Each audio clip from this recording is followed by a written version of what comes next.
So continuing chapter 6, uh, we were we just went over the three types of freehold estates. We did the notes, and I gave a brief, well, I gave an explanation, a rundown of what the different types of estates are.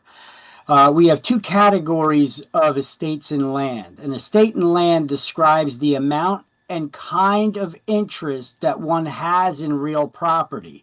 And we have freehold estates, which is the category of ownership. And then we have less than freehold, which is a leasehold estate. And there are four types of those, which we gave a brief rundown over that, but that is chapter 12 stuff. So this chapter is focusing on ownership of real estate. So we're going over the three types of freehold estates. That's the category of estates in land that talk about the ownership, the types of ownership. So there are three types of freehold estates in land. Fee simple estate, this is the type of estate in land where you have ownership forever without restrictions on your ownership. Meaning you own it forever. Even after you die, you get to dictate who you get to leave it to. Fee determinable estate is one that's based on a condition. So it's ownership forever, but it's based on some sort of a condition or restriction on the property. Now, you have ownership on that property forever. You could leave it in a will to someone else even after you die. And you have ownership on that property forever as long as you don't violate the condition or restrictions which that ownership is based on. We call this the possibility of reverter, that if you do uh, violate those conditions or restriction, it's possible that the ownership can revert back to the person who put the restriction in the deed or someone else who they named as the beneficiary. That person would be called a remainder man who would get the property instead. Okay, and then we have the life estate, which is also a form of ownership. You own it, you own that property, not forever though. It is based on someone's life, usually the person who was given the life estate. It's usually based on their life. Life estates are usually given, not sold, but I guess they can be. Um, but when you have a life estate, you have all the rights of ownership in real estate where you could sell it, lease it, give it away.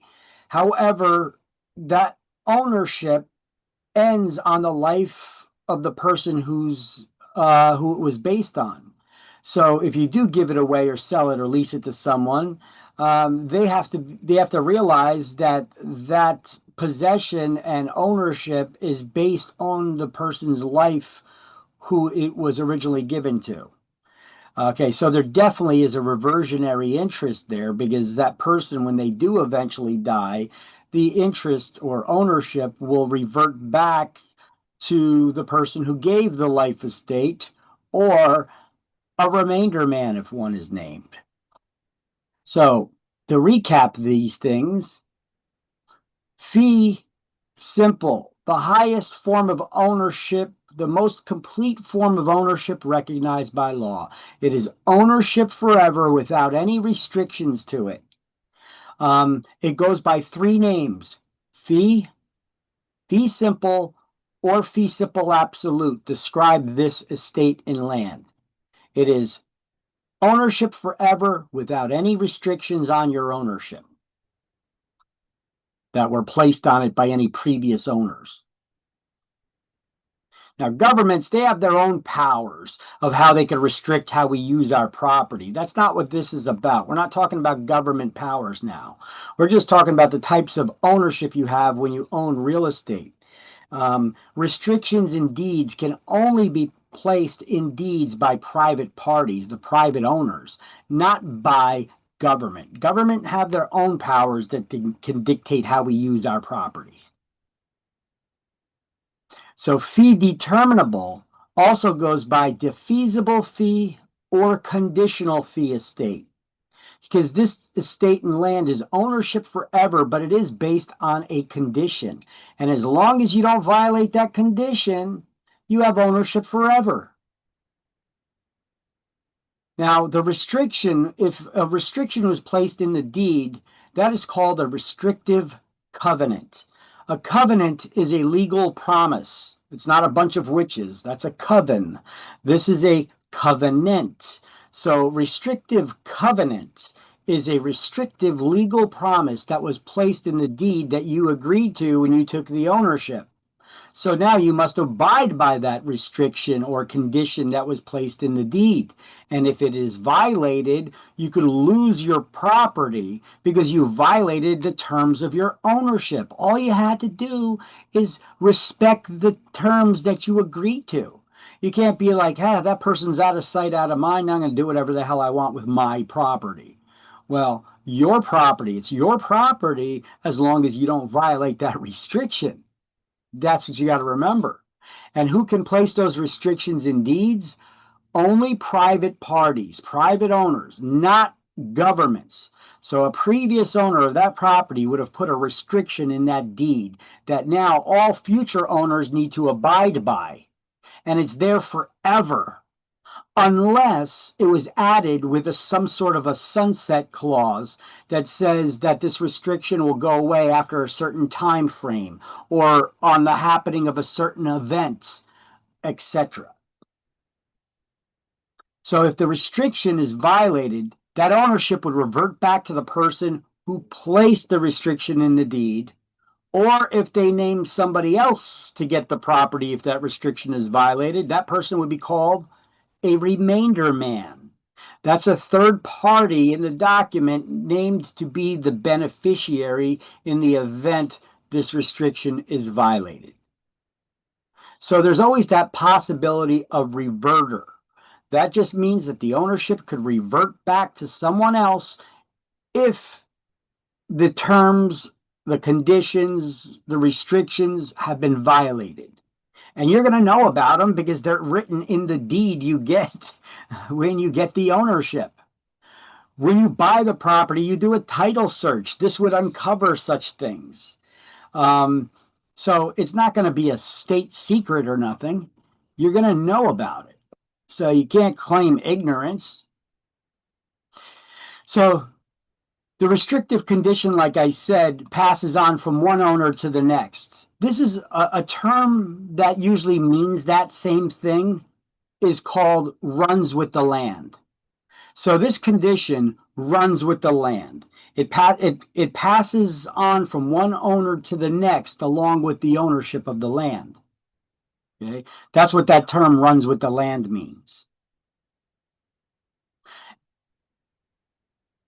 Any questions?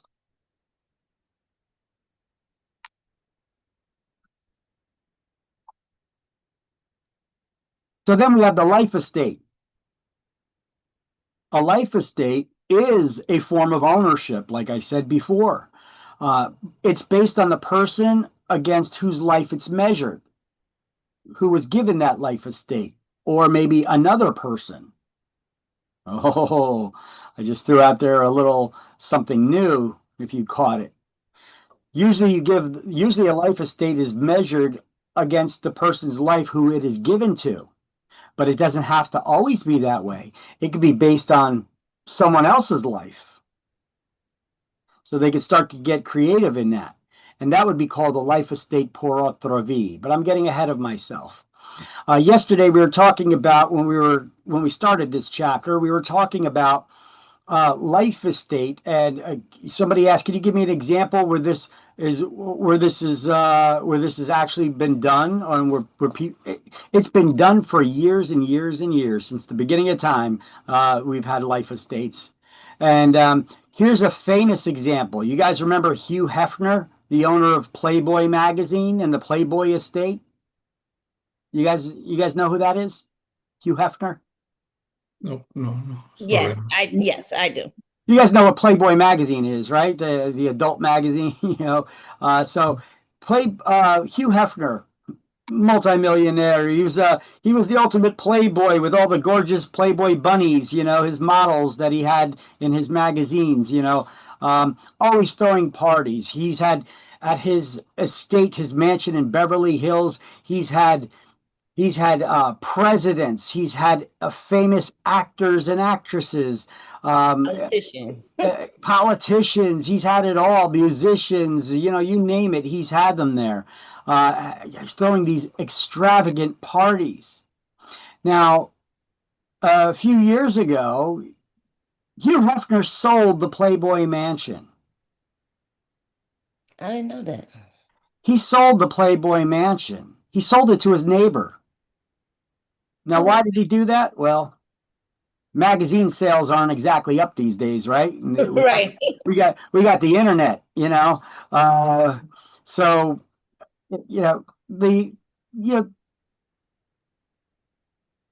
the sales were lagging, and but he had Playboy television, he had Playboy online, he had Playboy magazine.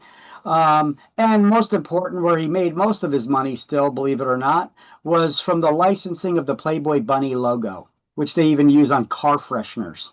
Mm-hmm. The little bunny, they use like keychains, car fresheners, whatever. Anybody who uses it got to pay him a licensing fee.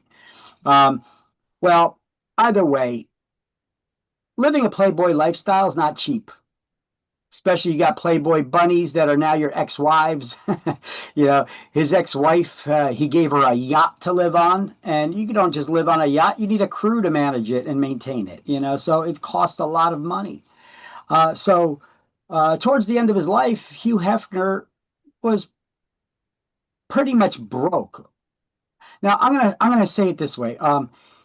He was Beverly Hills broke.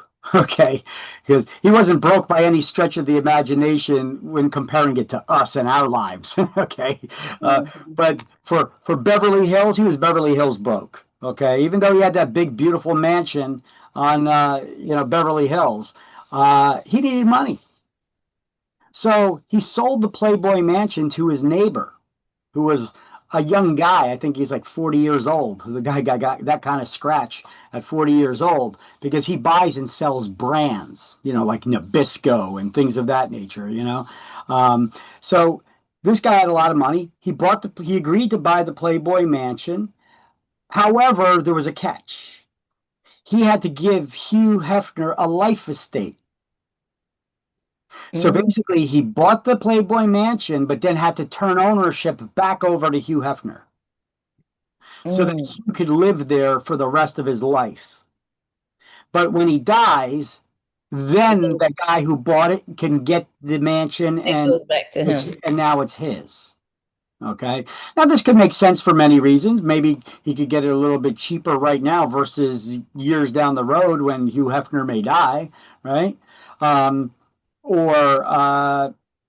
Hey, I mean, it's a matter of getting your hands on that iconic property at an excellent location. Now, there's a little thing to this. Let me click on this. I'll show you the story if it's still up. Yes, it is. Okay, so this is on the Realtor.com website here. If we take a look, this is actually the Playboy Mansion. Look at this picture. For sale with owner. that's pretty clever, for sale with owner. That's because there was a condition. You buy it, but then you got to give the ownership back to me for the rest of my life so that I can live out my final days there. Now, the guy who bought the Playboy Mansion, he didn't have to wait that long because after he sold it to Hugh Hefner died the next year. So you only have to wait a year to get the property. But from the outside, it looks pretty nice. However, this property was not kept up. It was old. It was crumbling. The roof leaked. The inside had old 70s or 60s and 70s style carpeting, he had his little lap dogs, those 3 little lap dogs or 4 little lap dogs that he had, which were not potty trained, the Playboy Bunny said, so they pretty much went to the bathroom wherever they wanted. So as you could imagine, it could start to smell in that place. Yeah. Especially with all the parties that they have and people spilling booze and all that on those carpets, it's not like it was hardwood floors throughout, So, I mean, it stunk. It had its, it was worn down. It needed a major renovation. Okay. But either way, Hugh Hefner was 89 years old when he sold the Playboy Mansion. This Okay. is he sold in 2016 for 100 million. Yes, yes. So they estimated that the value would be worth more, north of $200 million. Uh, However, you got to get somebody who's willing to buy it for that much money and still allow you to live in there for the rest of your lives. That's a big negotiation part right there, right? Having $200 million tied up while you wait for the guy to die so that you could actually get the property that you bought. So, but you got to look at his life expectancy and how old he was. He was 89 years old. I mean, what's the average lifespan of people? Well, they actually say right here. Well, first they talk He about. died at 91. Hmm? He died at 91. Was it 91 or 90? Thought he died the next year. So, Google says 91. okay, well, let's take a look. I think it says right here in this article. So, they talk about the life estate. They said that that type of arrangement is nothing new. It's as old as the hills themselves. So, life estates go back to the earliest roots of common law, and they're great for providing someone to live in their own home until they die. Let me see. Effectively, the life estate grants the owner many of the characteristics of full ownership for the rest of their life. Upon death, complete ownership of the property passes on to someone else. For example, would be where a husband bequeaths the life estate in his home to his wife, with the remainder of his children that goes to the children upon her death. So basically, a husband can grant a life estate to his wife, and then upon her death, he could name that the children get it. So instead of giving his wife the estate, he gives it to the wife, but only for For as long as she's lifetime. alive, and then after that, he can make sure that his kids get it. You know, like maybe the wife was not the mother of the children, so instead of her like taking it away from the kids later or something, so he could do that. Now, I guess that depends on what state you're in and what your laws are, because if it is your primary marital residence, your spouse is entitled to that property, that life, that estate. So, I guess this could be in olden days. That was the policy, or that's the way, or maybe some other states that have laws that handle ownership by spouses differently. Um, Let's see. So Hugh Hefner's deal differs in one way. He's not bequeathing his home to family members or even deserving Playboy bunnies, but to a as yet unknown third party who'll be forking over millions to move in once Hugh passes. Now, there was an agreement there for the Playboy Mansion that the guy can't tear it down and just build something else there. He wanted that iconic home where presidents and dignitaries and actors and famous people were. It was an iconic mansion. It was an iconic place, right? So he didn't want it to be torn down. He wanted it just to be restored, and the purchaser of it actually agreed to that. So while he was hoping he would be able to get $200 million out of it, experts say that he's more likely to get 80 or 90 million out of it. And I think he got about 90 to 100 million out of it at the end of the day when it actually sold. So Hugh sold that at 89. The average U.S. male's life expectancy is 84.3 years of age. So he was already past his life expectancy for the average life expectancy. So it wasn't a bad deal for that guy to purchase it in hopes of getting that property. Now, yeah, where is it? I have more information here about, where is it?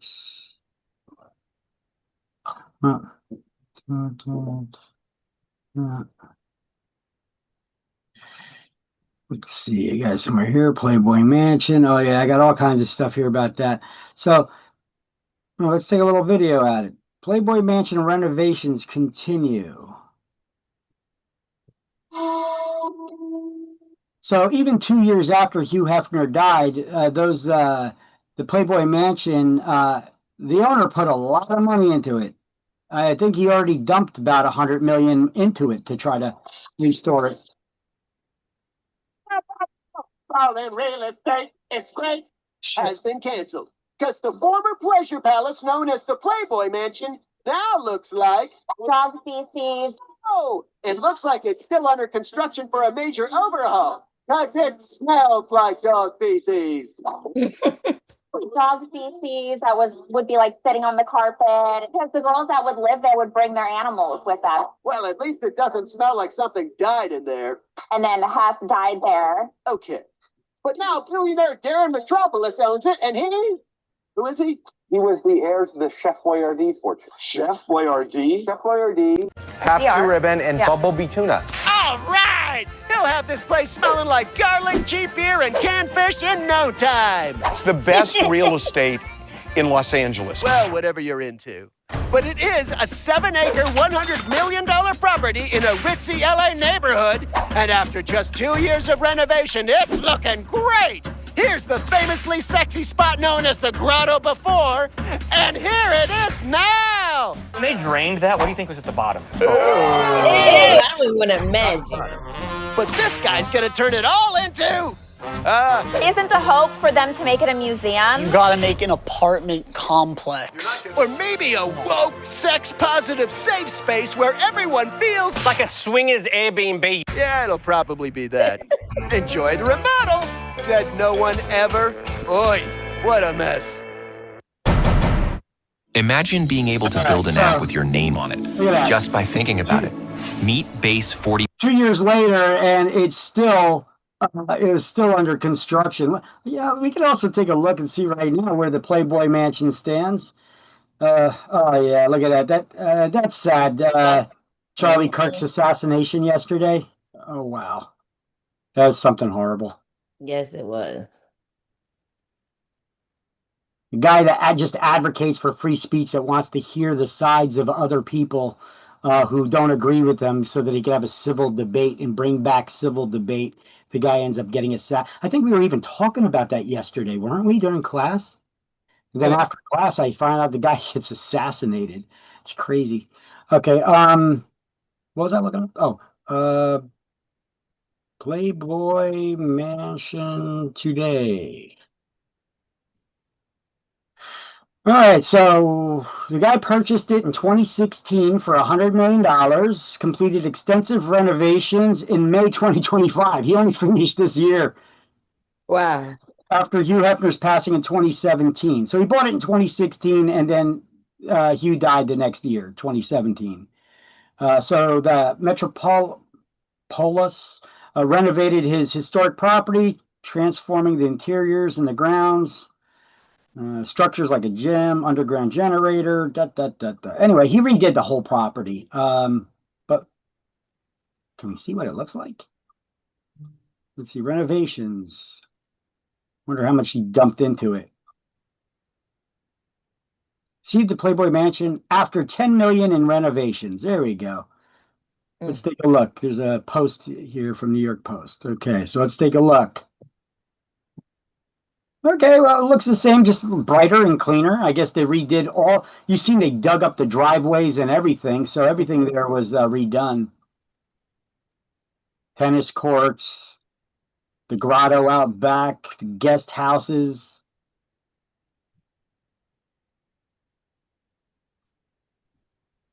They redid the grotto. See the jets there. Old historic picture there. Hugh Hefner with some of the Playboy bunnies. Mm-hmm. All right, so it pretty much looks the same, but new, remodeled, new everything, but it still looks the same. Yeah, it's got that castle-like look about it. Look at that area up top. I mean, it's nice. It's nice.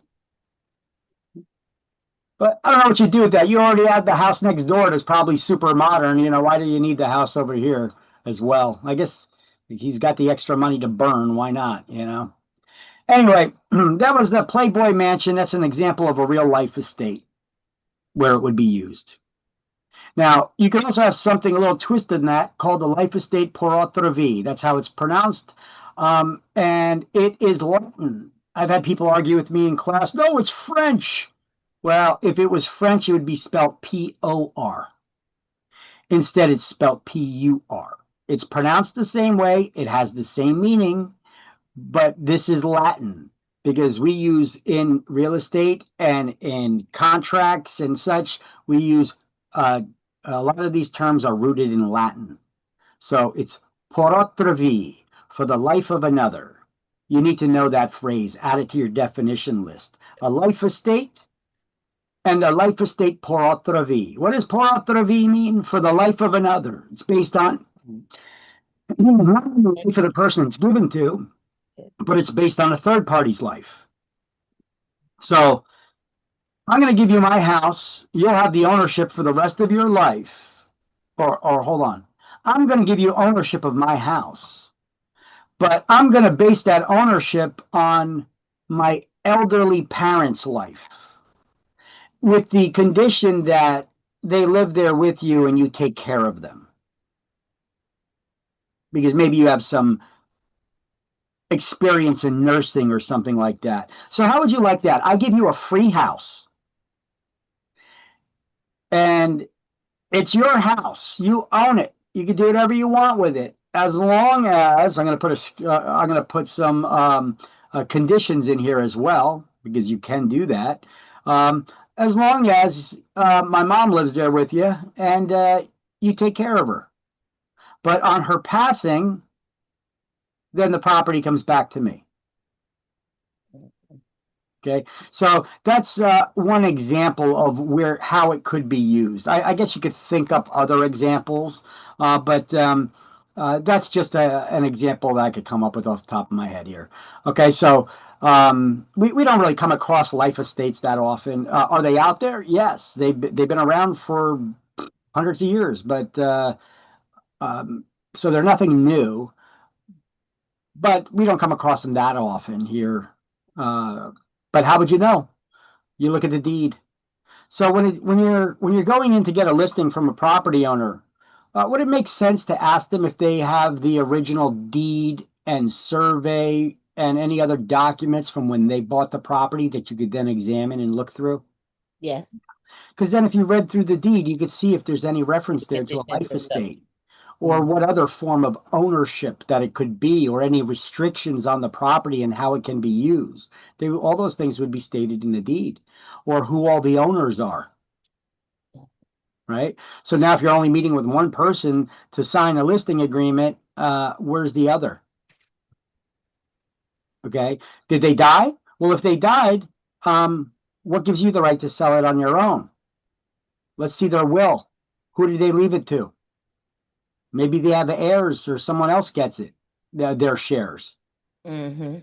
So are you, or did they leave everything to you? We need to have some kind of a documentation there that shows that you have all the full rights only now as the single owner or not. Right? So we'll need some sort of a documentation for that. We can't just go with one person's signature and with their word that, oh yeah, that other person died and it's mine now. Okay, well, do you have any supporting evidence of that? Do you have any supporting documentation for that? We're going to need some kind of supporting evidence. All right. So anyway, I put together these slides for you. You guys may want to snap a picture of them.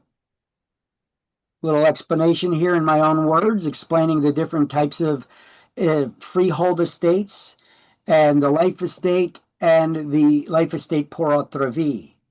So if you have not done so yet, you may want to grab a screenshot of this slide.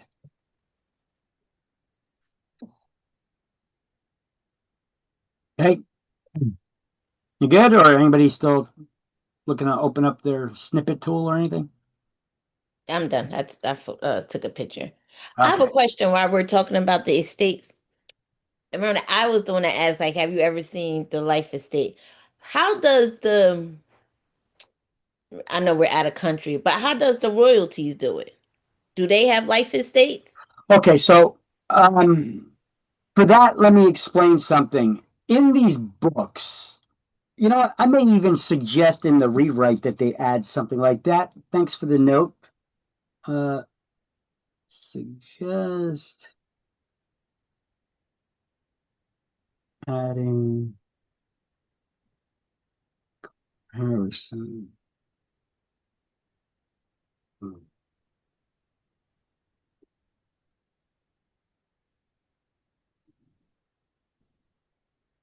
Okay, so how does ownership of real estate work throughout the world?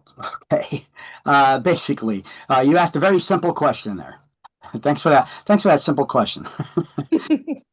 All right, so how does it work where you have kings, queens, royalty, emperors, supreme rulers? You don't own the land. Come on, we've all seen old movies before, right? The ones from medieval times where you have kings and queens, and then they have their tax collectors. You know, you want to live on the king's land, you have to pay your dues, or you have to work the land and share some of the bounty with the king, right? Otherwise, they'll kick you off their land and give it to someone else.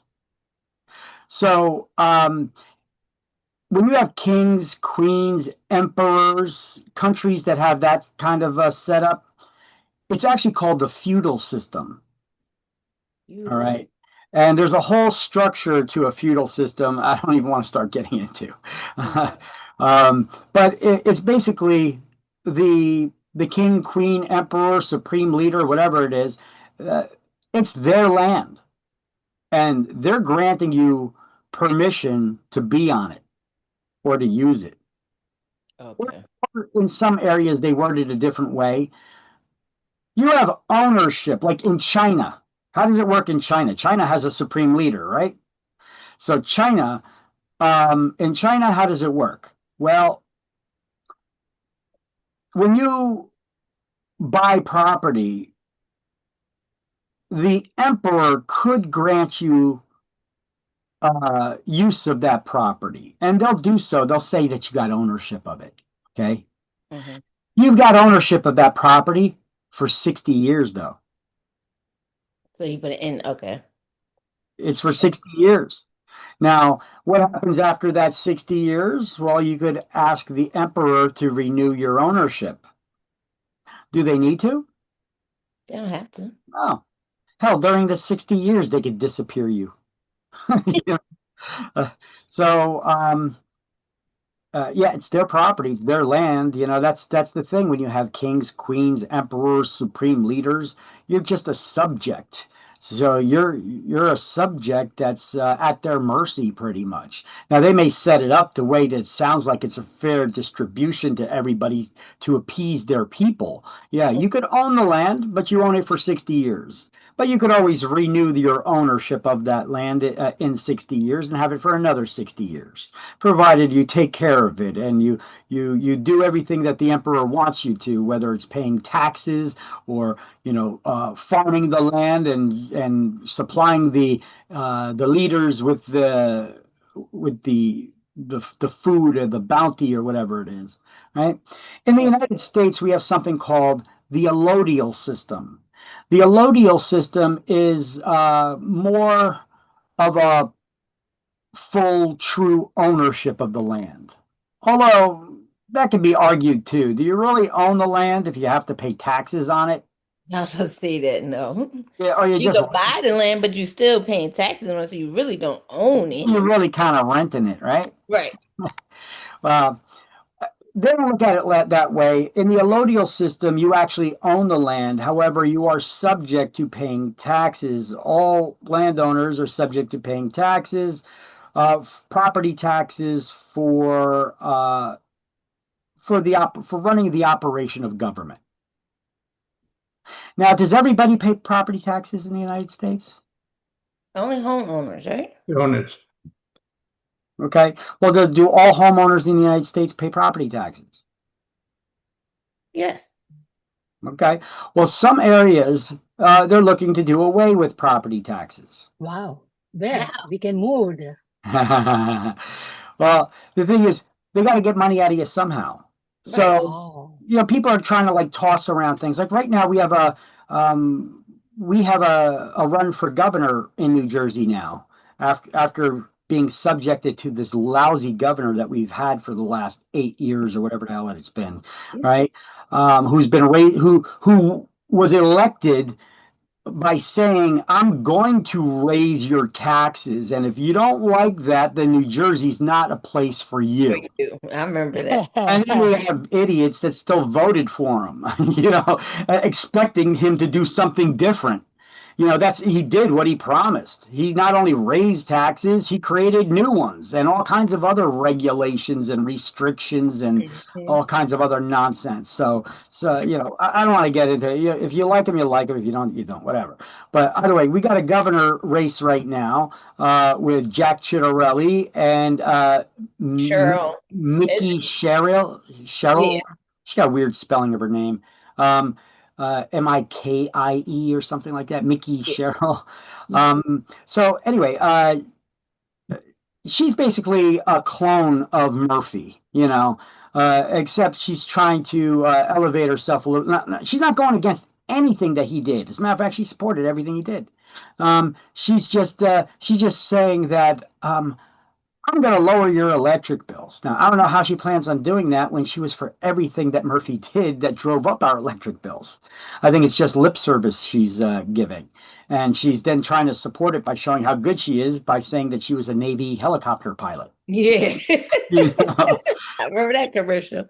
All right. Now, as a matter of fact, I thought she was a man by her name. I'm like, and then she's a woman? As a matter of fact, just yesterday, I was seeing that there are ads that are out there circulating now that Jack Ciattarelli is detesting. He's saying she is a liar. You know how politicians never say you're a liar? They also say you're not telling the truth, or you're not being totally honest. They don't outright call people liars, but he's like, she's straight up lying. Straight up lying. She's trying to say that he proposed raising the taxes by 10%. And he said, no, that's a straight up lie. She actually took that and she took this little clip of him saying something about 10%, that she made like an animated GIF out of it where he's saying 10%, 10%, 10% or something, instead of playing the whole thing. That's not even a full sentence, not even playing a full sentence from him. She took this from a 2001 campaign. Wow. 2021 campaign that he did where he was in Tennessee. And he was talking about how they tax people in Tennessee.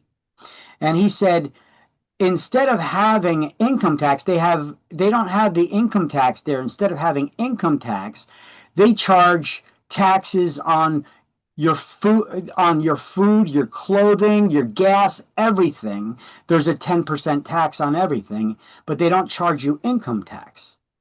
So he was like just trying in that little clip, he was just tossing around the different ways that different states do things and how that they should take into consideration the different approaches that other places do to try to come up with their own idea. Okay. But now she turned that into, he said 10% raising taxes. Well, yeah, he said that's what Tennessee does. Okay. He never made any kind of suggestion like that, but that's all that's going on in the media now. She refuses to pull it back, and so she got her political action committees out there talking all about this. And anyway, he is actually proposing trying to do away with, or at least extremely cut down our taxes here in New Jersey, and trying to explore different ways of how that could be done. So she went to the basement, pulled out a 2021 clip of him saying something about a different state, and then saying that he said that he's going to raise taxes by 10%. Okay, so you're asking about where there's no property taxes. Well, New Jersey, it's possible that could actually happen here. Could you imagine we go from the extremely most highest tax state in the nation to not having any taxes, any property taxes? That's why a lot of people moved out of New Jersey, because of the property taxes. Yeah. It's also the highest place where you could pave 1 mile of road. Do we have the best roads here in New Jersey? You see what just happened in Woodbridge and Perth Amboy. In Cranford, just the other day, I ride motorcycles, and I often go to motorcycle events and stuff. we got a lot of busted up roads here. I mean, little ruts in the road, uneven surfaces, those things can cause accidents with motorcyclists. Yeah. And not to mention, we got to worry about other aggressive drivers that are around us too. The people, you know, they act like you're surrounded in a cage, like they are, with cages and balloons that pop open if you hit something to save you. You know, those airbags. You know, motorcyclists don't have any of that. You know, you hit the ground, you hit the pavement, you get road rash. You know, and one of my friends just the other day in Cranford, he hit a rut in the road. It was a little crack in the road that all of a sudden opened up wider than his tire, and it caused him to spill and crash on his motorcycle. Thank God he's good. Thank God he's okay. But you know, just last year, my friend's son died in Woodbridge because of an aggressive driver that cut him off, and he broadsided them. You know, but either way, we don't have the best roads here in New Jersey, and yet we're getting highly taxed for these things. Are our tax dollars being used properly? Where's the money going? Supposedly, most of it goes to what? You guys know what the majority of our tax dollars are supposed to be going towards? It's supposed to be going back to the state, right? Do you know what the majority, where that money is supposed to be spent according to the budget? Do you know where the majority of our what one line item is where the majority of our taxpayer dollars go to? Does anybody know? This is supposed to be the road construction, right? Yep. A category called education for the schools. That I was going to say. But then the school, I still have children in school. I know. And the school is not providing half of the stuff. You got to do your own shopping for crayons and books and yes. stuff. You know, hey, so I say even down to not to be asking, where's our money going? Even to like the personal stuff, like females when they have their time in the month, they don't even provide that anymore. Yeah. They have. You go to the boys' room to find that. You got to go to the boys' room to find that. Oh, I'm like, they don't provide nothing no more. And it's like, even like this after school buses for sports, it's like they don't provide those anymore. It's the thing is, they claim the largest line item in our budget is that the majority of our tax dollars go towards a line item called education. Does most of that money actually get down to the classroom, trickle down to the classroom level? You'd be lucky if any of it does, you know. But a lot of it goes towards education administration. It goes towards maintenance of the buildings. It goes towards the salaries. It goes towards the retirement plans. I mean, what other kind of job do you know where somebody can retire and get their full salary for the rest of their lives? You know, used to be something like that, not no more. So these are some of the things. You know, the teachers' unions, not teachers, but they're unions. The union is a separate entity all on its own. They get a portion of every teacher's check by contract, before the teacher even gets their check. They don't even have a choice about it. And then what do those teacher unions do with that money? Well, they use a lot of it for political activism to get the politicians into office that support giving them more money. So it's like this tangled web. So I mean, all the money is not actually going to education, to actually educating children. You know, there's a lot of waste that's going on. Anyway, we're gonna get to that when we get to the tax chapter, chapter 8. Okay, so yeah, it's a possibility. We could do away with income tax. We could do away with property taxes, and we could still support it by charging a VAT tax, a use tax, maybe, for people. You know, look. When you go on the Parkway or the Turnpike, don't they got toll booths? Don't they got tolls? Yeah. Do you know that those were supposed to be temporary until our roads get built? And then they were supposed to go away? Now it became part of the road service. Yeah, well, listen, what kind of, have you ever heard of a politician that didn't like a tax? Yeah. You know, politicians love taxes. It's hard to get them out of our pockets. So when they create these temporary programs, they should have a sunset clause in them that say they automatically go away, that it doesn't have to be brought up for a vote. Okay, we're ready to go away with it, because then that never happens. This is actually another tax that Governor Christie, when he was governor, tried to do away with. See, he wasn't a total piece of crap. He did have his moments where he was a decent governor. He actually suggested to the politicians in the state of New Jersey that when you sell your property, you have to pay a sales tax. The buyer doesn't pay it; the seller does. Okay. Right. Where does that money go? What is it used for? Well, originally it was created, that sales tax was originally created to create a hall of records for record keeping for all the real estate in that county. So we have 21 halls of records in New Jersey that do the record keeping for the ownership documents for all the real estate for all the municipalities within each county. So we got 21 of them. Mm-hmm. Well, we've already had that created and in place now for years. And it can be supported by anytime somebody goes to add a document, they pay a fee because they do pay a fee.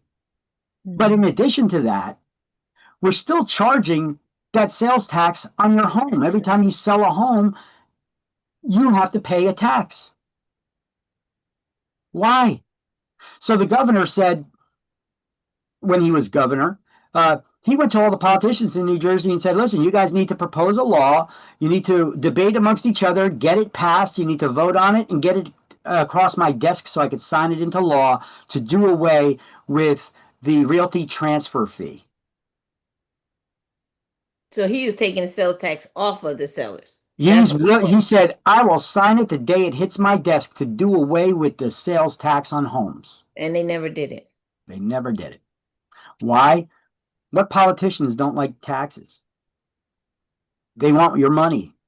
Now, he even said, I couldn't tell you what that money is being used for because, its original purpose, it created those 21 halls of records, and they're supported by the fees that they charge. So where does that money go every time someone sells a house now? It goes into the general fund.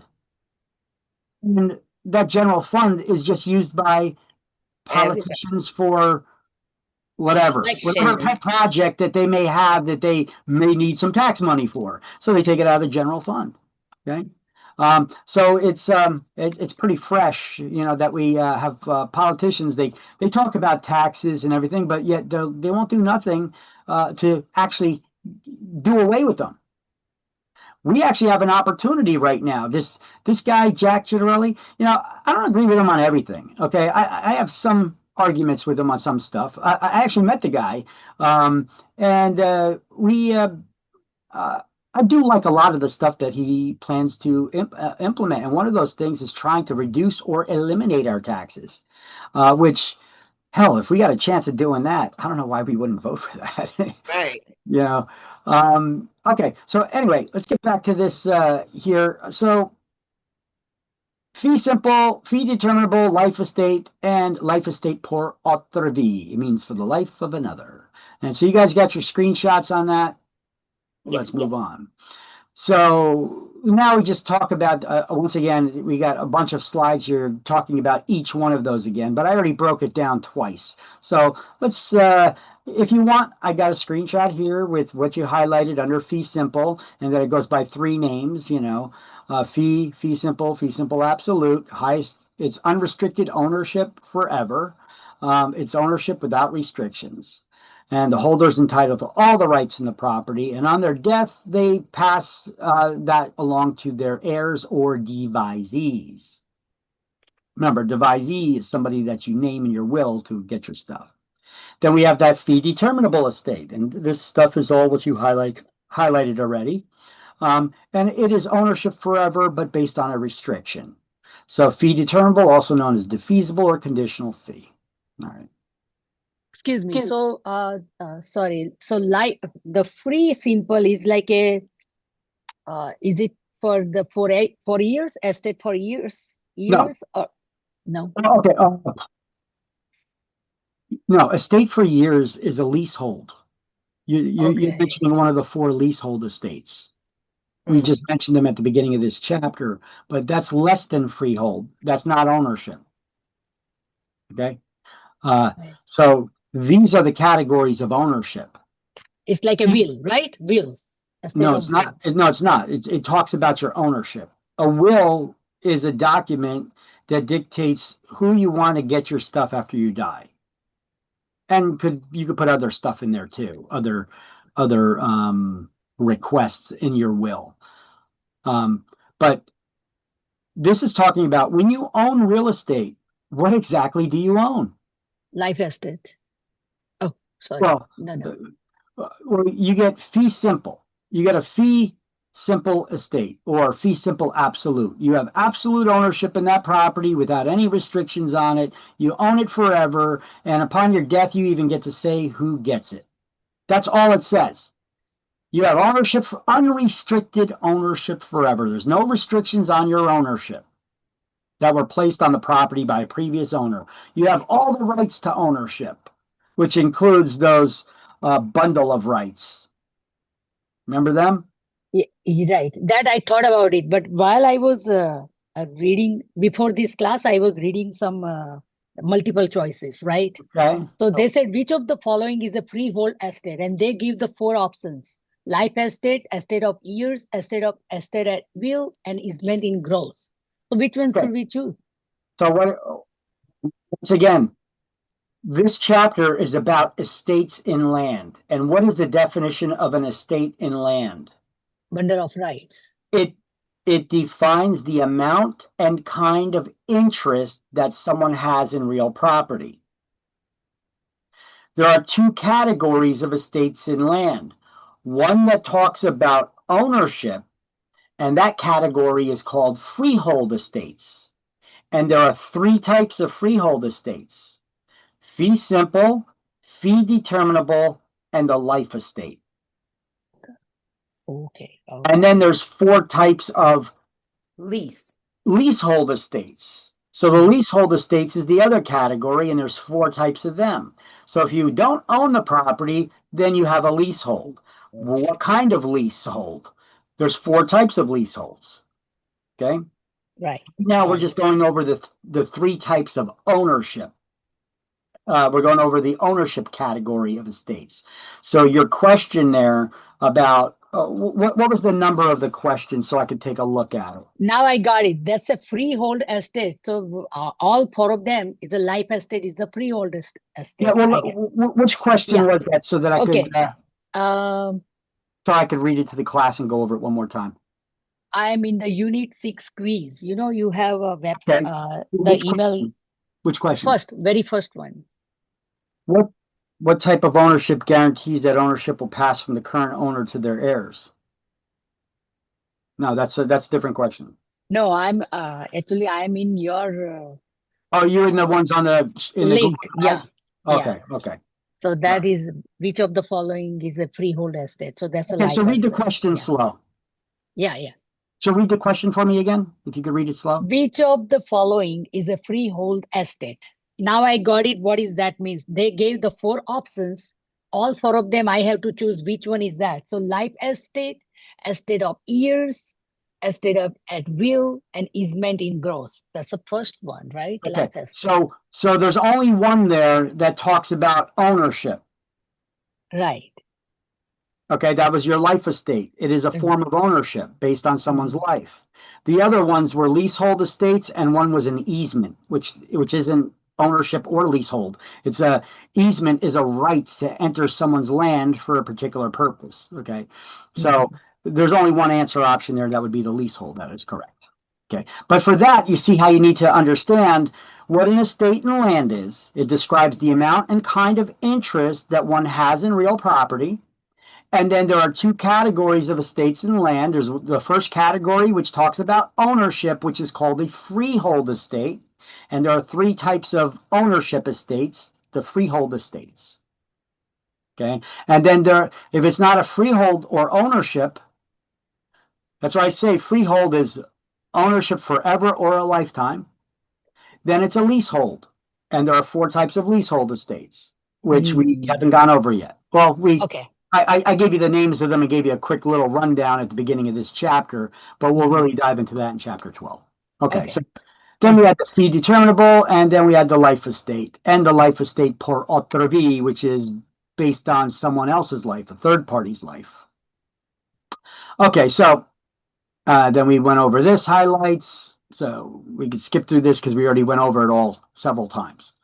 Okay, now what is a reversionary interest, like with a life estate or a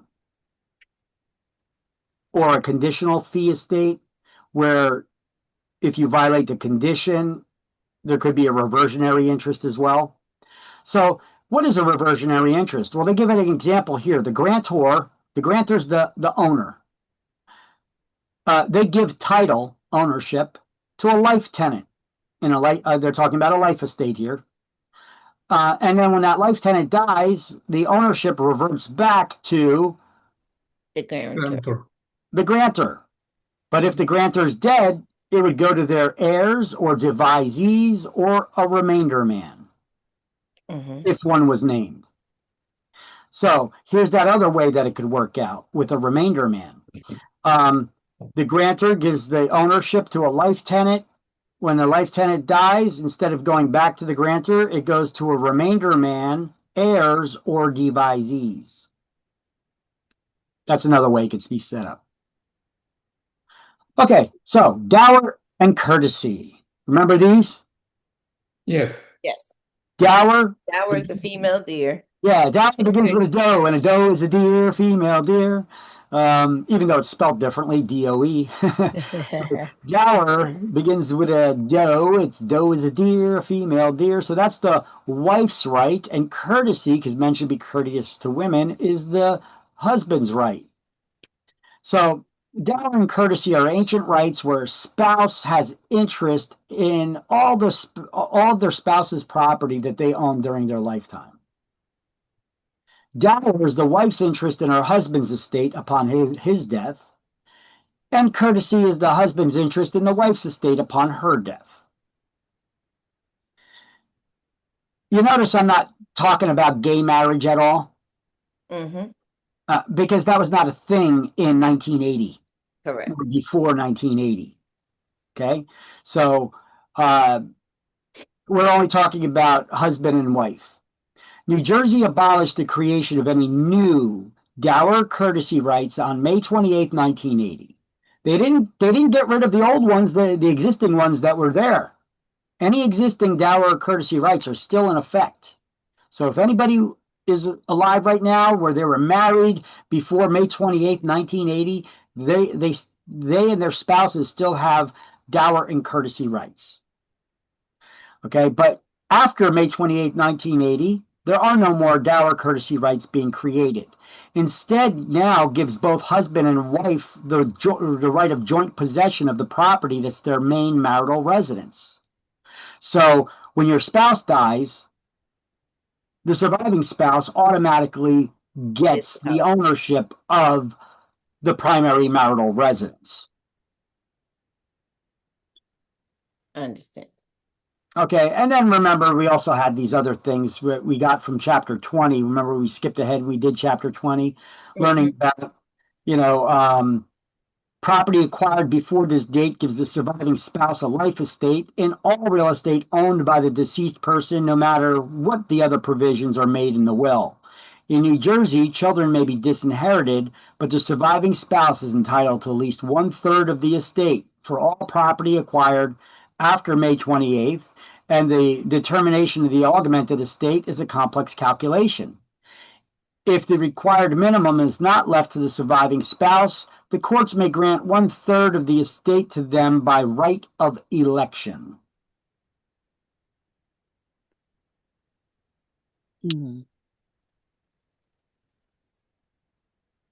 Okay, so dower is an ancient right. Let's highlight this now, if you didn't highlight it yet, on page 105, where it says dower and courtesy. Dower is an ancient right. I want you to highlight the word dower, courtesy, and May 28th, 1980. Those things you need to know. Which one's the wife's right, which one's the husband's right, and what date New Jersey abolished the creation of both. Now, why do we need to know this? It's going to be on the exam. Yeah, but why? Why do we, as real estate professionals, need to know what a dower right or courtesy right is, and when New Jersey abolished the creation of any new one. What practical purpose do we need to know that for? Well, so that we know who needs to sign documents. If you were married after May 28th, 1980, is it possible that you own a property that your husband has no interest in? Yes. Yes.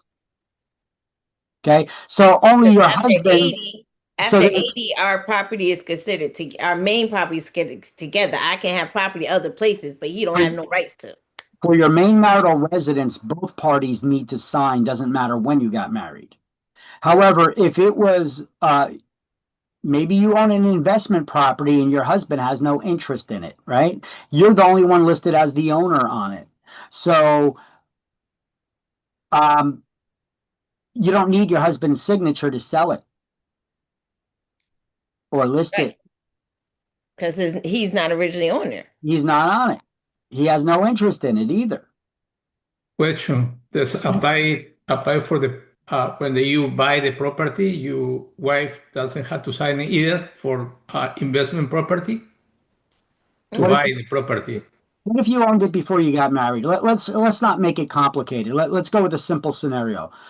What if you own a property before you got married? It's an investment property. Does your spouse have any interest in that property whatsoever? It's not your main marital residence. It's a separate investment property. Does your spouse have any interest in it? Only your name is on it. Does your spouse have any interest in that property whatsoever? Not after 1980. If you were married after May 1980, no, they do not. If you were married before 1980, yeah, they do. That's why the date is very important. You're the only one listed as the owner. Yeah, but my question is to buy property. If you want to buy property, if I marry, I want to buy investment, I can do it by myself. Investment property, yes. Mm-hmm. Okay. Oh, yes. Okay. If it's going to be a property that you're going to be living in, like a residential property that you're going to be living in, the lender, unless you're buying all cash. Let's say you're buying all cash. Can you buy a property all on your own? Yes, you can. But if you're getting a loan, yes, you can't leave your wife off of the mortgage loan because she's got bad credit and you're the one with good credit. You know, the bank is going to want the signatures from both parties. And they're also going to want to do credit checks on both parties. Because why would the lender care about that? Hey, I'm the one with good credit. I got a good job. I got good credit. I pay my bills on time. I got an excellent credit score. How come we can't just put it in my name instead of why does my spouse got to be on there too when they got kind of banged up credit, you know? Well, do you love your spouse? Yes. Yes. Do you guys do things together? Do you support each other? Yes. Okay, so your spouse doesn't have the best financial sense, and they don't pay their bills on time. Their credit is awful. So, is there the possibility there that their spouse can be stepping in from time to time to try to help them out? So, could that possibly drag down your credit score because you're always trying to help them? You know, it could your spouse could have an effect on what you do. This is why some people talk about the dating game. You know, when you start dating somebody, instead of talking about whether you're on the same political spectrum with each other, you agree to the same politics, how about saying, forget that, what's your credit score like? You know, you're very attractive, but your credit score sucks. Do I want to actually enter into a relationship with you and possibly ruin my my finances in history? It's a consideration to take into, you know, it is something to take into consideration. So we should not give both just whoever has good score, they can sign on it. A lender is not going to give you a loan without knowing what your spouse. If you're married, Wow. they're going to want your spouse. They want to run your spouse's credit, employment, debts, all that stuff. They're going to want all that information as well, and they're going to want their signature as well. You know, and if as a combined unit, both of you, if it looks kind of shaky, they ain't giving you a loan. So this is the difference then when you go to buy the car. Car, you need only one. Yeah, car is doesn't okay. give a crap. Yeah, Right. it's No, small. I'm just Yeah. sharing. Yeah, it's a smaller purchase, and then they just repossess it anyway. You know? Right. But this is a property, so of course they need. If you are married, they need both, right? Yeah, it's a big risk too. It's a lot of money involved. Right. Yeah. So let's look at these bullet points. For real estate owned during their marriage by one spouse before May 28, 1980, a surviving spouse has rights of dower and courtesy. Any document relating to the property should be signed by both spouses, no matter which one is the owner, because your spouse has an interest in all the property you own. Now, if the family home is being sold, all documents must be signed by both spouses. It doesn't matter when you got married, and even if only one is listed as the owner. Okay. All real estate acquired after May 28, 1980, that is not the family home, may be sold by only the one that's listed as the owner without the signature of their spouse. The seller should, however, consult an attorney before signing any documents to find out what you need to do there. I tell you what, if I was buying your property and I knew you were married, I really don't care when you were married. I want to make sure that your spouse isn't going to try to make any claims of ownership or rights or interest in the property later. So if you're the only one that signed it, I don't want to get screwed later because your spouse is now coming after, well, you shouldn't have sold the property without them. They had some kind of an interest in the property. So to be on the safe side, I'm going to ask that you get your spouse to sign what we call a quitclaim deed. A quitclaim deed is asking them to quit any claims of interests that they may have in the property. So they're signing off that they have no interest in the property. So they're signing away that they're not going to try to pursue any interest in the property either, without even saying that they have any. They're just saying, we're quitting our claim of interest on this property, and therefore we don't have a right to make any claims in the future on it either. Okay. So that's the reasoning behind that. So these last two sections, actually, it's not a bad idea if I put a highlighted box around it, because it is kind of important to know not just what dower and courtesy rights are, but why we need to know them.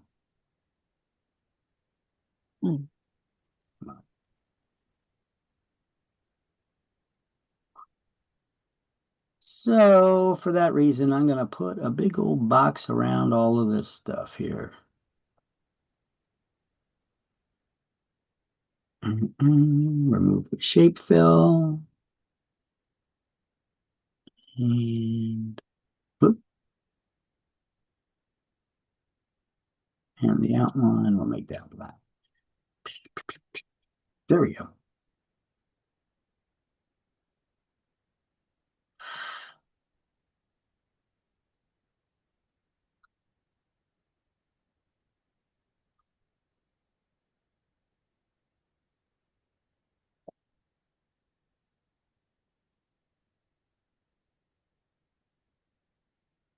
All right.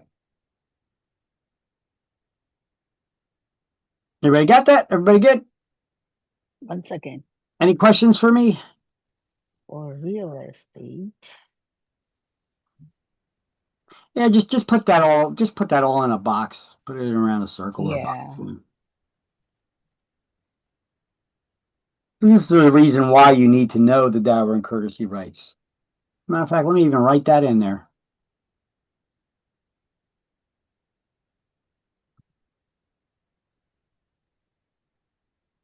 Victor, can I ask you a question real quick? You sure can. It's back in the chapter, and from last night all the way into this morning, I cannot find it. Where in what chapter does they talk about how the government can take over a property? We didn't get to it yet. I thought we did talk about it. Did we? Eminent domain? That's a force. They take your property if you don't pay. Did we talk about eminent domain already? No, that's government powers. I think that's we're going to talk about that in chapter 7 or 9. Okay.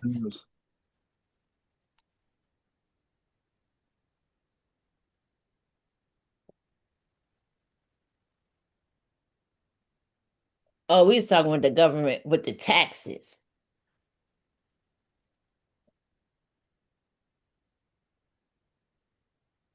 Probably.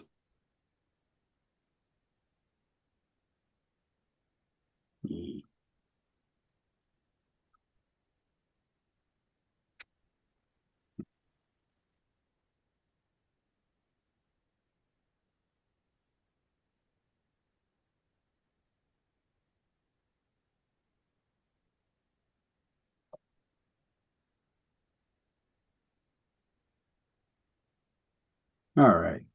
Good enough. All right. Encumbrances. What is an encumbrance? This is a word common in the everyday English language. Forget about real estate. Forget about real estate right now. Have you guys ever heard the term encumbrance before? You guys know what a definite, there's this little fly flying around in front of me. It's driving me nuts. I'm sorry. The encumbrances. Have you ever heard that term encumbrances before in everyday life? And how could you describe what an encumbrance is? An encumbrance is a burden of some sort. It's a burden.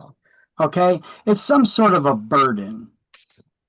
So, I'm going to give you an example of an encumbrance. If you're standing in front of me and I jump on your back and I hold on, you're encumbered by my weight. You're burdened by my weight, right? Mm-hmm. Can you still move around, though? Yes. Yeah, it's just going to be a lot harder to because you got my weight on your back, right? Mm-hmm. So now that we have that visual about what an encumbrance is, you being encumbered by my weight when I jump on your back, and you're held down by my weight. You're burdened by my weight, but you could still move. It's just a lot harder to, you know. If real estate is encumbered by something, before we even go into what encumbrances are pertaining to real estate, if real estate's encumbered by something, can you still move it, meaning sell it? Yes. Yes. It's just a lot harder to. Yeah, so the same thing applies, okay? So now, doesn't matter what kind of sorted scenario they give you on an exam question about an encumbrance, if real estate is encumbered by something, can you still sell it? Yeah. Yes, you can. It's just a lot harder to. Okay, that's why I wanted to go over that that example to liken it to. Before we even get into the types of encumbrances, so that you don't even have a possibility of getting confused later now. Because if you just go back to when I say, what is an encumbrance? It's some kind of a burden that weighs you down, but can you still move? You sure can. Can you still sell the real estate? You sure can. It's just a lot harder to. So, an encumbrance is a burden on the property. It's a claim, lien, charge, or liability attached to and binding on real property, limiting its value or title. Liens are financial claims on property. Because if I ask, what is a lien? Don't just say it's an encumbrance. What is a lien? It's a financial claim on the property. So if somebody's claiming that you owe them money for that property, it's a financial burden, right? It's a financial encumbrance. Now, There's different types of liens. You have mortgage liens, tax liens, lawsuit judgments that could be turned into liens on the property, or a mechanic's lien. A mechanic's lien is a contractor's lien. You had a contractor that did some work on your home and you didn't pay them. Well, they could turn that into a lien on your property. It's a financial burden now. We also have physical and usage encumbrances. So liens are financial claims on the property, and there's different types of liens. But we also have physical or usage encumbrances that could be put on properties, like deed restrictions that could restrict how you can use your property. Easements, which is a right for someone else to enter your land and use your property for a specific purpose. Once it's established, easement is a right. So once it's been established, someone has rights. You cannot take away someone else's rights. They could give them up, but you can't take them. So is that kind of a burden on the property then? If somebody else has rights to your property in some way, but you have no choice but to allow them to be on your property? Yeah. Licenses. Well, a license is similar to an easement, except an easement is a right. License is permission. License is permission to enter someone's property for a particular purpose. For example, hey neighbor, how you doing? Hey, feel free to come over and you can hop in the pool and use my pool anytime you like. I just gave you a license to enter my land for a specific purpose. It doesn't need to be in writing. I just did it verbally to you. Now, easements, on the other hand, those things are usually in writing somewhere. Either entered into the deed, a survey. It's going to be somewhere in writing. And then an encroachment. Ooh. Encroachment has the word roach in it.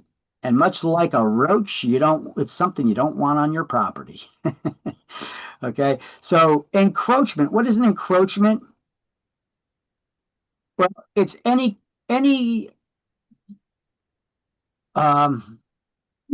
illegal. It's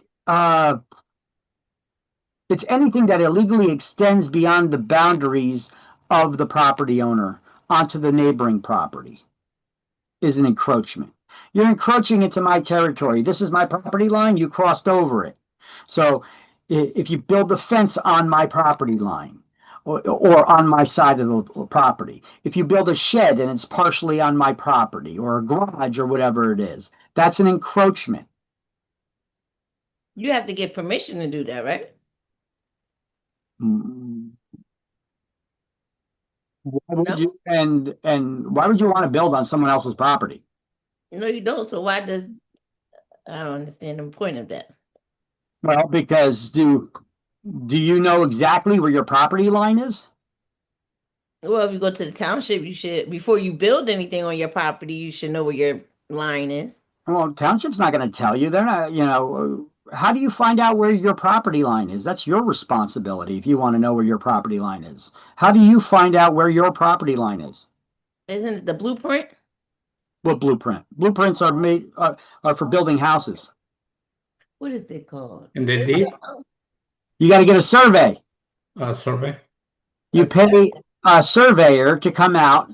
A surveyor is somebody who is very good with math and map making. Okay, and they basically are trained to do measurements and to examine properties to determine where a property line is, a property's boundary is. So a survey is a surveyor will come out and they'll write up an explanation of what the boundaries of your property are. But if they hand that explanation to you, you still ain't going to know where it is. Only another surveyor is going to be able to figure it out. But they could create a survey map where it's a drawing of your property and shows you where your property line is. But even with that, some people may have a little bit trouble, but you could still maybe figure it out a bit. I'll show you examples of what it looks like. But it's more of a visual depiction.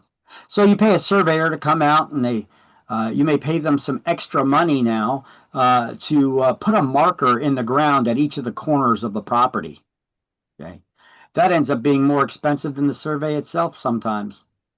So it's very important when you get surveys to, before you hire a surveyor, ask them how much it costs to put a stake in the ground at each of the corners of the property. You know, not all properties have only 4 corners. Some have less, some have more. And if you have a tree at one of the corners of the property, they're not going to bang a wooden stake or steel stake in the ground. Instead, they're going to pin a ribbon to the tree, you know, where your property line is. Okay, anyway. And then if you could see that somebody built something over the property line, well, that's an encroachment. Here's a little brain teaser for you. Liens are encumbrances, but not all encumbrances are liens. Okay, let's just define this in our heads. Let's translate this in our heads just like we would a question on an exam so that we better understand this brain teaser. What is a lien? A financial burden against your property. The financial claim on the property, right? Financial burden. So all liens are financial claims or financial burdens on a property, but not all encumbrances are financial burdens on property. Okay, so not all financial burdens are encumbrance. Sorry, all financial financial claims are burdens on a property because an encumbrance is a burden. Lien is a financial claim. So not all financial claims are burdens on the property, but not all burdens on property are financial claims. That's how I just translated that sentence there. See how I did that? Can you repeat one more time? Well, look at the screen. Look at the screen as I'm doing this. You see, it says all liens are encumbrances. Oh, yeah. I'm trying to take the definition of what a lien is. A lien is a financial claim on the property. So all financial claims are burdens because an encumbrance is a burden on the property, right? But not all burdens are financial claims. All I'm doing is translating the words in that sentence in my head. Okay, that's the way you should approach questions on exams too. But for that, you need to know the definitions of these words. What is a lien? What is an encumbrance? Right? Once again, this is why the vocabulary is a big part of these exams. Okay, so here, do these highlights right here now. Let's say that same thing. This is on page 106.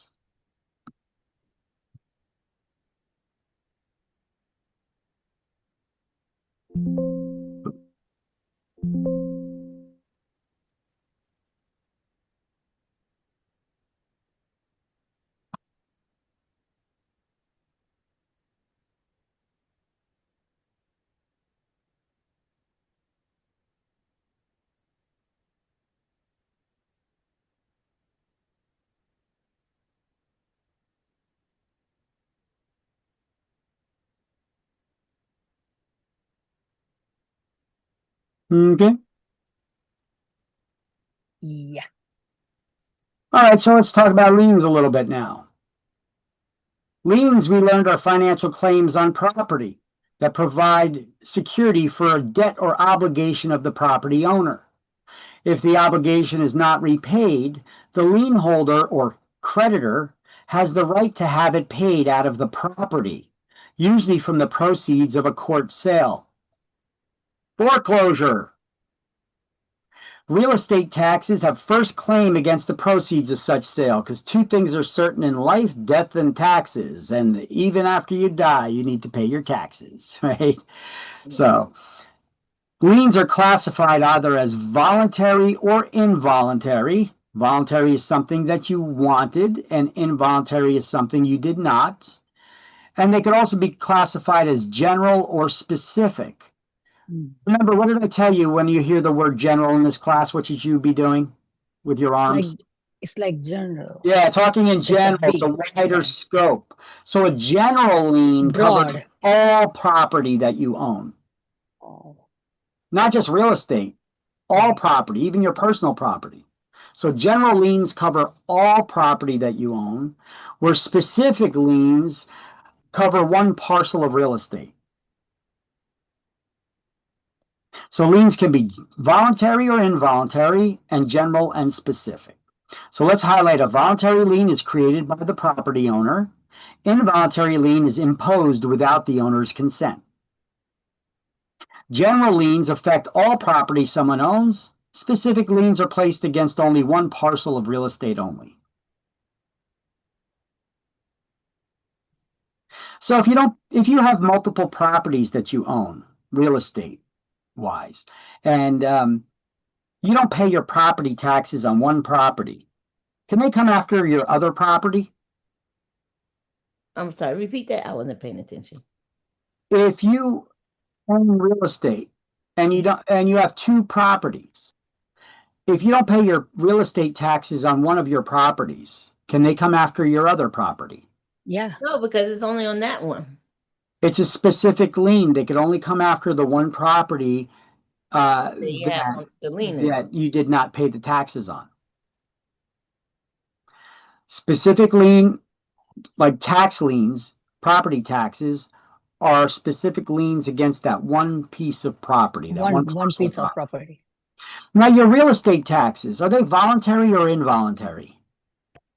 Voluntary. Are they? You I want was to pay about them? the involuntary because I don't want them, but Voluntary. You It's have an to pay. involuntary lien. Real estate taxes are an involuntary lien that is imposed on you. It's not one that you went out of your way to create. Remember, look, Oh. voluntary liens are created by the property owner. Involuntary liens are imposed without the owner's consent. I mean, who the hell wants to pay taxes? We all got to pay them, Okay. but who wants to Right, pay right. them? Right, that's true. Now, your mortgage loan, that's a different story. Your mortgage loan, you went out of your way to create that lien. You wanted to get that mortgage loan so that you could buy the house. You showed your tax returns, your pay stubs, your bank statements. You gave them your social security number so they could do the credit checks on you. You went out of your way to get that lien. So that's a mortgage loan is an example of a voluntary lien. It's one that you created. Okay. Taxes you didn't create; they were imposed on you. Mm-hmm. So that's the difference between voluntary and involuntary liens. Now,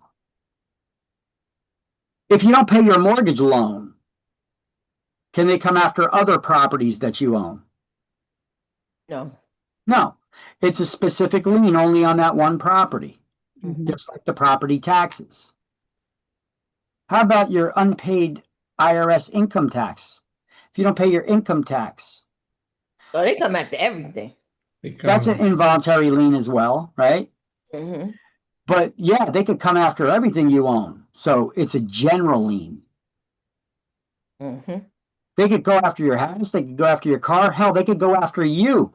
They could I'm about to throw say you your in bank jail. account. They could throw you in jail if you don't pay them. Right? Mm-hmm. All right. So here's just another slide saying that, lien is a financial burden or financial claim on the property. And there's voluntary liens created by the owner, involuntary liens created without the owner's consent. General liens affects all property you own, real and personal, and specific liens are only affect one property. So here's an example of a general lien in this picture. You can see judgments, estate and inheritance tax, deceased person's debts, corporate franchise taxes, internal IRS taxes. It affects all property you own, your real property and your personal. Whereas specific liens only affect one particular parcel of land. Like if you don't pay your utility bills or you don't pay your property taxes. Property taxes are that's what an ad valorem tax is. That's Latin for according to value. And your property taxes are based on the value of your home. So that's the general real estate tax that everyone pays, the ad valorem tax. And the special assessment, well, that's a tax as well. It's a tax imposed by a municipality for work that they want to do in the area near your home.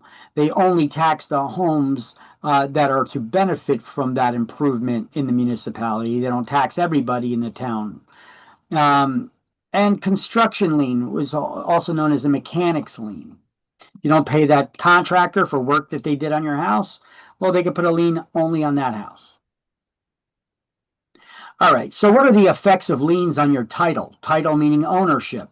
Effects of financial burdens on your ownership. There we go. That's how I rephrase that. Well, can you sell a house if you have liens on it? Yes.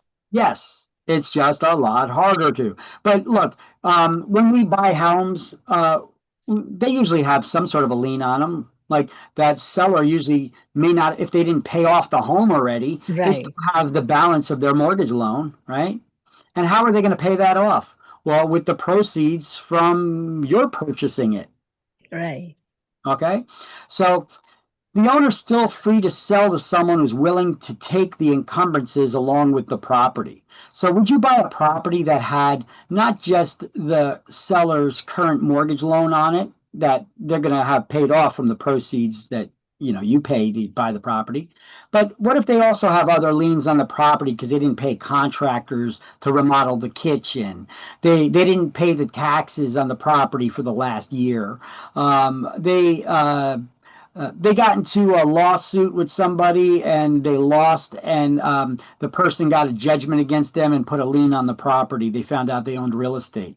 Would you want to buy this house that has all of these other liens on it, all these other financial burdens on it? No. We can just tell them to finish. We can tell that seller to clear these all things. Then we can ready to buy. But what if they say, I'm not paying it on principal because I didn't I like will that pass guy? on it. Then we're not gonna go further. I will pass. Correct. You pass it up. Can you still buy the property though? Yeah, you can, but you're just gonna come up with a lot more. Is it gonna be worth all the money you have to put into it? Okay, so can you still buy the property with all these other liens on it? The answer is yes. Yes. But why would you want to? Correct. Because Would it ever make sense to buy a property that has all these other liens on it? The only way I could see somebody doing that if it's the specific house and it's been like in the family and you want to keep it in the family. But if you're looking for a regular house, I wouldn't want to check on all those. It doesn't matter, even if it's a house that you bought from a family member. Would you want to buy it if it has all these additional liens on it that then you'd have to pay? I said I will only do it if it's like a historical house that's been in my family. I would only do it if the juice is worth the squeeze. And then I could fix it up, whatever, and then probably. You guys know what I'm talking about, though? You guys know what I'm talking about when I say the juice is worth the squeeze? It has to be worth it. If it's not worth it, why are you going to take on having to pay somebody else's debt? Right? Well, I'll give you a couple reasons. Maybe if it's because I bought the other two properties around it and I need that property in the middle so that I could tear them all down and put up an apartment complex or condos or something. And I'm going to make a lot more money in the long run. And I really need that property. Wow. Then the juice may be worth the squeeze. Or maybe I know there's something on that property that the homeowner doesn't. Maybe I know that there is some oil underneath it. Oil, or some diamonds, or some gold, or something. Yeah. And suddenly the juice is worth the squeeze, right? See, this is why I always talk. I mean, it sounds kind of goofy the way I say it. Is the juice worth the squeeze? But it's basically it's an analytical tool that I use all the time to determine whether it's worth it for me to do something. Is the juice worth the squeeze? That's what I'm asking myself. Is it worth it to do this? Or maybe I should just walk away from it. Okay, don't be so married to a transaction that you're not willing to walk away, because then you'll never get a good deal. If you ever looked at any real estate investor or any of these super rich guys, Robert Kiyosaki or Donald Trump or any of those real estate investors, they're going to tell you, don't ever be married to a deal. Don't be afraid to walk away. When you're afraid to walk away, you'll never make out, because the person can sense it. It's like a dog that could smell the raw meat that you're holding behind your back. They know you want it, right? Now, the same thing plays when you guys get started in real estate, in the real estate business as a real estate agent. You want to get a listing from a homeowner. Don't seem so damn desperate to get that listing, because when you do, they could sense it a mile away, and they're going to get the better end of the deal. They're going to talk you down on commission. They're going to put all kinds of conditions in place for you to have to do things for them that you wouldn't normally otherwise do, because you're so hungry for that listing. They can sense it. So don't be afraid to walk away from a listing. Okay. Now, I've walked away from listings. I try to negotiate with people, but some people you can't negotiate with. So you know what? I'm not married to it. I don't need to have it. I'll walk away, because you sound like you're going to be a big major pain in my ass anyway. So the juice ain't worth the squeeze. Right. So I walk away from transactions sometimes. From even getting a listing, even though I know it'll get me more business. I know I'm not going to sell your property, but hell, I may be able to get some buyers out of it. But sometimes it may not be worth it if that homeowner is just a major pain, and I could see they're going to be a pain. They're going to be a headache. Maybe sometimes it's better just to walk away. Anyway, So that's let me just continue. I'm sorry. Yeah. So you just gave the example. There is a house, and can you buy if it has other liens on the property? Yeah. So in that case, if, as per you say that, okay, if there are other two houses, middle one, you can make an apartment later on in the future. You can make big, like an investment or Whatever money it is. buy. Yeah. Whatever it is. So in that case, when you're ready to buy that house, whatever the liens on that property, before we go further, the seller gonna give us all details what I did not pay, right? Probably not. No. They trying to get their debt off of them, and they're gonna pass it on to you. Whatever it is. They should tell you, Right. the outstanding mortgage, and Right. I have other lawsuit judgments and stuff, but they probably won't. So how do you find out? From the municipality? From the deed. From the municipality? No. No. Municipality's not going to have any of those records. So who's gonna have that record? Where do we keep real estate records? Oh, the broker? No, not the real estate agency. We're not talking about the real estate agency. Just talking about in general. Forget a real estate company. No real estate company I would say involved. the bank. Where are property ownership records kept? I don't know. On title? No. The County Hall of Records. We have 21 counties in New Jersey. It is the County Hall of Records that keeps all the records. It's not at the municipal level. It's not in your municipality. It's not the municipal level. It's the county. It's at the counties, probably the county courthouse. Okay. Some counties have a special registrar dedicated only to that because they're so densely populated. So they assign somebody to only handle filing these records. So you do a title search, title means ownership. So it's an ownership record search of the public records. So you're going to pay somebody to do it. Somebody who knows how to do it. You're not going to go down there and do it yourself. Well, you could try, but you're going to be lost and you're not going to know how to do it anyway. You could hire a title company to do a title search for you. And they basically will locate all documents that can be found on that property that are in the public record, including liens.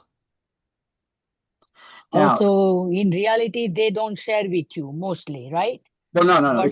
If you pay a title company, they work for you. You hired them to do that. No, when you make the deal with the seller, he's not going to tell you about these liens. That you're saying, right? Okay. Isn't that a sort of a home inspection? A home inspection of the ownership documents? Mm-hmm. See, the thing is, when we buy homes, a lot of people, they think about the home inspection as the guy who checks the furnace inspects the roof to make sure it doesn't leak, and inspects the physical structure. But we have other types of home inspections we do as well. Right. We have title searches. That's a search of the ownership documents and any liens that may be on the property. Well, what other kinds of home inspection may we get done? We get surveys done to make sure the neighbor didn't build the garage over the property line on your property, encroaching on your property, right? There's a lot of different types of inspections that we do. Those are the 3 common inspections we get done. We get the home inspection, we get the title search, and we get the survey. Survey for neighborhood, right? I'm sorry? Survey regarding that area. The Survey neighborhood. regarding your property's boundaries. Oh, That's what a survey is. It's just about it's a measurement of the boundaries of the property to make sure that nothing is encroaching on your property from the neighbors. got it. And it points out where all the structures are, where any possible easements may be. Okay, so liens attached to the property, not to the property owner. So even though you could buy a property that has liens on it, are you personally responsible for paying those liens? Yeah. No, you're not. Oh, But okay, hold on a second. Listen to me. Pay attention. You are not personally liable because the lien is attached to the property, not the property owner. So you're not personally, because if you were personally liable for it, then the seller who sold you the property would be responsible for paying it, responsible. and it wouldn't Makes pass sense. on to you. Makes sense. Yes. You follow? So when you buy the property, personally liable. you're not personally responsible for buying it. That lien is attached to your property. Not to you personally. Even though you're not personally responsible for paying it, your property is. So are you going to risk losing that property because your property doesn't pay back the lien? No, you're going to step in and pay it off so that you don't lose your property.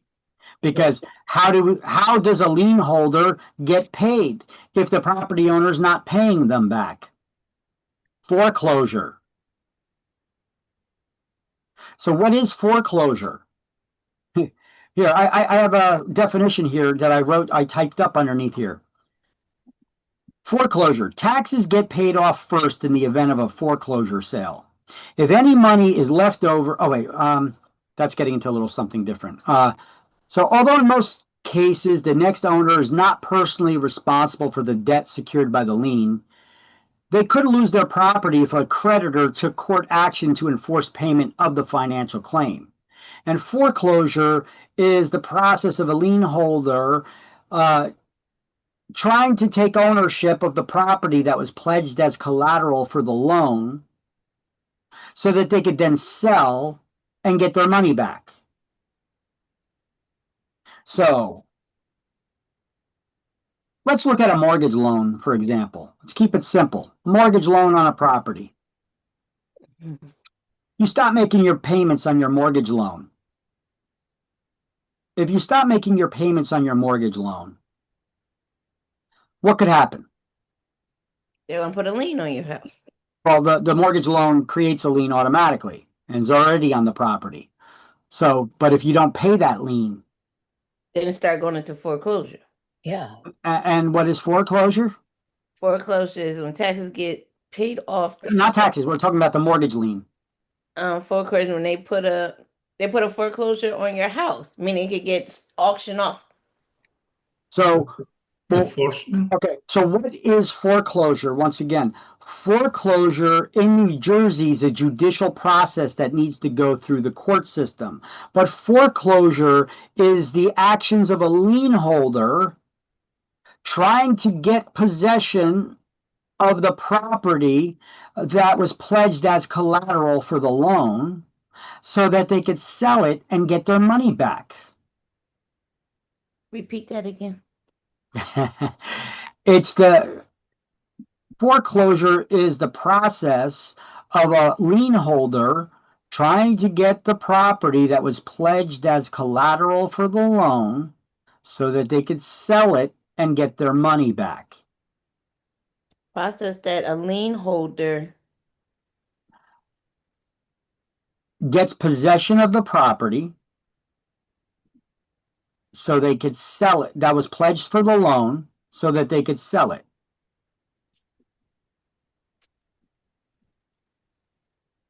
And get their money back.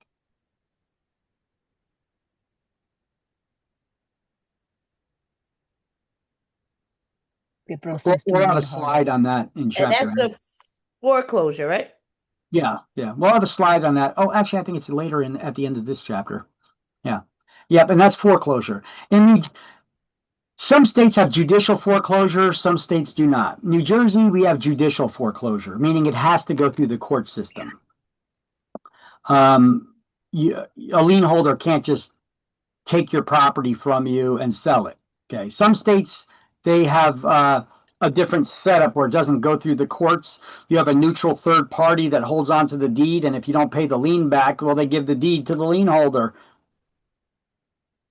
So it's a lot swifter process. It doesn't have to go through the courts. Foreclosure in New Jersey is a judicial process. It has to go through the court system, and it's often an expensive, long, drawn-out process. So what if you have a property that's worth $500,000? It's worth $500,000, and you almost paid it off. You owe $50,000 on that house. Could you get foreclosed on if you stop paying your mortgage loan? Yes. Yeah. Yeah. You have to pay it up until it's paid off, right? But you got most of it paid off already. Wouldn't it make more sense if you don't have the money to pay it off? Or if you find yourself in a hardship because you lost your job and you can't find another one and you're in danger of losing the house? Wouldn't it make more sense to try to sell the house? Mm-hmm.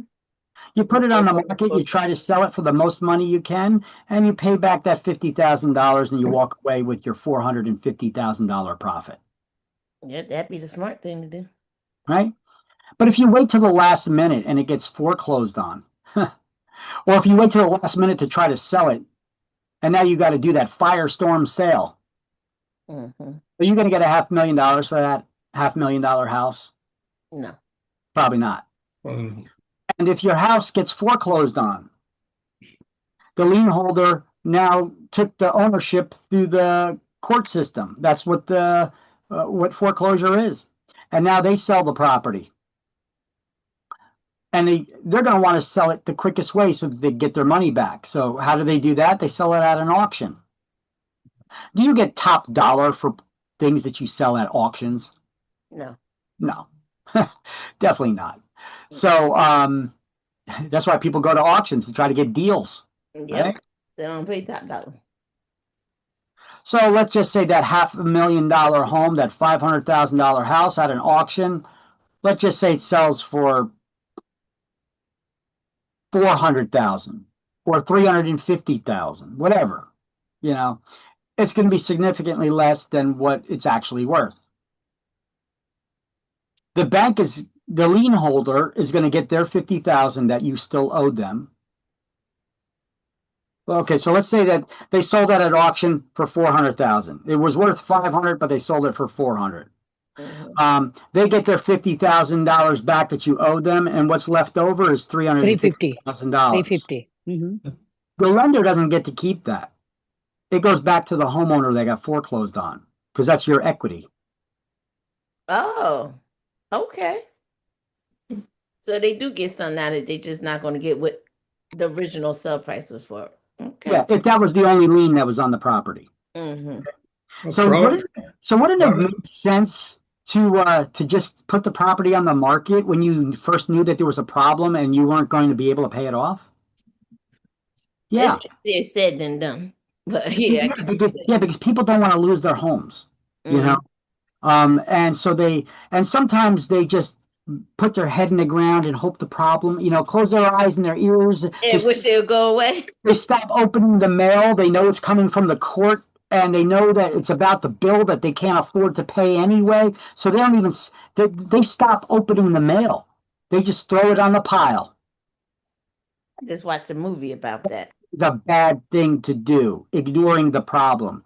If you at least address the problem, you can maybe plead to the court a little bit, maybe get some extra time, or maybe try to work out getting refinancing on the house to make your payments more affordable or something, and give you a little bit more time. So that's like you see these signs that says, "Don't foreclose, we buy your house." Well, those are people trying to get it at a deal. We'll buy your house all cash. We're not giving you top dollar for it. No, okay. We're going to make a lot of money off you. Don't ever call those people. Okay. They're not giving you signs. I'm like, what do this mean? That's like when you go to a real estate agent that says, "Hey, I'm going to sell your home or I'll buy it." You ever see those things? Those types of ads out there where the real estate agent says, "Your home sold guaranteed." Yes. I guarantee to sell your home or I'll buy it. You guys ever see that? Yes. How could they make such claims? You have real estate agents out there that got that kind of scratch. They got it like that they're able to buy your home. There has to be a catch to it. No, sure is. You know what the catch is? You have to agree to my terms for me to be able to sell your home or buy it. You cannot list the property at whatever ridiculous value you think your home is worth. You have to go by my valuation of your home. Oh. And you have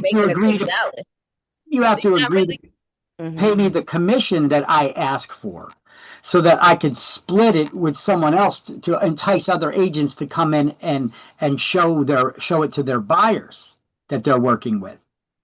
So you have to agree to list the property at my suggested price, which is probably considerably less than you think it's worth.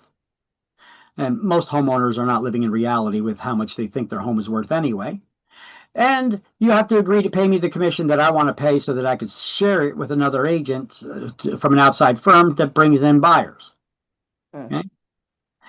So you got to work with me here. And then if I can't sell it,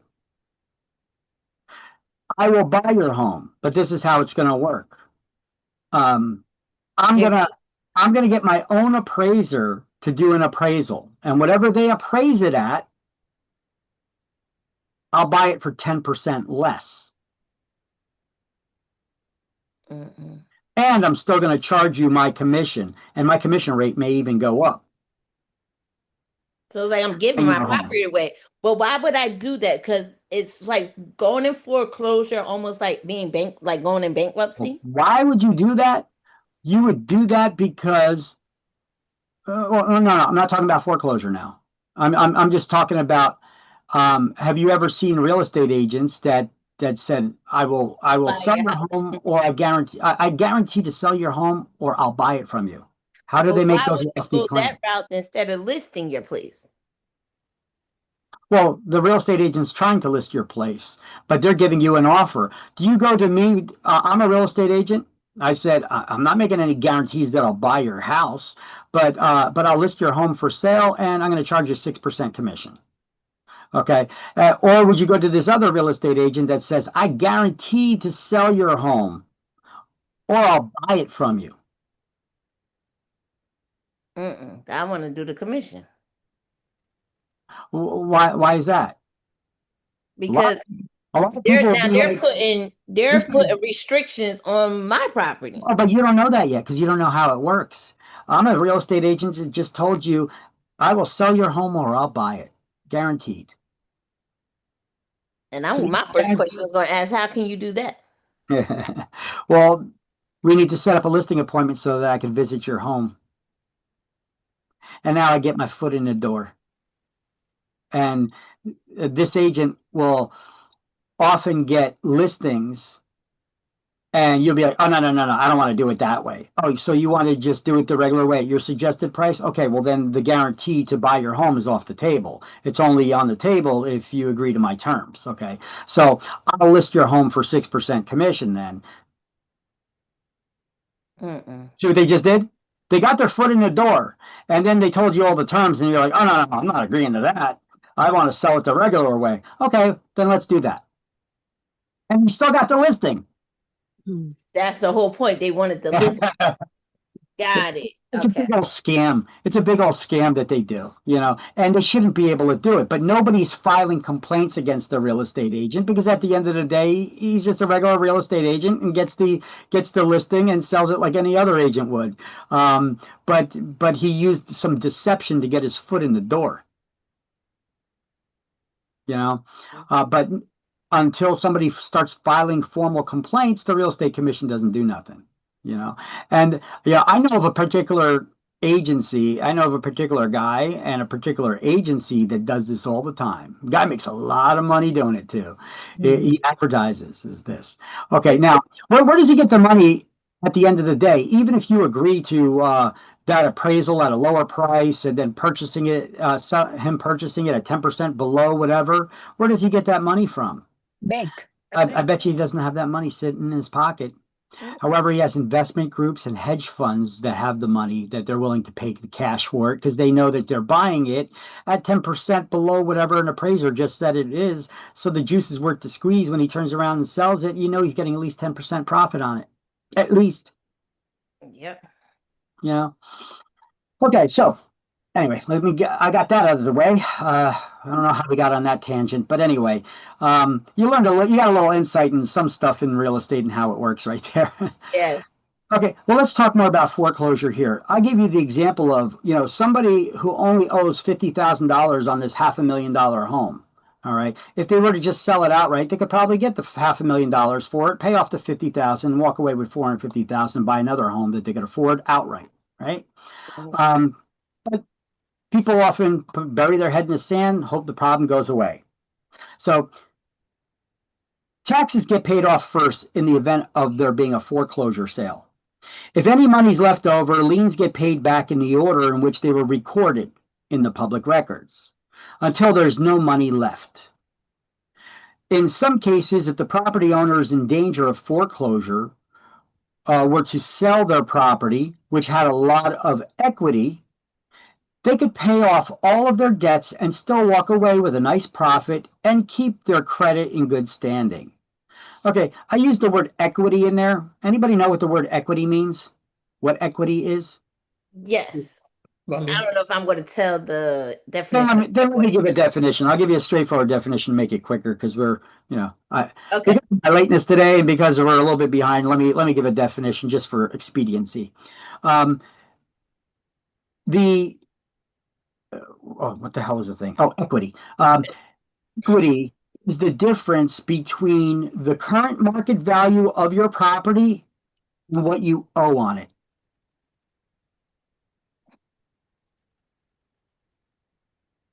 Equity is the difference of the current market value and what you owe on the loan. Now, equity can be built in three different ways. You could pay down your loan. Usually at the time you purchase a property, your equity is equal to your down payment. And as you keep making payments on that mortgage loan, paying it off, you're building equity. So that gap between what the property's value is and what you owe on it continues to build. So that's what equity is. Equity is that built-in value that you have. Another way to build equity is you could do home improvement. You do an improvement to the property, increasing its value, creating more equity. Or just through using inflation as a hedge. In other words, property values are cyclical. They go up, they go down. They go up, they go down. That's the way the real estate market works, okay? So if you bought the property at the bottom of the cycle and then the property values are just naturally going up, there's an increase of value. It's increasing the gap between what you owe on it and what the property's worth. So do you buy high and sell low, or do you buy low and sell high? Buy low and sell high. There you go. Or why sell? You could also refinance and take the cash out, do a cash out refi. But it's not advised to use your house as a piggy bank. Anyway, Not unless you're doing home improvements and putting that money back into the house, Mhm. increasing the value without having to pull any more money out of your pocket. Mm. Okay, so however, sometimes people fall on hard times, they let their problems sort themselves out, and foreclosures happen. If there are enough proceeds to pay off all the debts, then the homeowner will still get the remaining money back. If they sold it themselves, they would have to receive more than the auction sale. Okay, so basically, if a property sells at auction, it's probably going to sell for less than you could sell in a traditional sale. But after the debts have been paid, whatever's left over goes back to the property owner who was foreclosed on. That's the way foreclosure works. Okay. The lender doesn't get to keep all that extra as profit.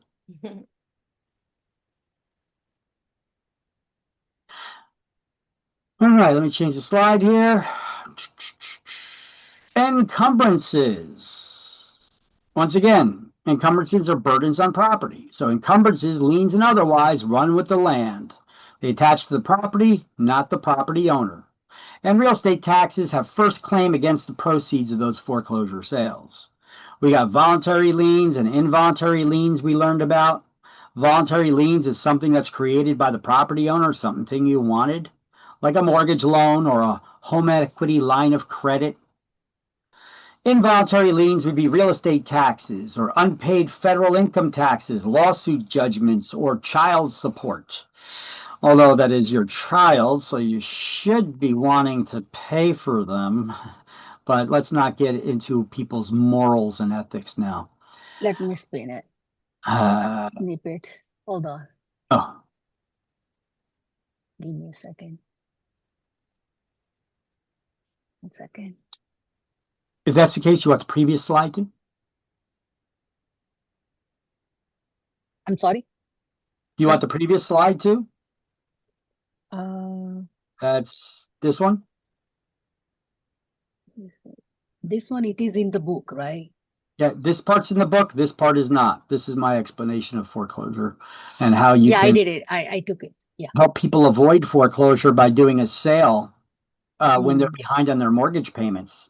And you still get them more money than they would get if they were to just allow it to go to foreclosure. You have to explain that to people. So in order to explain it to people, though, you need to understand how it works yourself. Right. And we'll get into it in more detail. There's ways that even if they have a foreclosure scheduled, a foreclosure sale scheduled, the sheriff's sale scheduled, you could delay it for 2 months. Oh. How long does it take to close on a typical sale of a house? 60 days, 2 months. It can be done sooner, but typically 2 months if you're not rushing. So you could delay a foreclosure sale twice, 2 weeks each time. And then you could ask the lender to delay it twice for 2 weeks each time. How do you do that? Communication. Just communication. That's it. Wow. The lender doesn't want, they don't want go through the long, drawn out process of foreclosure. And even an auction, when an auction takes place, those are conducted by sheriff's departments. Sheriff department gets 10% of the proceeds. They don't do it for free. They get money. Who gets 10%? The sheriff's department. That's the If you ever sue somebody and they owe you money, but you're like, they don't owe nothing. How do you know? You could either hire a private investigator to try to track down any assets that they own. You go to the sheriff's department and have them work for you. They have all kinds of law enforcement tools and resources that they could use to track down to see if anybody's got bank accounts or owns anything, has assets of any kind, and then they'll seize them. Sheriff's department can be your own personal debt collector. Although you're going to have to pay them 10% of whatever they collect. Interesting. It is. Little factoids there for you. Mm-hmm. And did You you know said- that when you pay off your mortgage loan, the mortgage loan creates a lien, which is attached to the ownership records in the public records. But did you know that when you pay it off, even when you pay it off, that lien is never removed. It's there forever.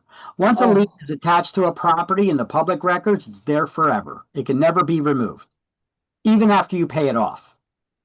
It As a just zero. shows that it went into a That lien will always be in the public records, showing that you owe that money. So when you pay off a lien, that lien holder is supposed to add another document to the public records called a satisfaction of lien. Oh, So now so they don't remove the lien when you pay it off. They just add another document to the public records called a satisfaction of lien. satisfaction. So now if you do a title search of the property records, you can see the complete history of that property. There was a lien on the property. This person had a mortgage lien. Oh, here they go. There's a satisfaction of lien recorded. They paid it off at this date. So you could actually just get somebody to do a search of the public records, give it to you in chronological order according to date, all the documents that can be found in the public records. And then you could match up the documents to see, okay, well, there was a lien, that lien was paid off, there was a lien, whoop, that one wasn't paid off. We need to look into this before I go and buy the property. Okay, this is how we discover these problems. Okay. And you said 10% gets sales department, right? No, that's for sheriff's department. If they're doing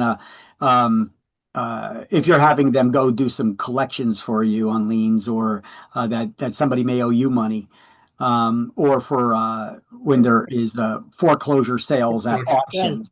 But that's the lien holder, that's the lender that's paying that, not you, not us. We're not involved in that. Forget about that 10%. I was just giving you a little backstory on how it actually works in the background. I see.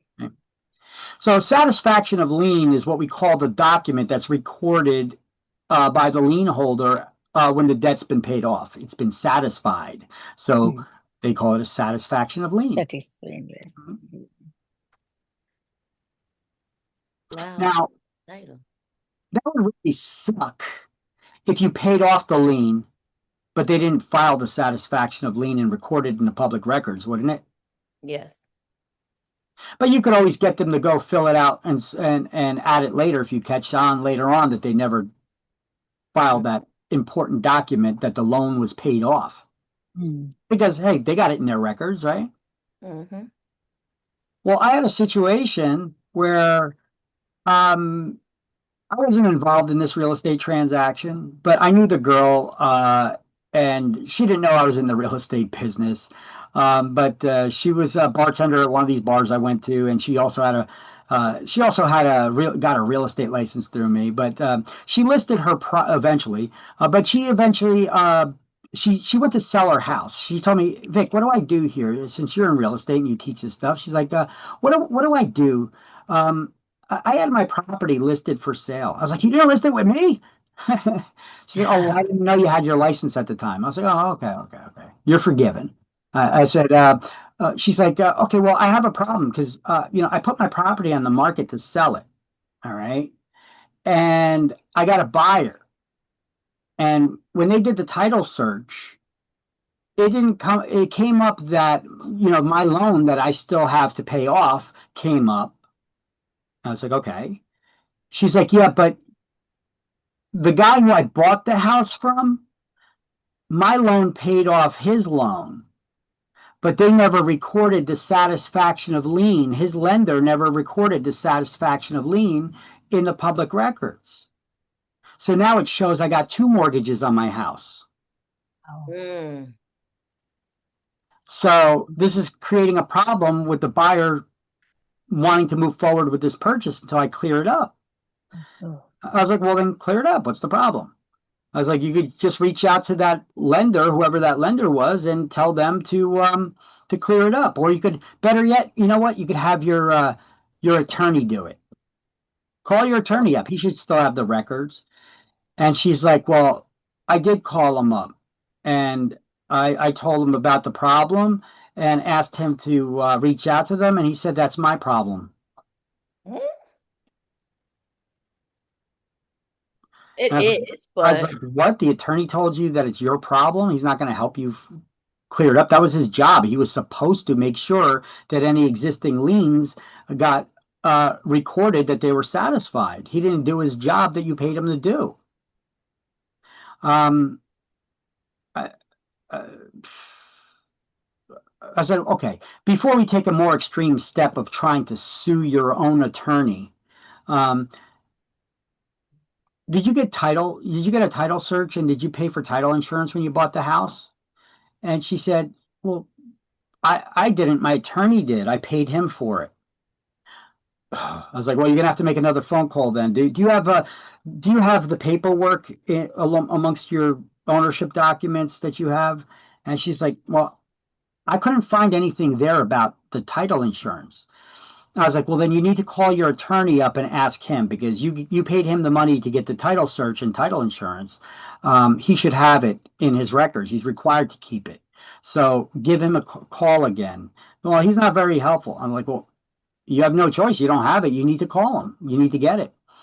So she called him up, and he started arguing with her that he's like, this is your problem. Stop bothering me with this. And she's like, well, I paid you to get title insurance and do a title search, and I don't have the records for that. And I could get them to fix the problem, but I need you to give me the records. He hung up on her. We later found out that attorney never purchased the title search or did a title search, and never ordered title insurance. He just took the money from her. Assuming everything will go smoothly, because most real estate transactions, those things usually go smooth. So he didn't think it was going to be a problem. He think he could just pocket the money, basically what he did. I was like, well, now you need to sue your attorney. You need to get another attorney to sue that attorney. So she tried reaching out to other attorneys. And then next time I seen her, she was like, I can't find an attorney that's willing to sue my attorney. I was like, what are you talking about? Attorneys love to sue. That's what they do. And she's like, yeah, but the only problem is my attorney that helped me in this real estate transaction, he's now a New Jersey Superior Court judge. And none of them want to sue a Superior Court judge, because one day they may have to appear before him in a case, and that could backfire on their careers. And it does happen in the court system. So I was like, oh, man. I was like, that sucks. I was like, well, what you could do, I hate injustice like that. I hate crap like that. So I told her, I was like, you need to file I was like, one thing you need to do, you could hit him in the pocketbook where it hurts. You could file a complaint with the Bar Association. And if there's enough complaints against an attorney, even a judge, it makes their insurance go through the roof. It gets very expensive for them. So she reached out to the Bar Association to file a complaint. It costs like $3,000 to $5,000 to register a complaint, to file a complaint against an attorney or a judge. So she's like, I ain't doing that. I was like, oh, okay. Then what you could do is you could try to reach out to the Attorney General's office, right? That's the highest law enforcement officer in the state. Mm-hmm. Well, the Attorney General's in the same political party as him, and he doesn't want to do anything about it. Okay.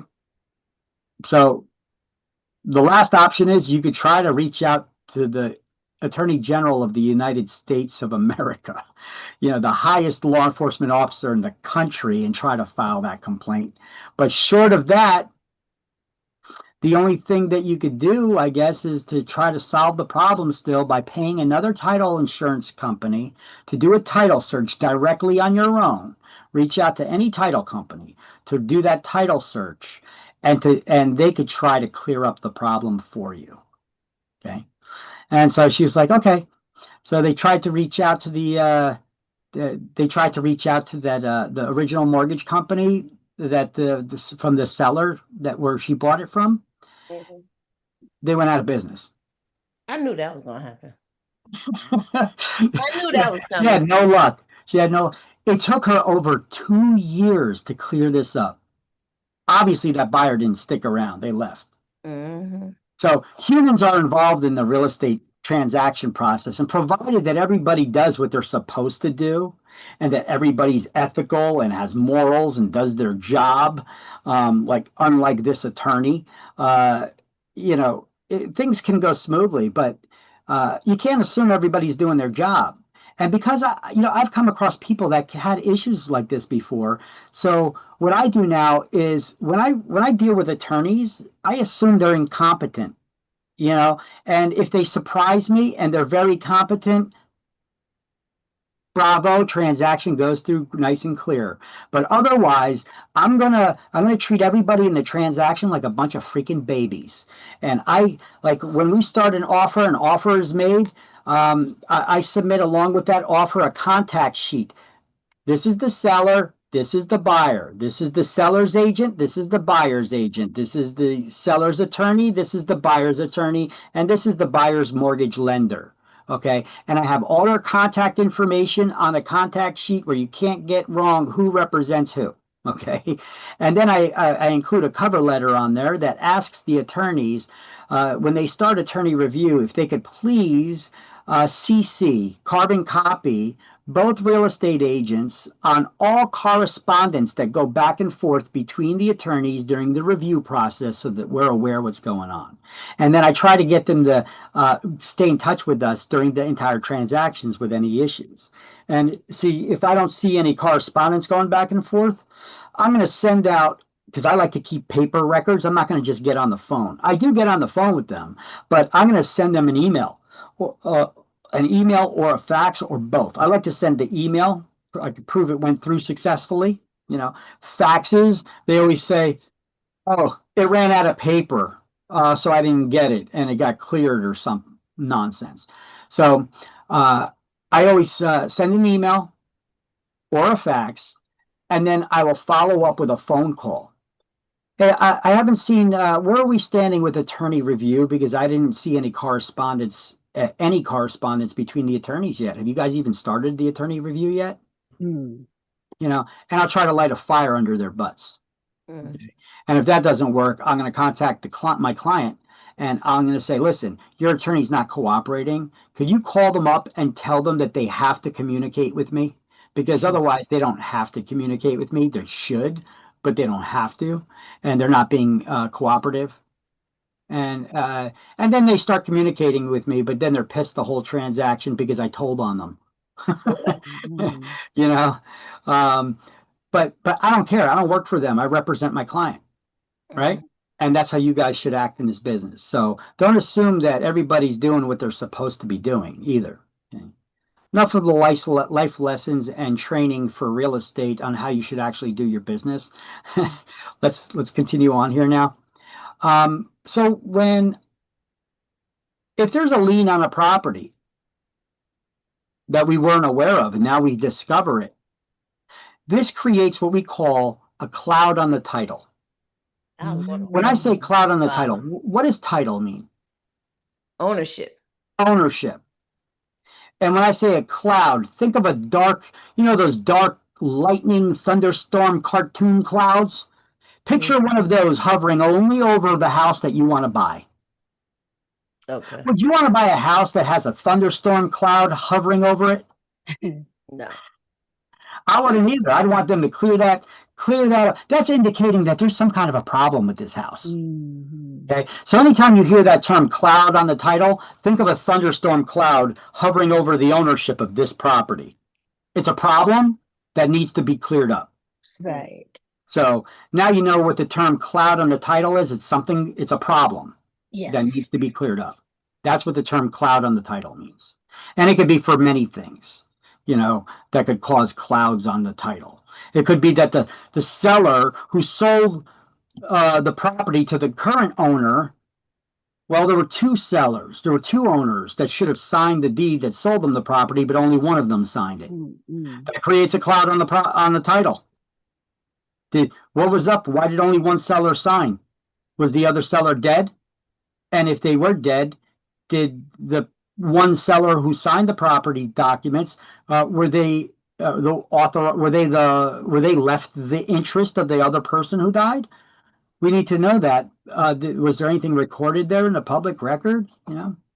Now, we don't do that. We're not the ones that usually do all that research. That's a title company that does that. Right. But these are the types of things that they would come up with, and that could create a cloud on the title. It's not just liens. It could also be not all the sellers signed the document, Or are we required to record all documents in the public record? When does the transfer of ownership of real estate take place? Upon delivery and acceptance of the deed itself. Right? So because of that, the moment that the seller signs the deed that identifies the buyer as the purchaser, and the seller signs the deed and hands it to the buyer, at that moment they became the owner. Mm-hmm. Okay, so I'm the owner of this property now. I got the deed in hand. Am I the owner? Yes. Yes, I am. Because transfer of ownership takes place upon delivery and acceptance of the deed. Mm-hmm. Am I required to record this deed in the public records, though, at the county hall of records where they keep all real estate records? Are you being a buyer, right? I'm the new owner now. Am I required to record this deed that says that I'm the new owner? Yes. Yeah. No. I think your agent's supposed to do it. It's not a requirement in New Jersey that the document be recorded by anyone. It's in your best interest to record the document in the public records, but it's not a requirement. And because it's not a requirement, sometimes documents don't get recorded. So now let's just say we're at this property now where in the past we had an owner who never recorded the document, but then they sold it to the current owner who now you're buying it from. Okay.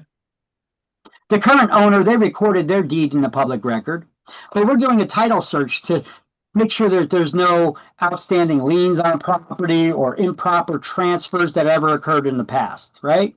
So we're going to do our due diligence, and we're going to pay for a title search and get a title search done. Now the title search comes back and it shows all the records that were recorded in the county hall of records. And it shows that the current seller bought the property from someone else. However, that someone else never had their ownership documents recorded in the public record. So the last record before the current owner showing in the public record was 2 owners ago. So this purchaser, the current owner who we're trying to buy the house from, is listed as the owner of the property. However, the last owner listed is not the person who they say that they bought it from. It was someone else. Wow. So confusing. That creates a cloud on the title. Because somebody didn't record their ownership documents in the public record, that person was never listed as an owner. So the current owner saying, well, I bought it from this guy. Well, yeah, but he was never listed as an owner. Who is this guy? The last owner we had was the person that he actually bought it from. Right. But it was never recorded, so it creates a problem. Right? Right. That if it's not recorded, then we wouldn't know what liens or anything on the house, right? So we call that a break in the chain of title, or a gap in the chain. Chain of title. Each owner of a property is a link in the chain. So if that each owner records all of the documents they have pertaining to their ownership in the public records, in the future, somebody can do a title search and they could search back and they could see all the records. But if somebody didn't record their ownership records in the public records, it creates a gap or a break in the chain. We can't link one owner to the previous. There's a gap there. So how do we cure the gaps? Well, first of all, that creates that gap is called a cloud on the title. It creates a cloud on the title because we can't prove that the current owner even has the legal right to sell it to us now. Did they get the property legally themselves? So we're going to want them to clear that up somehow.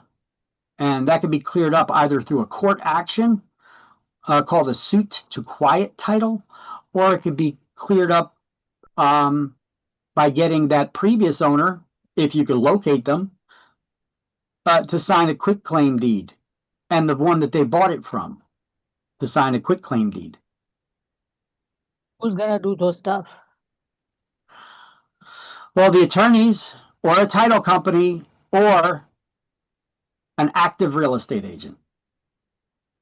But usually an attorney or title company. Real estate agents usually don't do this. And they usually take long, right? Yeah, it could take a while. If you know what you're doing, it could take a while. All right. So these are the different forms of involuntary alienation. We also saw this in chapter 20. This is actually from chapter 20, about how transfers of ownership take place, Escheat, when somebody dies with no heirs, the property reverts to the state. If land is needed for a greater public use through eminent domain, the public agency or governmental agency that has the power of eminent domain gets the property. If you don't pay your debts secured by the real estate through the process of foreclosure, the sheriff sells the property to the highest bidder. And through adverse possession, through open, notorious, continuous use of someone's property without their permission for a prescribed period of time by law, if through the process of adverse possession, an adverse possessor can gain ownership. All right, so I talked about liens get paid back according to their priority. Like, who gets paid back first? If there's a bunch of liens on a property and foreclosure occurs, there's an auction on the property. The taxes get paid first. Yes. Taxes always jump to the head of the line. Two things certain in life, death and taxes jump to the head of the line. They always get paid first. But there was no outstanding tax liens. Let's just pretend there were no outstanding tax liens. So who gets paid next? Well, liens get paid according to the order in which the liens were recorded in the public record. With the exception of taxes, because taxes always jump to the head of the line, and contractors' liens, those mechanics liens. They go according to it doesn't matter when the contractor recorded the lien in the public records. It goes according to when the work began or the materials were delivered. So they could record their lien much later and still jump ahead of other lien holders because they get retroactively backdated to the date that the work began or the materials delivered. So these two types of liens, it doesn't matter when they got recorded. Taxes jump to the head of the line, and mechanics, contractors' liens, they could jump ahead of other liens according to their date. They still go according to date, but not the date that it was recorded, but the date when the work began or the materials were delivered, whichever happened first. So all these lien holders then get paid back according to the date or their priority, right? And until there's no more money left over to pay off the remaining liens. If all liens can get paid off and then there's more money left over, the seller gets that money. Mm-hmm. That's their equity, right? Yes. Because it is possible that properties get foreclosed on and there was a lot of equity in it. They just stopped paying their bills for whatever reason, and they had a lot of equity. They could have sold it and cashed out and paid off all these liens and walked away with a nice profit. They just didn't do that. There's still the possibility that they could get a profit. Yeah. Before going to foreclosure, and they have this equity, and can they take out an equity lien to pay it off? I mean, equity in their house? A home equity loan. Home equity? Yeah. Yeah. To pay off that lien instead of it going into foreclosure? They could have taken out a home, they could have refinanced the house and took out a home equity loan. Well, actually, they could have just refinanced the house. Okay. If you refinance a house, what is that? It's getting a new loan to pay off your existing one. Right. It pays off the existing one, and boof, now you got a new loan. You're starting over. You're not in danger of foreclosure anymore. Yeah, that's a possibility. Yeah. However, if your credit score got destroyed because you allowed your mortgage payments to go unpaid for so long, it may be you may have trouble getting a new loan. Mm. So can I jump to the home equity then? Well, that's still a loan. Oh, It depends the bank. If you Yeah. qualify, right? Mm-hmm. Yeah, I mean, you could get a home equity loan. It's possible if you got a lot of equity in it. Even if you got a crappy credit score, they may be willing to do that because of the all of the equity. But usually, your credit score will play a role on it. Is that what you were talking about, Rafael? Yes. Yeah, Oh. yeah. I say it depends. It depends. The bank they're going to give you money if you qualify. Yeah, If you don't qualify, they don't get money. Correct. Okay, so let's do the highlight here about priority of liens, and then we're gonna take we'll take our lunch break. Daniel, I have a question, general question.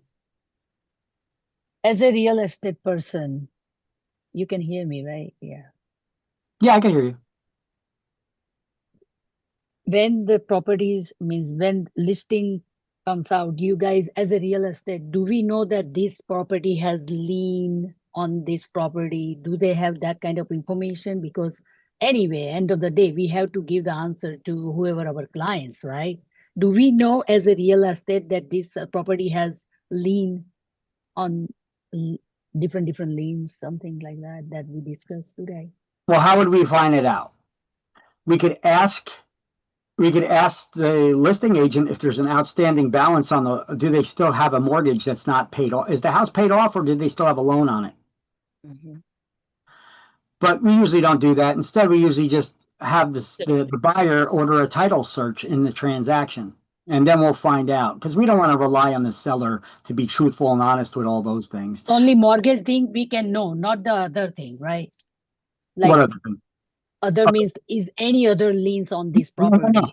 The title search, you would discover any other liens that are currently recorded in the public record. Okay. And it's not a bad idea if when you get title search, you get title insurance. So now if any other liens pop up that didn't show up before, you're covered by the insurance. The insurance company will pay them off. All right. I never heard of that.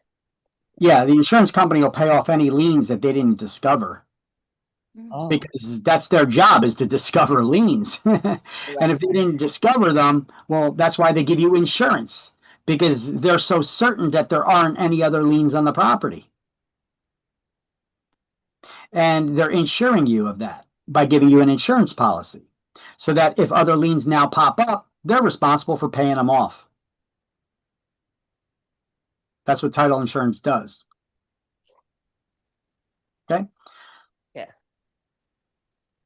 Mm-hmm. So, as you can see, the priority of liens determine the order in which the debts will be paid off in the case of foreclosure and real estate taxes and special assessments for improvements that the municipality does, not the homeowner, that enhance the value of the property generally take priority over all other liens.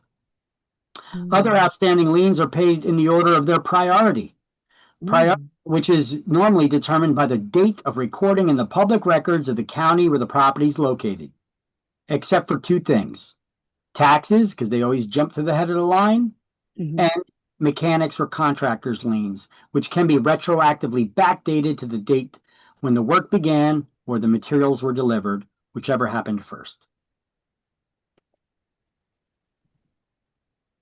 Okay. That's a pretty good explanation right there for priority of liens.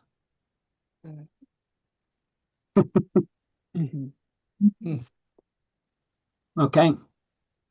Did we do presents today? I'm sorry? No, we didn't do a poll. The poll. Yeah, we didn't do any today. Let me throw out one. Yeah, we'll throw out that before lunch attendance poll right now. I'm done.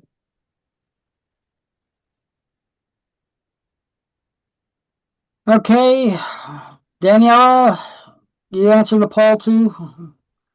Only got 3 people that answered the poll there. You got it, right, Mike? Well, I don't know who answered the poll. I just know that I got 3 out of 4 that answered the poll just now. I don't know who answered it until after the poll's been submitted and completed. Then I have to do a Zoom record search on the website. I can't even tell right now. I have to tell through the Zoom record search on the website. Okay, so liens and other encumbrances, they run with the land, meaning that they pass on to the next owner.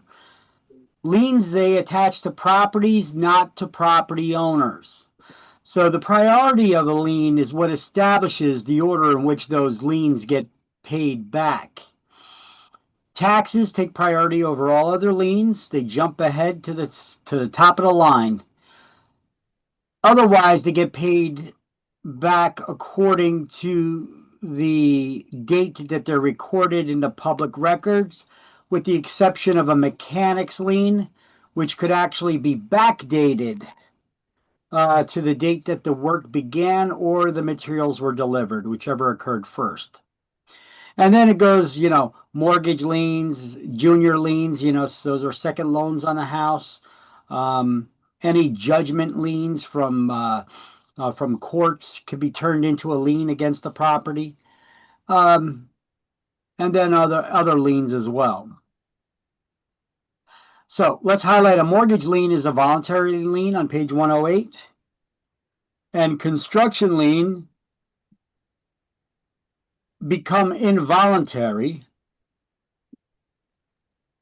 when placed against real property.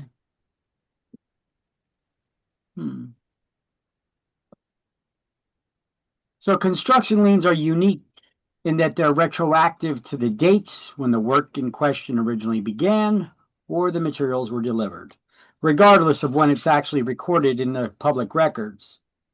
They could be backdated and end up jumping ahead of other liens because it goes according to when the work started.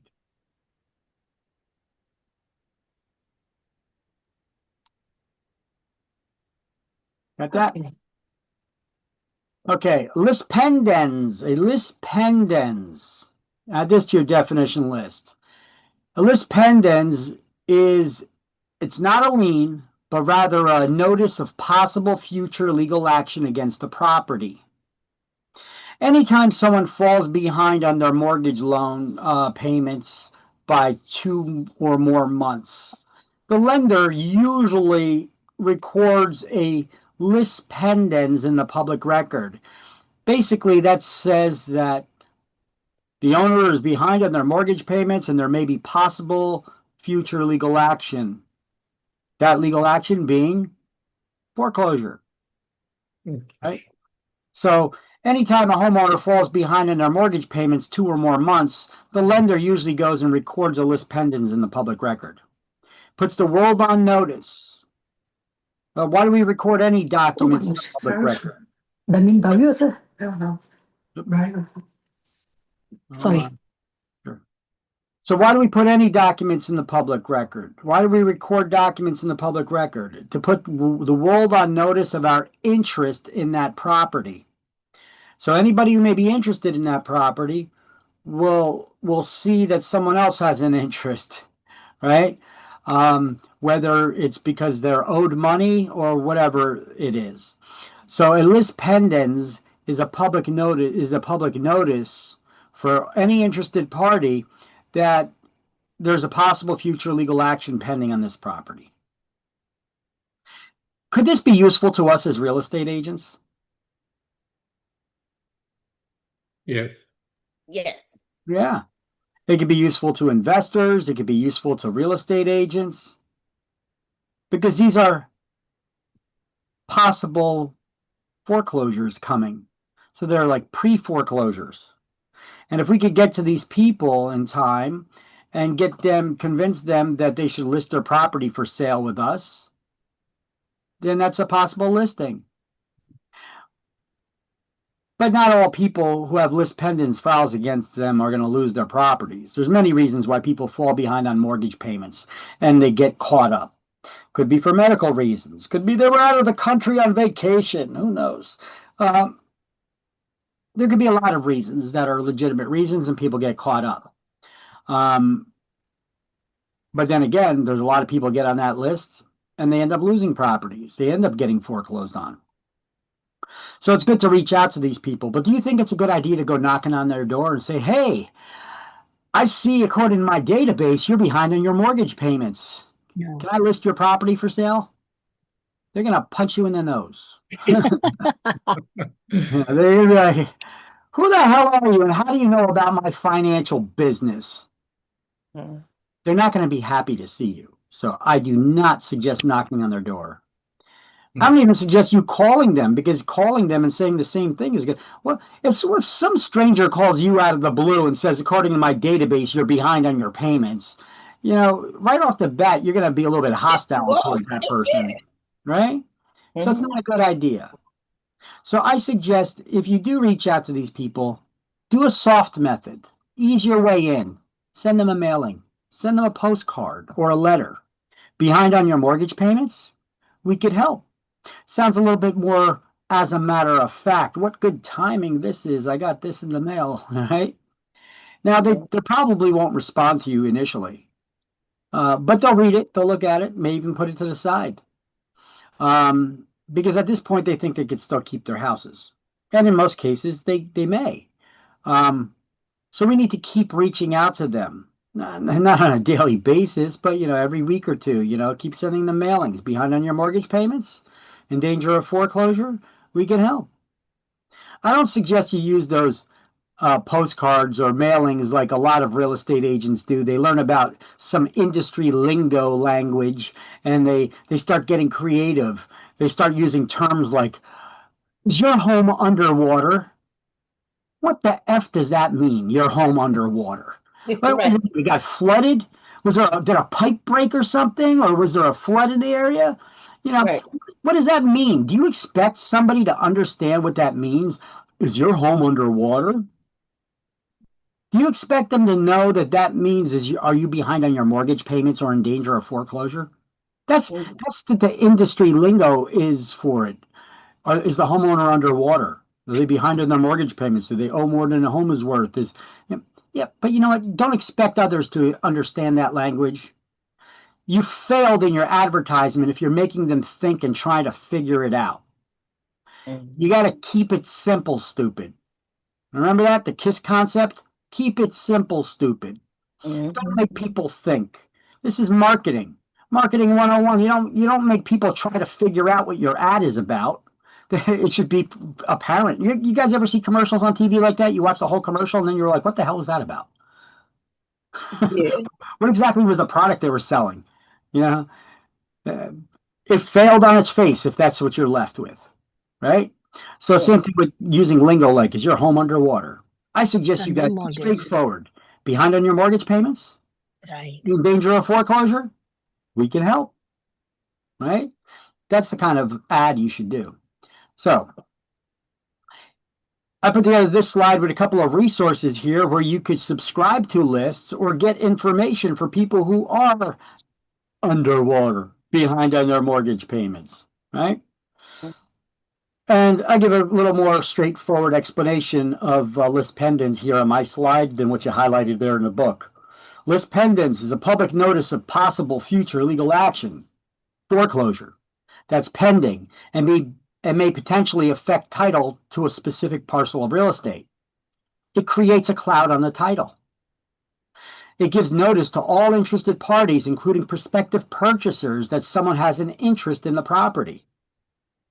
Yeah, because you owe them money and you ain't paying.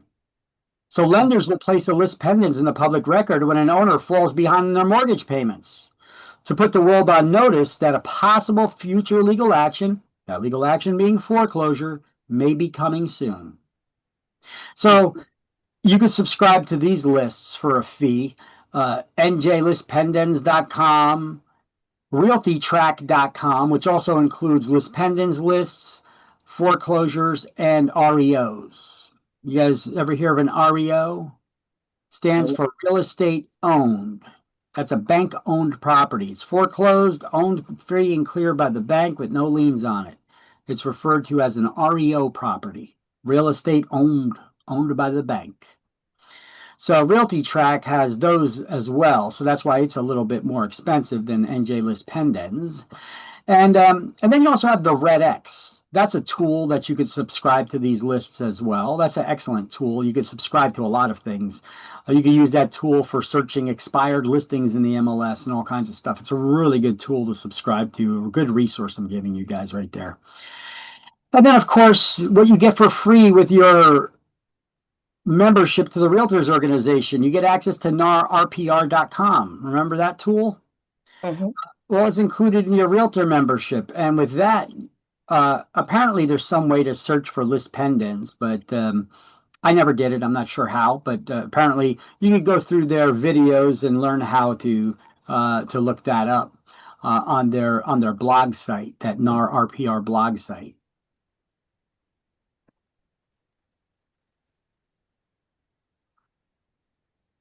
Okay, so I give you guys a couple list of resources right there. You're welcome.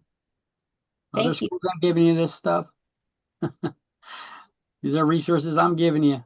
You wouldn't know this otherwise, unless your broker taught you about it, and they probably wouldn't. Because I don't have time for that. So, easements. What is an easement? It's a right acquired by one party to use the land of another for a specific purpose. So an easement is a right, and rights can't be revoked. So let's write that next to easements. Rights can't be revoked. Easement is a right, and rights cannot be revoked. Now, there's two categories of easements. They're either appurtenant or engross. Before we even get into it, I'll just tell you straight off the bat. An easement engross is a utility easement, for public utilities like water lines, sewer lines, gas lines, telephone poles, and power lines, and things of that nature. Those are public utilities. So an easement engross is an easement so that these public utilities can be on your property for a specific purpose to deliver the service to your home. So easement appurtenant is an easement that grants the right of an owner of an adjacent parcel of land is an easement appurtenant. What does adjacent mean? That's your neighbor whose property is touching yours, not the guy across the street. It's a neighbor whose land is touching, it's abutting yours. It's an adjacent parcel. So for an easement appurtenance to exist, there has to be two adjacent tracts of land touching each other, owned by different parties, because you don't need an easement to walk over your own land or to use your own land, right? The tract over which the easement runs is known as the servient estate, and the tract that benefits from the easement is known as the dominant. So you have a servant or servient, and you have the dominant. Which one do you think is going to benefit? The dominant. Dominant. Yeah. Think of the dominant like the bully, except they're not a bully. They have a legal right to use the property. But they're walking all over and there's not a damn thing you could do about it. Why? Because they have a right to. So the dominant estate, with the easement appurtenant, there's always a dominant and a servient estate. The servient estate is the person whose land is being walked over and being used. And the dominant is the one that's benefiting it from that easement that allows them to walk on somebody else's property and use it. Make sense? Yes. And once an easement is created, it's said that it runs with the land. And we already learned what that means. What does that statement, run with the land, mean? It passes from one owner to the next. And then we have that, once again, the easement engross, which you should write next to that, is a utility easement. And this statement that I have highlighted here only applies to an easement engross. If the need for the easement were to cease, the easement would cease to exist. That statement only applies to an easement engross. It's the only type of easement that would cease to exist if the need for it were no longer needed. You guys have the highlights in the notes? 1 Give second. me a second. If the need, where's that at? Just simple. You know, I just remember easement. So I want to share with you just for us. You know, we have fence, right? And the next door neighbor's fence, every couple of years, what happens? His fence is falling down in our property, and sometimes it's damaging to my shed area, the shed that we have it in the backyard, right? The The shed. what? The what The area? shed, the small house. What do you call shed? Shed. Shed. Oh, shed. Sea Shed. shed. I would say sea shed. Shed. So every 2 years, something happens with his fence, and it's just falling under it means falling to our property. So I'm not very strict about that, but I usually go to her house, and whenever it happens, I go to her. Hey, your fence fell down to our area, and this happens. Oh, don't worry, we already called people. They're gonna fix it, and they're fixing it every time it happens, and they're fixing it. And Long just- was there more to that story, or you just? No, what I'm saying, it's damage. I just remember when we talk about this easement, I said, oh, it's from other owner to like two owners. They have something. You said that from this land to this land, so servient and dominant. Okay, I think you're talking about an encroachment where your neighbor's fence is now falling on your property. It's encroaching Yes. in your territory. Mm. It's any time any installation illegally extends onto the neighboring property. You could remove it, okay? But in this case, you're doing the right thing. You're just going to the neighbor, you're telling them about it, and they're fixing it. But you should try to tell them to patch it up and do a better job fixing it so it stops falling on our property all the time, Right. especially if it does any damage to your shed. Yeah. Very little bit. And she's 80, 90 years old lady. So, I said, Well, it's a little bit difficult then. That yeah. situation. All right. Okay. You guys got all these notes? Catch any slide? Oh, Yeah. one second. I was Okay. talking. Where is that? Page 109. Only one line I need to do now, right? Easement. Easement saved with the land. Actually, 109 and 110. This part Yeah, is on got it. page 109. This part, all this is on 110. And where is the last one? If the need. Oh, easement. That's on page grows. 110 under easement in gross. Oh, wait.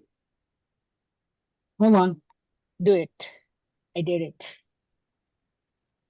Yeah, that's on page 110. But that's like in the middle, that's like the third line of that paragraph there.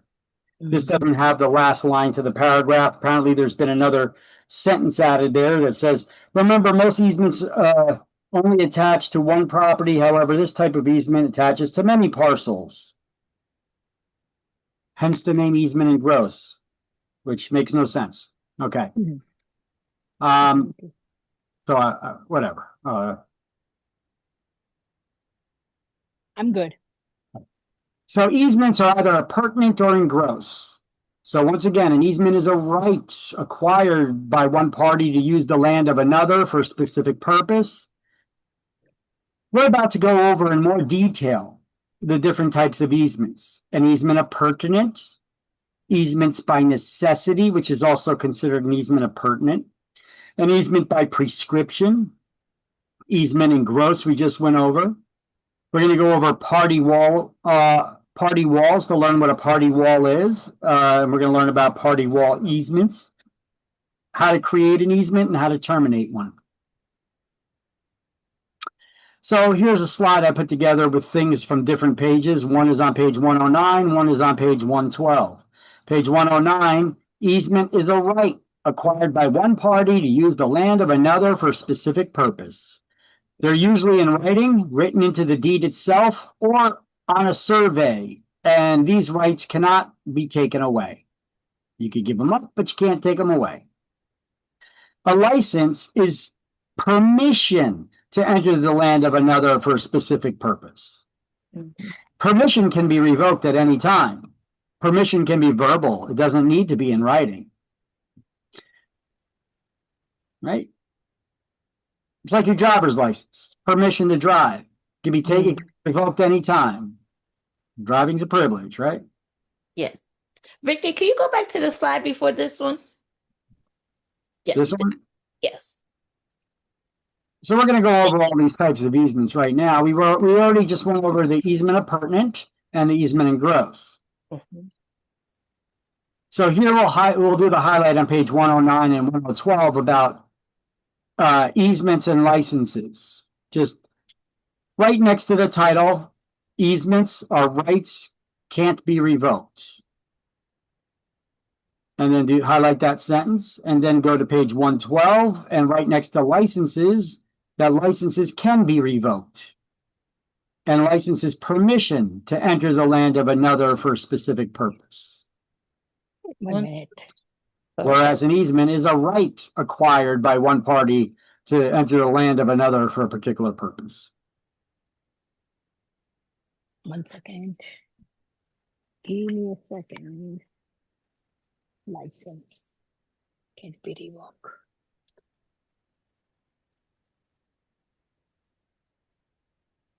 Okay. Good. Thank you. Okay. All good. Encroachment.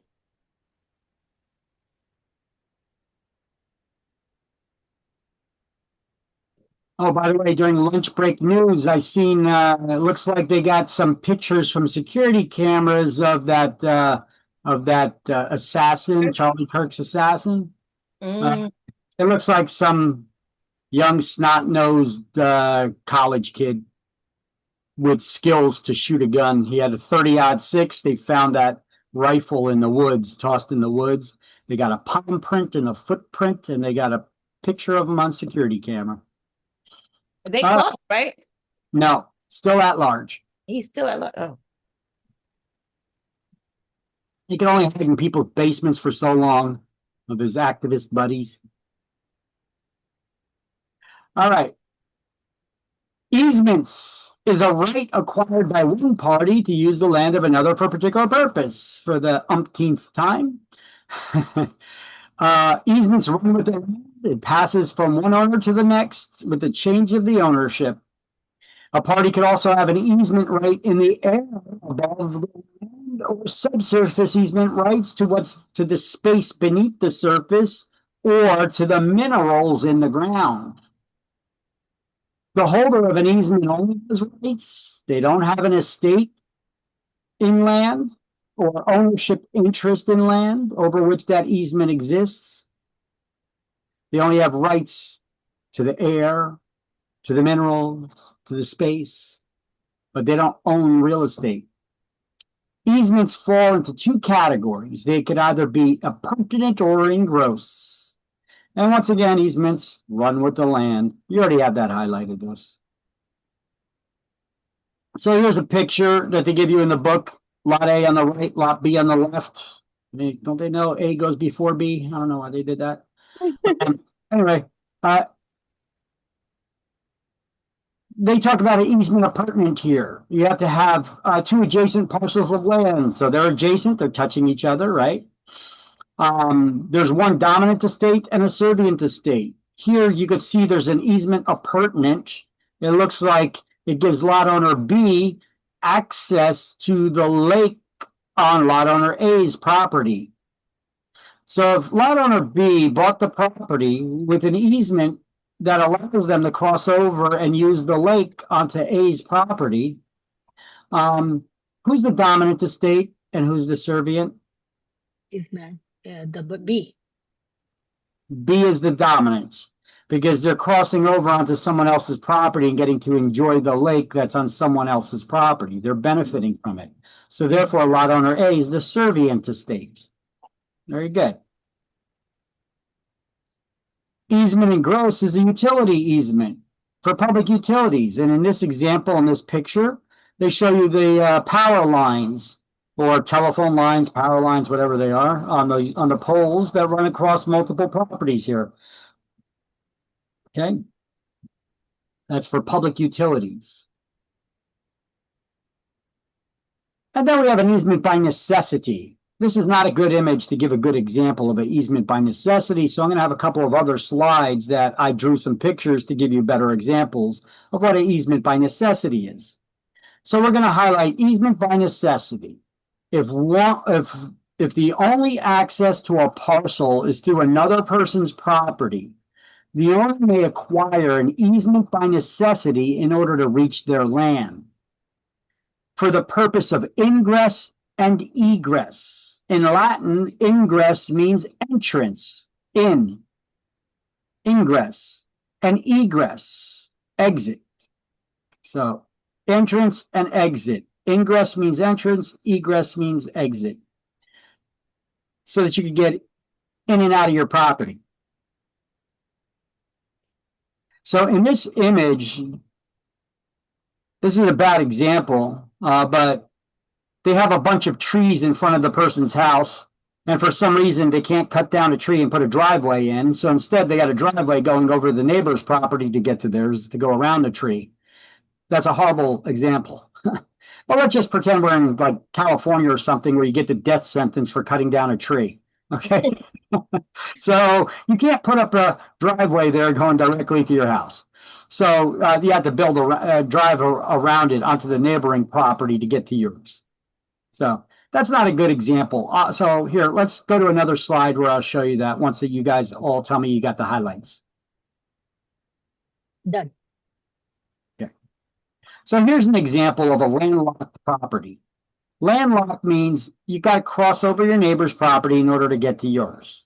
There's no way for you to get to your property without crossing over your neighbor's. So here's an example. Lot owner A, their property is in orange here, and lot owner B, their property is in green. How does lot owner B get to their property? They got to cross over lot owner A's property. They may have a little roadway here that gives them access to get to their property.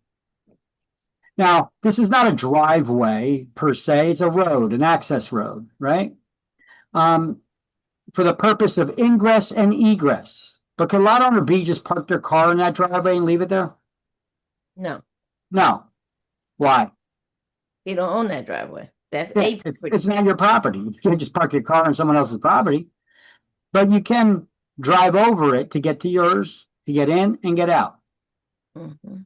If you have an easement by necessity, that's you for the because it's necessary in order to cross over the neighbor's property in order to get to yours. Thus, the name easement by necessity.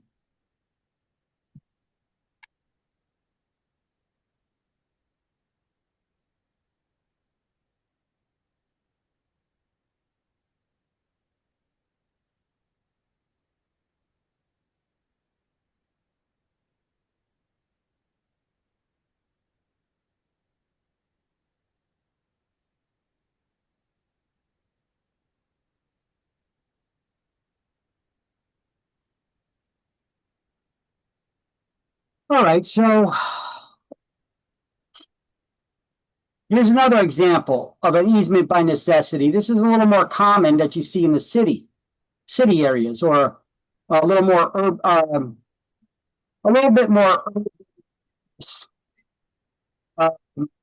Even though these are single-family houses here next to each other, they're built a little bit close to each other. Mhm. So there's not enough room for a driveway to get to the garage that's in back of the house. Or there may be a driveway or a parking lot in the back of the house. So they built the driveway. Creo que esta es la próxima que se inaugura. Oh, Pero ¿y qué se va a poner en la noche para dormir, Daniel? boy. Quiet that conversation. All right.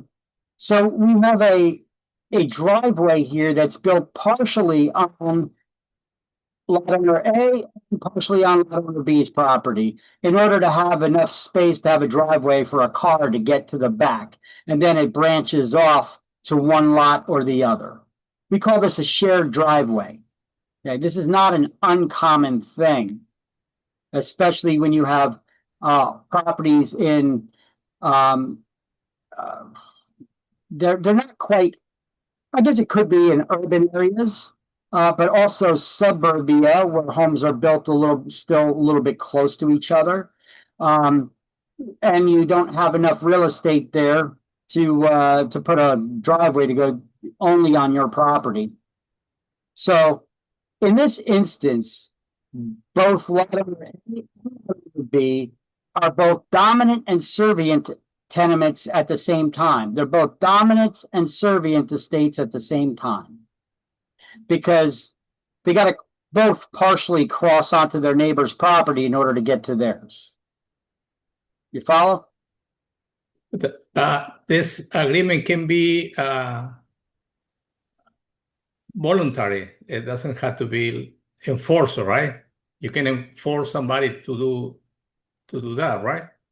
Once it's established that there's an easement right there, you got a shared driveway. And now let's just say that you buy lot B now. Okay, so you're the new owner of lot B, on the right here. Can you be like, well, I'm not going to participate in that anymore. I don't want you crossing over my property. I don't care if I have a garage or not. I can't get to my own garage either. I'm not going to participate in it. So I'm going to put a fence on my property covering my side here. So now there's not enough room for you to get to your own garage in the back. No, you can't do that. You're violating the other neighbor lot owner A's rights. You cannot take away their rights. They have an easement right. Once it's established somebody has a right, you can't take their rights away. You can't infringe upon their rights. They could take you to court and force you to remove that fence you put up to allow them to use that shared driveway, because it's not up to you. It's not an option. The easement was already there. It was already created so that each property owner can get to the garage or the parking area in the back of their property. Look, this could be very important in certain types of areas. Look at East Orange for a second. I'm using this as an example. I used to work up there, and there's a lot of properties like this. And East Orange does not allow you to park in the street at night. So what do? Well, people have garages and parking spots in the back of the house. But the homes are maybe built so close to each other that they have these shared driveways. It's a common thing. You can't tell them that they can't use the driveway. But you can and they can't. You could drive partially over their property, but they can't. You can't do that. If you buy the property and your neighbor has a fence in the side, you can force it to them to remove, right? Because the fence was there in the middle. Well, no, this isn't a fence. This is just the property line. I'm sorry. That's not a fence. The green line I have drawn in this picture, that's just the property line. Yeah, I know. I understand, but my question is, if the owner, when you buy the house, the fence was there and you cannot drive it through, so you can force it to the neighbor to remove, right? You cannot, right? Well, yeah, you can, because who put up that fence and when exactly did they put up that fence? There's already a garage in the back of both of these properties. There's already a driveway that splits there. So when exactly was that fence put up? Somebody put up that fence without a permit, obviously, because a permit would not allow you would not get a permit to put up a fence to separate where this green line is, to separate these two properties. Because that would also prevent the person to exercise their easement right to get to their garage and their parking area in the back of their house.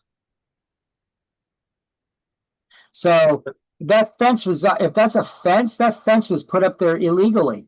They didn't get a permit to do it. and it's violating one of the property, whoever put up the fence is violating the other property owner's easement right to gain access for ingress and egress. Okay? I know I've seen situations where somebody puts up a fence right here. It goes across the driveway, totally across the driveway. And well, that may just be so that, hey, they may have a fence back here, right?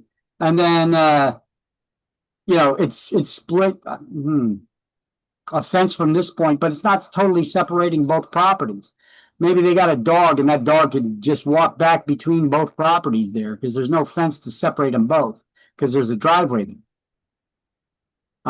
So you could have a fence over here, but you can't put a padlock on that fence so only one person has access to it. You know? All right, let's talk about easements by prescription. This is the type of easement, once again, where it's referred to, some people refer to it as squatters' rights, but squatters have no rights. So an easement by prescription can only be obtained through adverse possession. That means without the permission of the property owner. You're using their property without permission. But if you do it for a long enough period of time and the property owner did not take action to remove you from their property, then you could take them to court to claim ownership of that property. So this type of easement must be perfected in a court of law with a suit for adverse possession, sometimes also referred to as a suit to quiet title, to claim the ownership of that land. Now, the use must be continuous, hostile, adverse to the owner's title, exclusive, and without the owner's approval. Additionally, the use must be visible, open, and notorious. So if you give the person, the neighbor, or whoever the squatter is, permission to use your property, they can't claim an easement by prescription because it has to be without the owner's approval. Now, the prescriptive period in New Jersey is 30 years if it's property that has improvements on it, and 60 years if it's unimproved lands or woodlands. In order to claim an easement by prescription, you have to use that property against the owner's permission out in the open. It's visible, it's obvious you've been using it for 30 years or 60 years, depending on the type of property there. Now, eventually it's going to be changed to a 20-year common law period. And currently nobody can get an easement by prescription in New Jersey because there's a conflict in the law that the politicians need to vote on. And they're going to do away with the 30-year and 60-year period for a common law 20-year period. But currently we have three laws on the books: the common law, the 30-year, and the 60-year. So there's a conflict in the law. And we had a judge that made a good decision about 17 years ago, as long as I've been following this, where they found out that one party sued another trying to claim an easement by prescription. This was two commercial property owners. And we were talking about acres, like hundreds of acres of land that they were trying to claim because they had a fence around the property for 60 years. So now they tried to take them to court to claim an easement by prescription. But the defense was, well, wait a minute. The law, the way that it's written, even though New Jersey politicians created two extra laws here for improved lands and unimproved lands that say you have to use it for 30 years or 60 years, the common law says that you need to take court action within 20 years. But according to the new laws that the politicians made, well, you have to occupy it for 60 years, so taking you to court after 20 years would be stupid because you're not going to win the case. Doesn't matter. You have two laws that conflict with each other, so the judge, instead of rendering a decision in one party's favor, he kicked the court case out and said, it's got to go back to the politicians. They need to fix the law because I'm a judge and judges only render decisions based on the law. And when we have situations where multiple laws cover the same topic and they conflict with each other, A judge can't rule in favor of one version of the law versus the other, because if they do that, then they're going to set some sort of a legal precedent. And that can be called or referred to as legislating from the bench. You're basically creating a law and making a ruling. And now all the courts are going to make their decision based off of a precedent that was set in another legal case. You guys follow? This is kind of like that whole thing. Remember a couple of years ago, we had this whole issue about in our country about Roe versus Wade, the whole abortion thing, right? You guys remember that? And you had politicians talking out their butts, knowing that they're lying to the public, saying there's a long been in place for a long time that allows abortion. Really? Here's the politician that wrote the law, and what exactly was it voted on? Never happened. It was actually a judge who legislated from the bench. He made a court decision because there was a girl that came before him in court that was asking for an abortion because she was raped. She claimed that she was raped and she didn't want to have the rapist's baby. So the judge ruled in her favor and therefore set a precedent now that abortion is legal. So now she was able to go and get her abortion. Now, it later on turned out that she lied in court. She was never raped.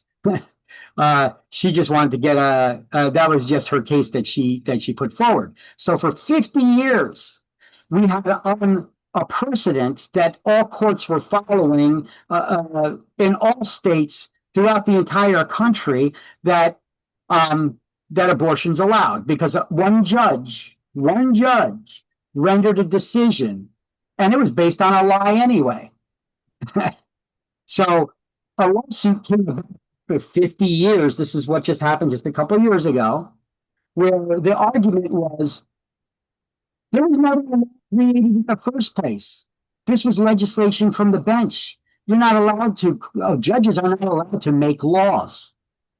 And so when it got to the Supreme Court, when everybody was up in arms in the country. You had the activists that are against abortion, the activists that are for abortion, right? And then you had politicians, I want the right to abort my baby. Come on, people, you got to be out there. Now, I know it's a touchy subject. I don't want to get to the details of whether it's right, wrong, or any of that. I'm just talking about the basis of the legal actions here, and how judges making decisions can set a precedent, but it doesn't create law, even though it makes like a de facto law if everybody starts following that ruling. So anyway, in New Jersey, 17 years ago, this judge did the right thing. He didn't make a ruling from the bench. Instead, he pushed it back to the politicians to rule, to rewrite the law or deal with the conflict. And so our politicians in New Jersey said, okay, what we're going to do is we're going to do away with those new laws that we created, the 30-year period and the 60-year period. And they put a whole plan together. They wrote up a whole it's going to be, and it just got to go up for a vote.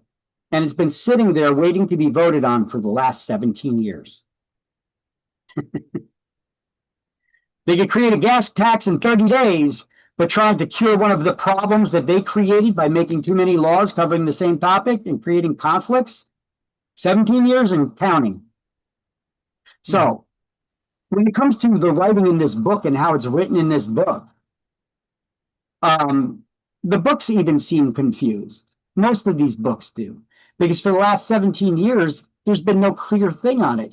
They knew that the law is going to change, but then it never changes, so now people are really confused. So I'm just explaining because I've been following this topic for that long. So I know intimately about it, because I looked it up on the New Jersey State Legislative website. It's still sitting up there waiting for a vote.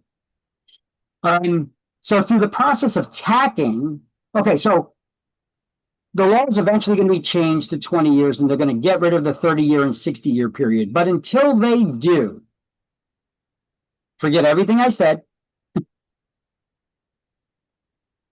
And what is the prescriptive period for improved lands? 30 years. What is the prescriptive period for unimproved lands and woodlands, 60. You need to know the 30-year and the 60-year periods for exam. Forget about the 20-year one, okay? You need to know 30 and 60 for the exams because these are the current laws. I mean, the 20-year period's a common law. It's been in place, but that only requires you take the court case before the courts within 20 years. But they're not going to dive into it that deep in the exams because they're pretty confused on it too. They just know that, you know, in the books that were created, the 30-year for improved lands, 60 years for unimproved lands. And if you haven't used the property for the full 30 years or 60 years, through a process known as tacking, successors in interest can add on one person's time to that of the other, combining them to reach the required prescriptive period in order to make easement by prescription claim.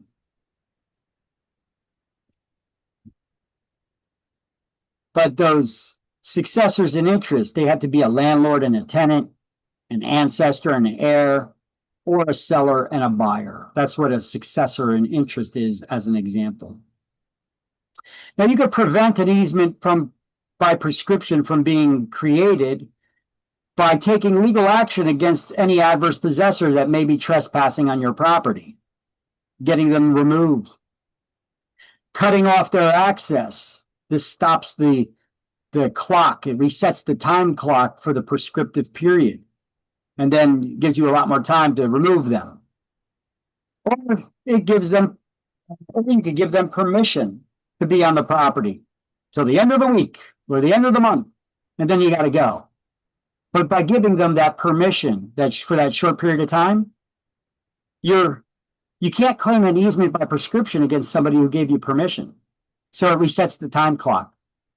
So even if they were there already for 30 or 60 years, but they didn't file a lawsuit yet to try to perfect that easement by prescription, you give them permission to be there till the end of the month, and then they got to go. That resets the time clock, and then they can't successfully claim an easement by prescription. They have to start over again, Yes. counting over. Correct. But now that you know that they're there, you're really going to get, and you know there's the danger of losing your property, you really need to get rid of them. You really need to take action. So here's a little note. An easement by prescription cannot be claimed against publicly owned land, against public land. So let's highlight on page 111. When someone has used another person's land for a certain period of time as defined by state law or prescribed by state law, an easement by prescription may be claimed. The claimant's use must have been continuous, hostile, adverse to the owner's title, exclusive, and without the owner's approval. Additionally, the use must be visible, open, and notorious. Now, you can see in the book, they say New Jersey's law is silent as to the required number of years, although court cases appear to support a minimum of 30 years and 60 years. Well, New Jersey's law is not silent. The thing is, they're going to do away with the 30 years and 60 years. The politicians have been silent on voting to do away with it. So there's the confusion there. And so even the people who wrote this book are confused about it. So it's currently 30 years and 60 years still until they remove them. And then they're going to go with that 20-year common law period. So this is page 111, right? Yep. In the real estate business, there's a lot of fraud, right? I see news about the broker. He put at least the one lamp, empty lamp, and then somebody called and they say, "Why do you put the selling my land? This is my land." And the guy, he said, "This is the second time I'm calling to the broker telling this is my land. This is nobody else. There's some kind of guy he committed fraud and selling the property for another person." Okay, so it's either the real estate broker that's committing the fraud, or is it someone else who hired the real estate agent saying it's their land to sell and they're the one committing the fraud and the listing agent is taking the listing? Yeah, the broker, somebody called to the broker and they say, hey, I want to put my land on sale. And they go over all the conversation, the agreement, sign the paper, and then boom, they publish the land to looking for buyer. So when you get a listing, should you get some kind of a proof that it is their property? That's I because I don't know too much. So I read in the news. Hold on. When you go to get a listing, what should you do before you go to that appointment to sign contracts? Yeah. You should search the tax records of that address to see who's the owner. Yeah. Look at the tax records. See who's listed in the tax records as the owner. If that's not the person you're meeting with, don't take a listing from them unless they could show you some sort of a legal documentation that shows that they have a legal right to it. Yeah, probably they don't do the due diligence. So that real estate broker could get in trouble for listing that property for sale for someone who's not even the owner of the property. Exactly. Yeah. So we need to do some level of due diligence on our own side before we take a listing. And before I go to a property to get a listing, the first thing I do is I do a search of the MLS to see the status across all statuses, active, sold, under contracts. I search all status for the address of the property first to see if I could find an old listing for the property or a new one. And just so I could see the property, get some data about it.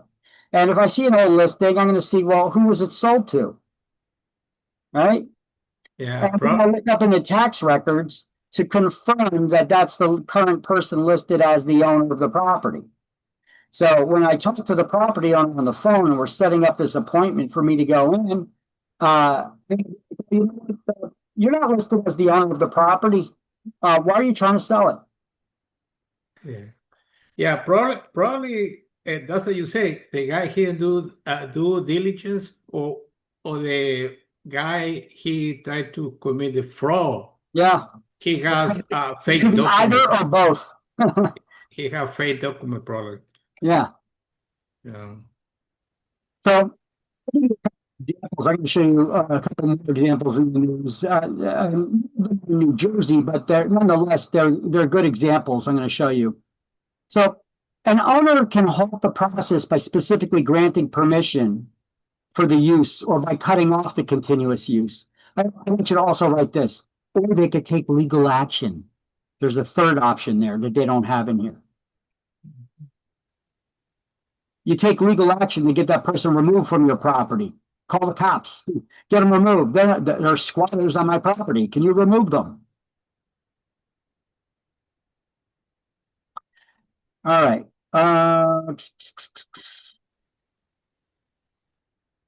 So here's another example.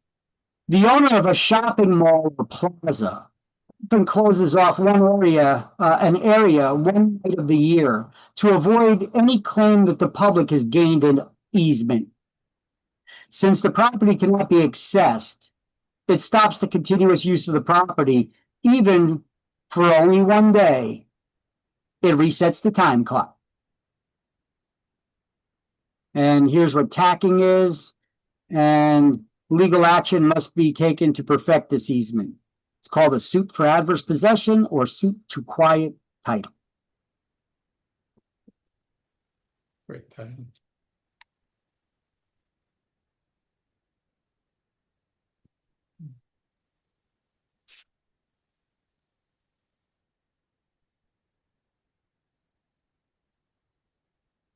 Let me know when everybody got those highlights.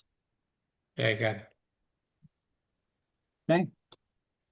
And this is the highlights that we did in the page from chapter 20, which talked about adverse possession.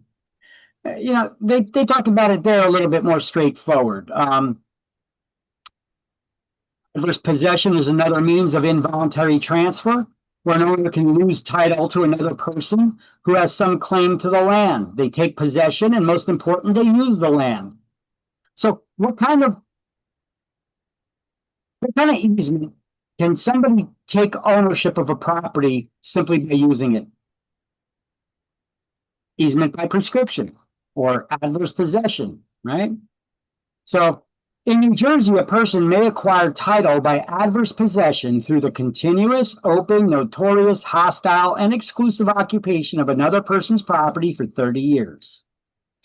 60 if considered woodlands. After that time, the user may perfect a claim to title through the land through the legal process known as adverse possession by bringing a court suit to quiet title. Now, through the process known as tacking, continuous periods of adverse possession may be combined by successive users, enabling a person who has not been in possession for the entire 30 years to establish a claim of adverse possession. The process is not automatic. Legal action is necessary to perfect the claim. Adverse possession is not possible against publicly owned property. There we go. That's actually the better definition. That's on what? Page 373.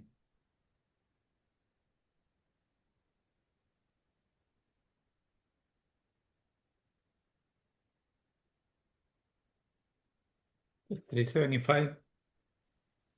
I'm trying to make notes of all these things here because, like I said, the book manufacturer reached out to me again and is responding. So I keep giving them ideas here about what to rewrite and what changes to make.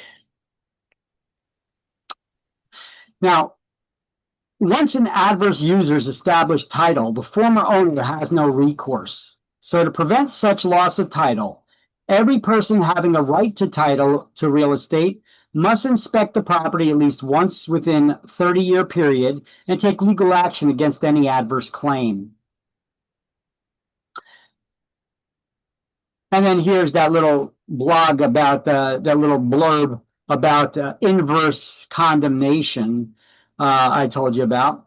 That property owners who feel that new government requirements have taken the rights to use or develop their property through all the red tape and, environmental and zoning laws and such, to the point that it renders the property useless for the property owner.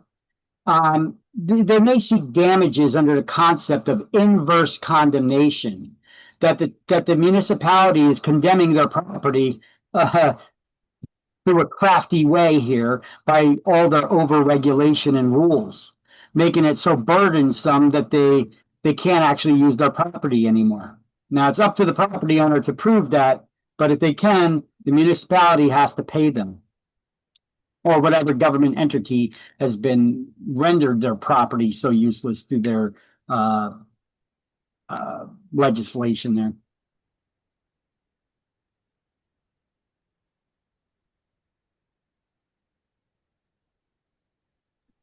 Who would they have to pay? The property owner, because they rendered their property useless, that they can't do anything with it, with all the restrictions that they put in place with from government regulations and zoning laws and building codes and all that, to the point that they made the property useless. Okay. Without actually taking out away the property. All right. Here's an example of a property that I actually had a listing for in Piscataway. This was, there was a house here with a pool. It was a corner property, and there's a road that came to a point like this, and then the road split off the other way. So two roads met over here. Now, this was a big grassy area that's a city lot in the corner. You can't really tell. It looks like one big lot right here. Like they got a big, huge side lot. That this property owner has been cutting the grass over here for years too. The city hasn't been doing it. But unfortunately, the property owner cannot claim adverse possession and claim ownership of this, because you can't claim adverse possession against publicly owned land.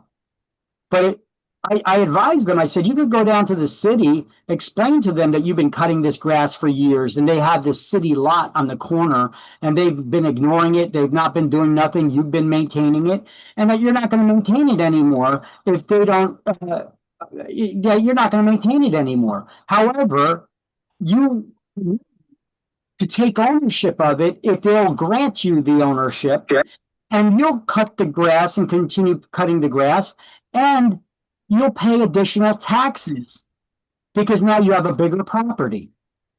So the city sees a benefit out of that. Otherwise, what's the benefit that they have for having this little grassy area on the corner? Maybe it may make sense for them just to publicly grant the ownership to the property owner here. You follow? So it depends on the approach that how you go about approaching it to try to get the city to give it to you, because it'll generate more tax dollars and you'll take care of it. And if they don't give it to you, you're going to stop taking care of it, and they need to come out and cut that grass more often because they haven't done it in years. Because you've been doing it. Okay? But when you put this property on the market for sale, I had to make a point of making like a little diagram like this and showing the potential buyers that the corner lot is not part of the property for sale. Even though they've been using it, they cut the grass. They even had a volleyball net there that they were playing volleyball over there. But it's not their property. So we didn't want the buyers to misinterpret that being as part of the property that they're buying, and then thinking they could put a shed or a pool or put a fence around this. They can't. Okay, here's another example of dedication. What is dedication? When you give land to the government for a public use, like streets, schools, and parks. So this is my property. It's a big property, right? And I'm going to build on it, a cul-de-sac street with that big round area where you could turn around and come out. And then I'm going to subdivide the lot into 6 smaller lots and build 6 houses, and then sell 6 different houses. Now, on my project, when I file with the city for my plans for this subdivision to subdivide my lot into smaller lots and sell them off, I need to state that this road that I built, am I going to keep it private because it's built on my property, or am I going to dedicate it? What is dedication? On my private property. When you give land to the government for a public use, like streets, schools, and parks. You need to know that term dedication. You will get it on exam. So this is just a drawing that I made to show you that.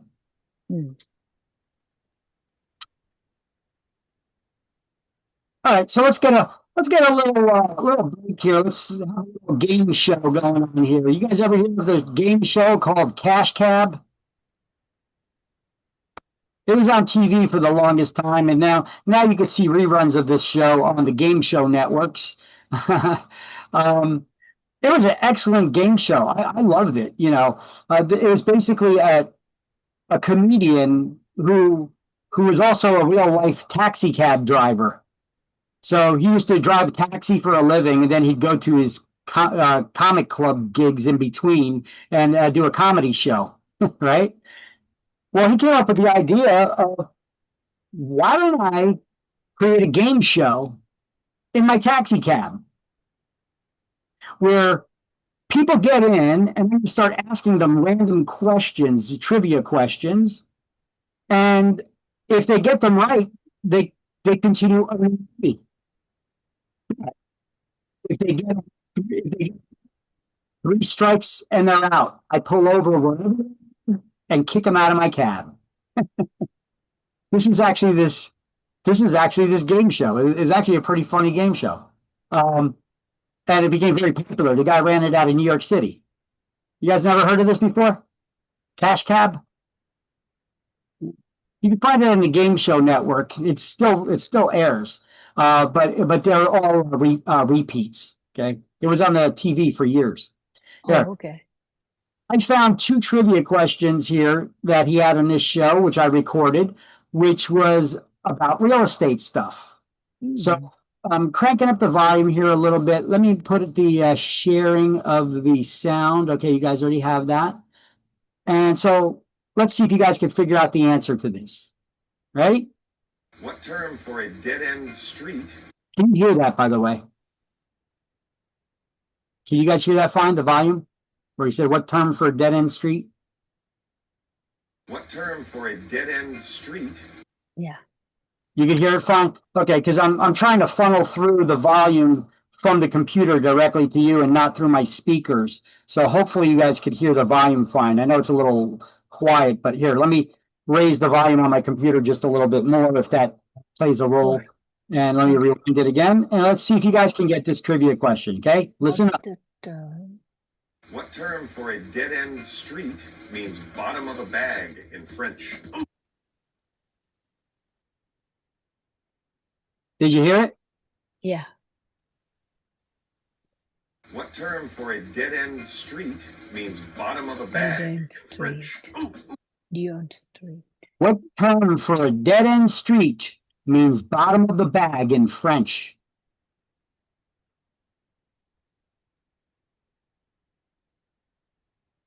Anybody? This is for $150, or is it for $50? No, it's for $50, I think. Let's see. Is it cul-de-sac? I'm afraid it is. Cul-de-sac is correct. Yep, that was a $50 question there. You see how he set up the lights in there? It's a whole game show he does in his taxi cab, asking trivia questions to people. It's a pretty good show. What term? All right, so here's another question for you. Let me jack up the volume on this one too. Ready? These next questions are worth $50 each. What Chinese spatial philosophy is used to determine sites for graves and house design? What Chinese spatial philosophy is used to determine sites for graves and house design?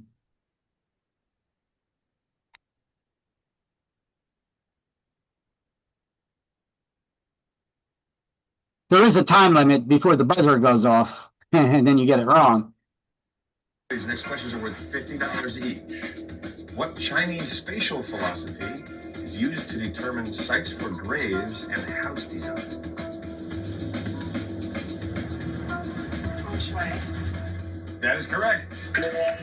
He said feng shui. Feng shui is used to determine sites for graves and house design. Okay. See, feng shui is very similar to Vastu. It's just very different principles that they base it off of. All right. Next question. So now that we had our little bit of a game show relief there, sorry, I only have 2 questions from Cash Cab there, real estate related. Let's get back to easements by prescription. So adverse possession easement by prescription can be had through adverse possession of someone else's property. So here's a diagram that I drew. Lot owner A on the left, lot owner B on the right. The property line is the black line down the center. And this dotted line is a fence that was here for the last 30 years. Who put up the fence? I have no idea. But lot owner A has been using the property all the way up to the fence line for the last 30 years. And even though his property is clearly over here, the fence is here, so he's been using all of this as his property. If he finds out that the property line is actually here, but he's been using it for the last 30 years, can he claim ownership of this area?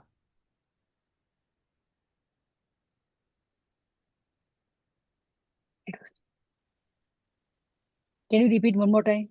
Can lot owner A claim ownership of this area of land on lot owner B's property because he's been using it for at least 30 years? Can he claim ownership of it? Yes. No. Yes. But what has he got to do in order to claim ownership of it? he has to get what's the I can't pronounce the word. The estimate by prescription. Okay, and how do you do that? You have to go to court, right? You got to go to court. And prescription has to be perfected in a court of law. You can't just use the property for 30 years and say it's mine. You got to go to court, face the other property owner and say, I've been using it for the last 30 years. I want to claim ownership of it because I've been using it against the other's permission, hostile, adverse to their title for the last 30 years. Because 30 years is the period of time because there's an improvement on the property. There's a house there. So therefore, the prescriptive period is 30 years. Now, it doesn't matter who fence up there. He's been using it for 30 years. And if he takes him to court, he could claim that ownership if he could prove it, right? Now, let's look at the idea now of who put that fence there. The B will have to put the fence. Yeah. B property, right? Well, Owner. Owner A, previous owner of owner A, could have put the fence over the property line. At the time, may have been always bitching and complaining. I'm a damn neighbor. They built a fence over my property, but they never do anything to get it removed. Can you back up a little bit? It was breaking up. Right. Yeah, lot owner A, maybe a previous owner of lot owner A put this fence up over here on lot owner B's property. So you just said A owns a previous owner of lot A. It may not even be the current owner. There could be two completely new owners that both were lot owner A and lot owner B moved here. The fence was already there. So it was a previous owner of lot owner A, perhaps, that put up that fence there. Okay. Doesn't matter. Lot owner A has been here for 30 years and been using it for 30 years. He could claim ownership, but he's got to take lot owner B to court to do it. Okay, now, when they bought their properties, lot owner A or lot owner B, they should have gotten a survey done. If they didn't get a survey done, then they wouldn't know. If they got a survey done, they would know that there's this fence that's built over the property line. And lot owner B should want lot owner A to get it removed. So they could ask lot owner A to remove the fence. They could take him to court and get a judge to get him to remove it. Or they could give him permission to have the fence there, since they've been using it for so long already. They don't want to give him a heads up to claim an easement by prescription in the court of law. So they send him a certified letter. You have a fence that's been illegally on my property for a long time now. I'm going to grant you permission to have it there till the end of the month, and then you need to remove it by then. I just gave you permission. Lot owner B just gave lot owner A permission to have that fence there. Even if it's just for one day, it resets the time clock because you gave them permission to be there for another 30 years with that fence. But by then, I'm sure lot owner B now is wise to it, and they're going to take him to court to get him to remove it. Correct. Or lot owner B can build their own fence right on the property line where it should have been to begin with, cutting off lot owner A's direct access to this area of land that they've been using, resetting the time clock as well. Now, I've had some people in this class before say, how come lot owner B doesn't just tear down the fence? It's on their property, right? Can't they tear it down? Let me ask you a question. If your neighbor builds a fence and it's just a couple inches over the property line, it's a brand new fence, they built it just a couple inches over the property line on your property, does that give you the right to destroy it? No. But it's on their property. That's their property. But they built it on your property. I can't just remove it though. Because they put that, but that's their personal. You're right, being because here, let me give you another example that of the reason why, to make it obviously clear. If I park my car in your you're my neighbor, and you park my car in your driveway, does that give you the right now to take a sledgehammer to it and start beating the crap out of my car? No. But I'm on your property. Right. That's their personal property. But it's my property that's parked on your property. See, you wouldn't take a sledgehammer to it, would you? No, you'd call the cops and get it towed. Mm-hmm. Or ask the neighbors to move it. That's kind of like taking the neighbor to court to get him to remove the fence. You see what I'm saying? Mm-hmm. You can't just destroy their property because it's on your property. You could be held liable for the cost of the fence. Mm-hmm. So, yeah, you're right. You cannot just tear it down. If you did, well, you could tear it down, but you may get in trouble. Pay them for the fence you tore down, but they built it on my property. Doesn't matter. Doesn't give you the right to destroy someone else's property, even if they built it on yours. Right? Yep. So we got legal consequences of it in that regard too. So if you ever have clients where you got a fence that's over the property, who put that fence there? Don't matter. Look, it could have been lot owner A or a previous owner of lot owner A built the fence. They didn't know where the property line was, so they put the fence there. But it was over the property line on the neighbor's property. Or maybe it was lot owner B that built the fence, and they knew that their property line is here, but they built the fence a couple feet inwards on their property just to be good neighbors, because they knew exactly where the property line was. So they built it a little bit on this side just to make sure it's not on the neighbor's property. Mm-hmm. All right. So I missed that. So what can you do? Can you cannot ruin their fence. So what can you do? Take them to court. Take them to court. Get them to remove it. Or you can put up your own fence where the fence line, where the property line actually is, and cut off their direct access. Or you could send them a letter giving them permission to have it there for a day, and then or a week or a month, and then tell them that they need to remove it by then. So you gave them permission by giving them permission. Well, you can't claim an easement by prescription if they have permission to be on the property. So you reset the time clock. I see. Now I asked the question, who built this fence here? And we gave a couple different scenarios. Don't assume who put the fence there, because you know what happens when you assume? Well, in the great words of Benny Hill, you guys ever remember that comedian? The old comedian, Benny Hill? Benny Hill. Yeah. He gives you an explanation of what assuming is. You must never assume, because when you assume, you make an ass out of you and me.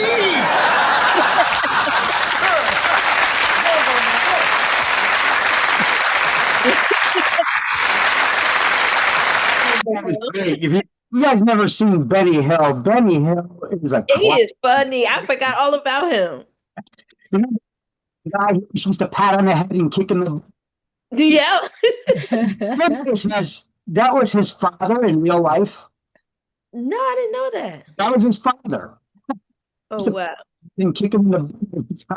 It was mostly like silent, humor. Sometimes he spoke, but it was usually like just the music and him chasing around girls in, lingerie and stuff, or doing weird gags, But he's a trip. Look, BennyHill.org, or he's got Facebook page, all that stuff. He's dead now, for long dead, but a great comedian. Yes, he is. All right. Here's an attorney explaining the easement by prescription through adverse possession. And so we're going to hear about it from an attorney's point of view. The interesting part here is that she explains, I've explained to you that to create an easement by prescription, it has to be hostile, adverse to the owner's title, without their permission, exclusive, and, we got all those terms. But those terms are not actually written anywhere in the law. However, those are the requirements in order to gain an easement by prescription. Now, I try teaching these classes to teach you and the most informative and get the most information instead of just what the book publishes here. It's hard to find a good explanation of adverse possession and easements by prescription.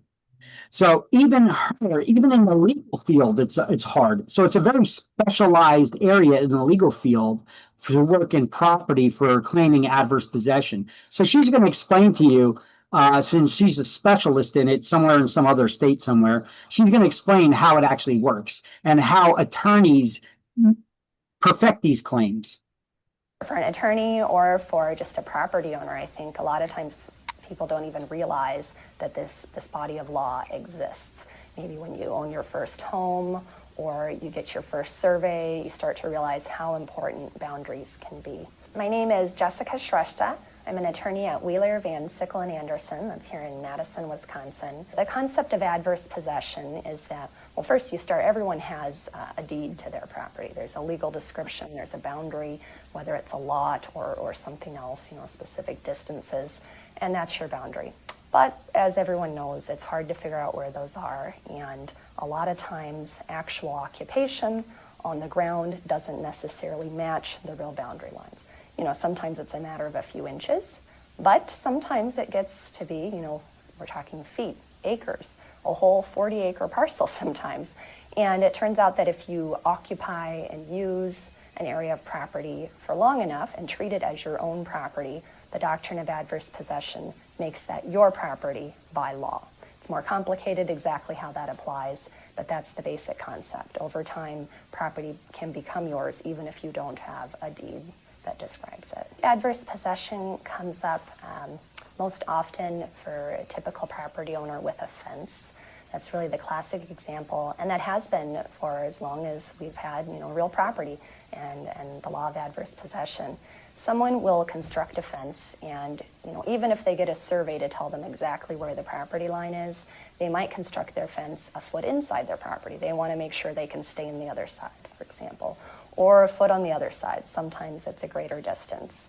And over time, they forget. Or maybe they didn't know where the exact boundary was in the first place, and that fence might become the boundary by operation of adverse possession. Same thing goes with lines of trees and hedges, or even people might place a shed on a neighbor's property. And that's in a city lot. The same thing, though, can happen with pasturing cattle or with fences for cropland. When a client or a potential new client comes to me and they think they have a boundary dispute or maybe an adverse possession situation, to start, I think the easiest way to think about it is you have to ask the basic questions: the who, what, when, where, why, and how. The who is really important. Who are the parties involved? And with adverse possession, it's not going to just be the current property owner necessarily. Do you have a governmental entity? Who owned that property 20 years ago? The what sort of property is involved? Is it hunting property, a city lot? Those are important things to know about property and deciding if you have adverse possession. When? Are we talking 20 years of adverse possession? Was it occupied between 1930, 1950? What time period? Where? How much property is involved? What is the actual boundary line that's in dispute? And why? There's a recent case, again, Wilcox versus the state of Hines, that told us it is important why you were possessing the property. Did you intend to possess it? Was it with the permission of the true owner? Did you think it was your property? And then very importantly, how? What were your acts of possession that constitute adverse possession? When I have all of that information, I sit down and I think, does this equal adverse possession? I compare it to the case law.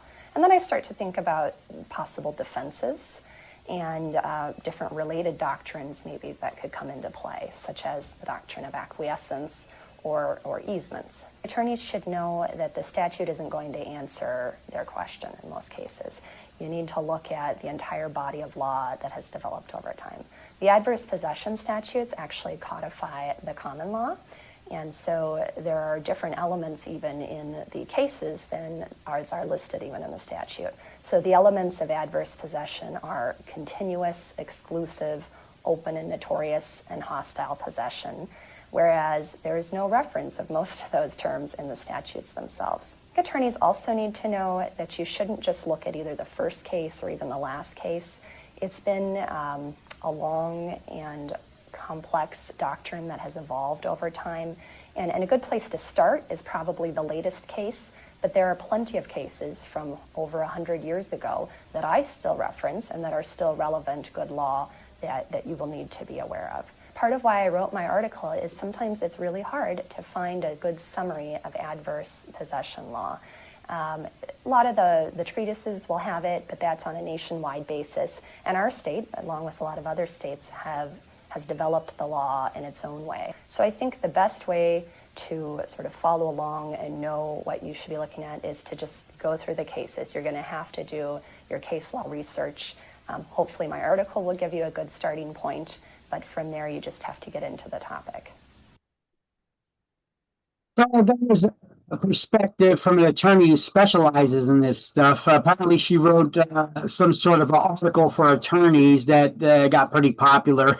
And that's how I found this video online with her giving that explanation. She gives it's a brief rundown of good enough for us as real estate agents to understand it. For an attorney. But here, I'm going to show you some examples where criminals have been using adverse possession thinking they could get rich simply by breaking into someone's house and changing the locks. Is that the case? Can they do that? A bit more bizarre business story. We're going to talk about the headlines about the young man who moved into a $2.5 million mansion near Miami without paying a dime. We first told you about this story Friday morning, but we're now learning that this has become a national trend, and some of the people doing it are even connected to an anti-government group the FBI classifies as domestic terrorists. Boca Raton, one of the poshest zip codes in Florida, is abuzz this morning over what is happening inside this $2.5 million, 7,500 square foot waterside mansion. The bank foreclosed a couple of years ago, but now a 23-year-old named Andre Barbosa has simply moved in. Nobody's happy. We all spent a lot of money to live on this street. Barbosa is using an obscure legal concept on the books in every state called adverse possession, which says if you live in an empty home for a certain amount of time, it's yours. Adverse possession is being attempted all over America. Susan Weidman took over a series of homes in the Atlanta area. I filed adverse possession back in February as Susan Weidman at the DeKalb courthouse. So I'm not just, transient squatter here. This $3.3 million house near Raleigh, complete with an elevator, got caught up in this whole mess when Sean Pendergraft claimed he owned the house. It's not a scam. Everything we're doing is lawful. There have always been squatters, but the housing crisis has put the phenomenon on steroids. Some of the people using adverse possession are connected to a sometimes violent anti-government movement known as sovereign citizens, who believe U.S. laws do not apply to them. A police officer walks up to someone who is claiming a house now belongs to him without any basis at all, is handed a big sheaf of documents which are incomprehensible. And I think very often the officers ultimately feel that they're forced to go back to headquarters and try and figure out what's going on before they can actually toss someone in the slammer. I met a young sovereign named Robert Peterson who moved into this foreclosed home in Idaho. They're the enemy. They're the enemy of anybody who wants to live free. One expert on sovereigns found evidence to suggest that Andre Barbosa, in that mansion in Boca Raton, is connected to a sovereign group called Divine Province, based on the language Barbosa used to justify moving into the mansion and the fact that his name is on the group's website. Before you get any ideas about trying to use adverse possession, consider that the sheriffs forced Robert Peterson out of this house, and remember Susan Weidman, arrested for racketeering. And Sean Pendergraft, also arrested for obtaining property by false pretense. All the legal arguments he may make or the documents he may file will all end up leading to the same conclusion, and that is that he gets kicked out because he has no legal right to be there. As for Andre Barbosa, he may be running out of time in that mansion in Boca. Bank of America has now filed a claim in court claiming it is the rightful owner of the home. It's so crazy that they're arguing that the law's on their side. They are, and they're kind of 1/3 right. Fascinating story. All right. 1/3 right. See, a little bit of knowledge can be a dangerous thing. Bit more. Give you another example. I got two more for you here. Now a warning about the risks more and more people are taking to get a house for next to nothing. It's an obscure law some hope to cash in on, but often land in jail instead. Our Chris Trankman joins us live in Polk County to explain more on this. Chris? You guys hear this fine? I know this one's a lot lower volume, so I'm really jacking up the volume on my computer here for you guys to hear it. Can you hear it fine? Yes. Okay. Well, the sheriff says some people never Yes. learn. This is the house in question. It's valued at $160,000. It's in foreclosure, and both deputies and residents here are baffled why a couple thought by breaking in, turning on the power, water, and cable, they would have the right to own the house without paying for it. Now, they also talked to a sheriff in Florida. This guy, Sheriff Grady. I don't know if you guys ever heard of him. He's in the national media a lot. This guy's a trip. I love this guy. He's like a comedian. He's a hardcore law enforcement officer, but he's like a real guy, and he makes stuff funny. He explains stuff so funny. You'll see what I'm talking about. With the homes being vacant, it just takes neighbors in the neighborhood having their eyes and ears open. Danny Rodriguez says residents along Echo Lane noticed a locksmith changing the locks and moving trucks unloading furniture into this vacant house. As the Homeowners Association president, familiar with his neighbors, Rodriguez suspected a scam. I knew a little bit about adverse possession just from doing some research saying you need to be in the home for 7 years. That's in Florida. Florida law is 7 years. New Jersey, it's 30, right? And I knew they weren't here for 7 years. Adverse possession is a Florida law from the 1800s that applies to unoccupied farmland. The property appraiser alerted sheriff's deputies about Sherry Fields and her husband after they filed for the obscure law. They were charged with burglary and grand theft. Meanwhile, Sherry Fields is a teacher at Fort Meade High School. Come on, girl. You know, you got a college education. You should know better than that. But anyway, we gave her a field trip to the county jail. Sheriff Grady Judd says more people are learning about adverse possession from websites online, mistakenly thinking they can use the law to take over an unoccupied house for free. Of course, we all know if it's on the internet, it's got to be true. Well, what they didn't see on the internet was my Facebook page that says, "We will put you in jail." You know, we work hard for our homes and what we have, and it's not fair for someone to just come in and take somebody's possession like that. And the sheriff says the school teacher and her husband are going on another field trip, this time for a crash course on Florida law. They'll be in a courtroom tomorrow. We're live in Polk County. Chris Trenkman, ABC Action News. So that guy is still the sheriff of Polk County in Florida. Yeah, I seen him just make a post the other day on Facebook. It was funny as hell. It was about some kind of criminal, and it was like he was like a sex predator, you know. And he was a guy, an ugly dude at that. And he's pointing out that you know, this dude was dressing up like a girl to be a transgender, you know. And he shows a picture. He pulls out a big portrait-sized picture of the guy, and he's like, "Now, if you squint your eyes enough and you have enough beers, you know, maybe, you know, somebody is desperate enough. They may go home with something like this, and this is what you call a Rolex date, you know." It's the kind where you wake up in the morning, you see that next to you, and you're like, you just want to chew your arm off and leave that Rolex watch behind just to get out of there. You know, that's the kind of humor that this guy throws out there. He's funny. Anyway, I don't want to do. Now a warning about. Let's take a look at this. Caught in the act, how one woman stopped a group of squatters from moving into a vacant home she owns. Okay, so here it's a little bit different. These people are not trying to claim ownership. Well, they're not trying to claim ownership. They're just trying to claim that they have a right to be there, that they are tenants. And this is an example from California. And in this one, California law and New Jersey law is very similar. New Jersey likes to mimic things that California tries out. We're a blue state. They're an extremist blue state. So whenever they get away with something there, politicians end up trying it here too. So New Jersey's a tenant right state when it comes to residential properties. When it comes to commercial, it's a little bit reversed. It favors the landlords more, the owners. But when it comes to residential property, the courts assume that residential tenants are not too bright. So we need to educate them and give them the benefit of the doubt when it comes to the law.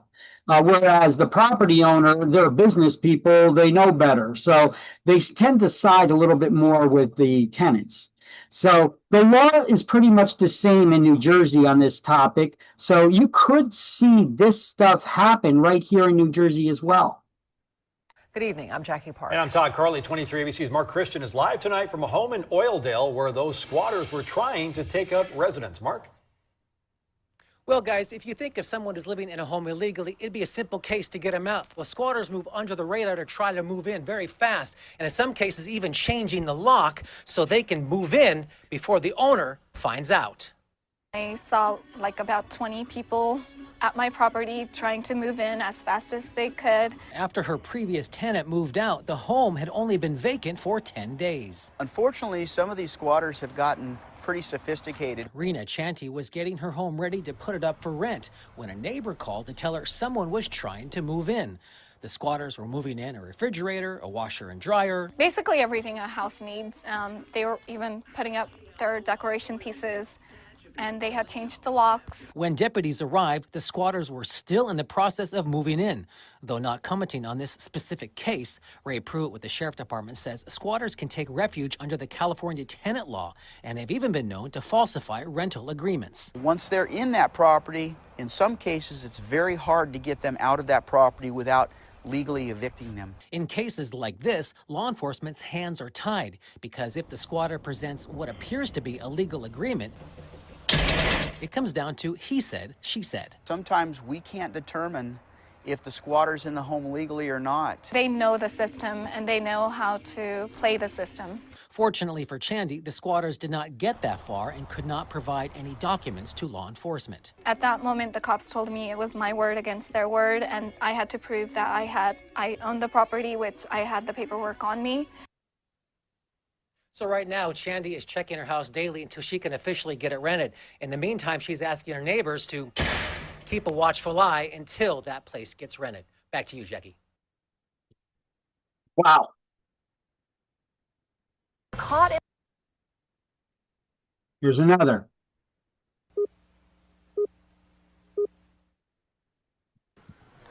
How come you're running away from me? If it's all legal, stay and talk to me. There may be a good reason why this guy didn't want to stick around or explain how he helped two families move into this Coconut Drive house. Terrence Smiley tells me this man he knows as Enchino Hernandez offered a deal on this house that was too good to pass up. He say he have a house. Go check it out if you want it. We can do business. Turns out the guy dashing off in a hurry doesn't own the house, but Smiley says that guy offered to rent the house to Smiley for $500 a month. The guy denies that. He claims he just charged Smiley $190 for advice about a form available at the property appraiser's office and a little-known law called adverse possession. Adverse possession allows someone to take ownership of abandoned property if they live on it and pay taxes on it for 7 years. What's happening in the Bay Area is a lot different. An 8 on Your Side investigation found some people are turning the adverse possession law into a money-making scheme, taking control of vacant properties and then renting them out. Do you believe that you've committed any violation or crime or misdemeanor? No. That's what Steve Bible told me more than 3 years ago. He moved 31 families into homes he didn't own, filed adverse possession papers, and collected monthly rent. He's now in prison, serving 5 years for fraud. The Hillsborough County property appraiser tells me there's been an explosion of adverse possession forms coming through his office in the past few months. So we set out to find out who's filing this stuff. We visited house after house after house, all of them listed on adverse possession forms we obtained from the appraiser. Most are vacant. But at this townhome, Alice Fugate had a big surprise after she signed a lease with the real homeowner. We had squatters in here the day before we moved in. These new renters found other people's stuff inside. And 2 doors down at another home on the adverse possession list, we found a cable TV installer waiting to do his job. They can stay there if nobody kicks them out. Stetson Law professor Daryl Wilson says adverse possession is a technically legal way to take over abandoned property if the right steps are followed. You would think that the person who owns the property would come and police their property. The law helps those who help themselves. Where we draw the line is breaking into somebody's home. But the Hillsborough Sheriff's Office takes a hard line on adverse possession. it belongs to somebody. So stay out of it. If you go inside of it, you break inside of it, we're going to arrest you for burglary and theft. So you the landlord here? No, I'm not. Then why'd you rent it to these guys? I didn't rent it. They went down to the courthouse and did that. This guy tells me he doesn't charge people like Terrence Smiley rent. They just pay him for his adverse possession expertise. He later agreed to talk to me, but the phone number he gave... The mobile number you have called is no longer in service. These tenants could end up in the cold. Detective McKinnon says the sheriff's office typically gives renters in adverse possession cases 30 days to move out. Innocent families, it just bull crap, man. Really bull crap. You work hard for your money. In this case, and so many others, adverse possession adversely affects people's lives. Peter Bernard, News Channel 8. Yeah, I've seen instances of this on YouTube, and I reported it. You know, how they were saying how you file papers for adverse possession, and you turn around and then you rent the property to people, and you're not even the owner of the property. It is fraud, you know. And I see plenty of lessons. You guys can look how to get rich using adverse possession. You'll find tons of videos on YouTube about it. There's people there acting as experts, giving you legal advice on how you can get rich and own properties and act as a landlord in the meantime for using adverse possession. They're coaching you how to break the law. You go to jail for this. I showed you example after example of this. You could go to jail for this stuff. I reported to YouTube. Their response, they're not violating our terms of service. Encouraging somebody how to break the law and to break the law under the guise of investment advice is not against YouTube's terms of service? Interesting. I wonder if telling people how to make a gun so that they could shoot someone is against terms of service. Right. Well, what exactly is against your terms of service, or is it selective? Here's a case of not adverse possession. Here's a case of property line disputes. And this one is a tangled web because there's a real estate agent involved.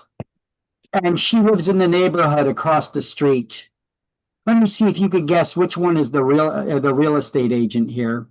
But she took a listing on this property and tried to sell it. And now she's all bent out of shape because somebody is trying, one of the owners of this property now, there's two properties neighboring here, is trying to protect his property rights by putting up a fence where his property line actually is. And she's all now against him. So he's like, you know what? The property line, a house was built partially on his property, and that he bought at an auction, and now he wants to get permission to build a house. But the city's saying your lot's not big enough to put a house on it. But it is. It's just that the neighbor built part of their house on his lot. So if the part of the lot now that he has that's smaller, if they give him a variance to build a house on it, he'd be okay with that, having a smaller lot. But the thing is, now we got that real estate agent stepping in, making trouble, saying, well, he's pulling this garbage where he's putting up a fence where his property line is, so I wasn't able to sell this house, although she doesn't say that. She is the listing agent on that. And she's making a stink about it now. So let's take a look at this. Interesting. This is a wild story. New from Orlando, there are big questions tonight about what is going to happen to this house in Wadeview Park now that a boundary dispute has reached a whole new level. Check out this new fence. It splits a pool in two. Channel 9 Shannon Butler is live there in downtown Orlando. It's just south of downtown. And Shannon, this fence has neighbors scratching their heads and wondering what will happen next here. Yeah, if you walk down this street here in Wadeview Park, it looks normal, right? There's a house on this lot. There's no house on this lot. But if you look behind the bushes here, you can see the guy without a house has put a fence on the guy with a house, making it clear where the property lines stand. Now everybody is asking, what's this guy do now? This home along Harding Street sat vacant for years, all because of a boundary dispute. The MLS listing says, quote, the pool and the garage are partially on the adjacent parcel and not included in this sale. Huh? It's such a mess that realtors don't even want to touch it. This realtor posting about it saying, quote, my job as a realtor is to help people buy and sell properties. Sometimes my job is to help people not to buy. So the house was just sold at an auction, and now what was a dispute has been taken one step further. The owner of this lot seemed to have put up a fence right through the pool of the other guy's lot, splitting the garage and that pool in half. That's where we stand now. We have a brand new owner of this house, and this is how they choose to make their statement to the new owner. Lisa Sconyers is a realtor and has lived across from the two properties for years. The history is long and sordid, but the easiest way to explain it is that both lots were owned by the same person, a house on each. He then sold them to the new owner, who then cleared the lots to build one big house. But that owner went into foreclosure and the lots were sold to two different people. So now this house is over the property line of the other lot. In the end, Sconyers says this could have all been avoided. The city of Orlando didn't permit this the right way. What they should have made these people do is they should have made them replat the property into two separate properties. They never did that. Now, we have reached out to both sides and the city. We're still waiting to hear back. Now, when it comes to this property here, this property owner is trying to get a petition. He's gone around to the neighbors, asking the neighbors to give him an exception to back it up because this lot isn't big enough for a house, to allow a house to be built there. Now the neighbors are saying, I don't know if I can back you on that because you asked us to do that before you did this, and this problem still isn't solved. It's the real estate agent that said, well, you didn't ask for our permission before you did this and put a fence up through their property. What does she care? Unless she's the one trying to sell it, right? He's trying to ask for a variance, which is a permit to vary from the local current zoning laws. So the local zoning laws require you to have a larger lot to build a house. So he's asking for a variance, and the city said, we'll give you that permission, but you first need to send out a letter to everyone that lives within 300 feet of you. And I guess that real estate agent that lives across the street is putting up a stink. So, interesting. So, party wall. What is a party wall? A party wall, let me lower this volume because when we start talking, it's going to be very loud. So a party wall is a shared common wall that separates two properties. In the past, in the medieval days, we always used boulders and rocks to build and construct a fence that separated the two property lines, right? Well, these days, we could have shared and attached housing, like townhouses and condos, right? There's a common wall that separates the two units. That's a party wall. So, party wall is a shared common wall between attached housing or a wall separating two properties.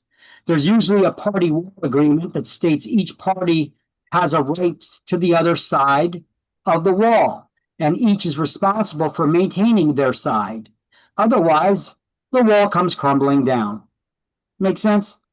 Mm-hmm. So let's just highlight on page 111 there, party wall is a wall of a building that straddles the boundary lines between two owners' lots.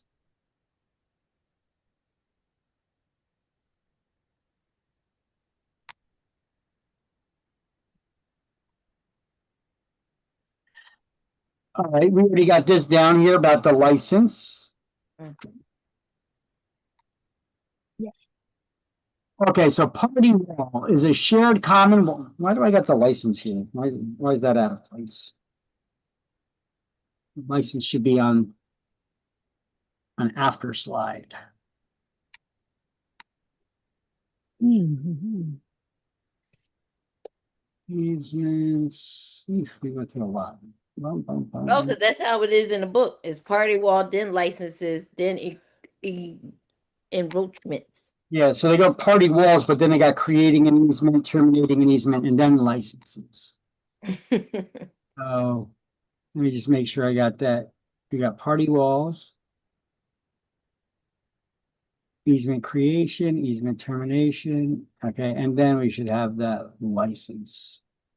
So let me grab that slide. Put it there. Okay. So I just moved it around a little bit. All right, so I got one slide here that explains party wall, license, easements, and encroachments all in one slide. So party wall is that shared common wall that straddles the boundary lines of two properties. It's often used in shared housing, or it could be a fence separating two properties. A license is permission to enter the land of another for a particular purpose. It's often verbal, and it can be withdrawn at any time, can be revoked at any time. An easement is a right to enter the land of another for a particular purpose. And once you have it's been established you have an easement right, nobody can take those rights from you. You can give them up, but nobody can take them from you. And an encroachment is anything that crosses over a property line, like part of a building, fence, driveway, or other installation that illegally extends beyond the land of its owner onto the neighboring property. So an encroachment has the word roach in it, and much like a roach, it's something you don't want on your property. Okay. Sometimes people ask me, well, what about a tree? And I say, well, wait a minute. This is talking about anything that illegally extends, any kinds of installation that illegally extends beyond the land of its owner. And then people say, well, what about a tree though? What if the neighbor's tree branch is hanging over my property? Well, that's part of the real estate, right? But if the tree is hanging over your property, where's your property line? Just imagine wherever the property line is, and imagine you could build the fence straight up for a mile, right? Anything above it, any tree branches or anything like that, you could trim them down. If they're going over into your property, you could cut them off. Okay?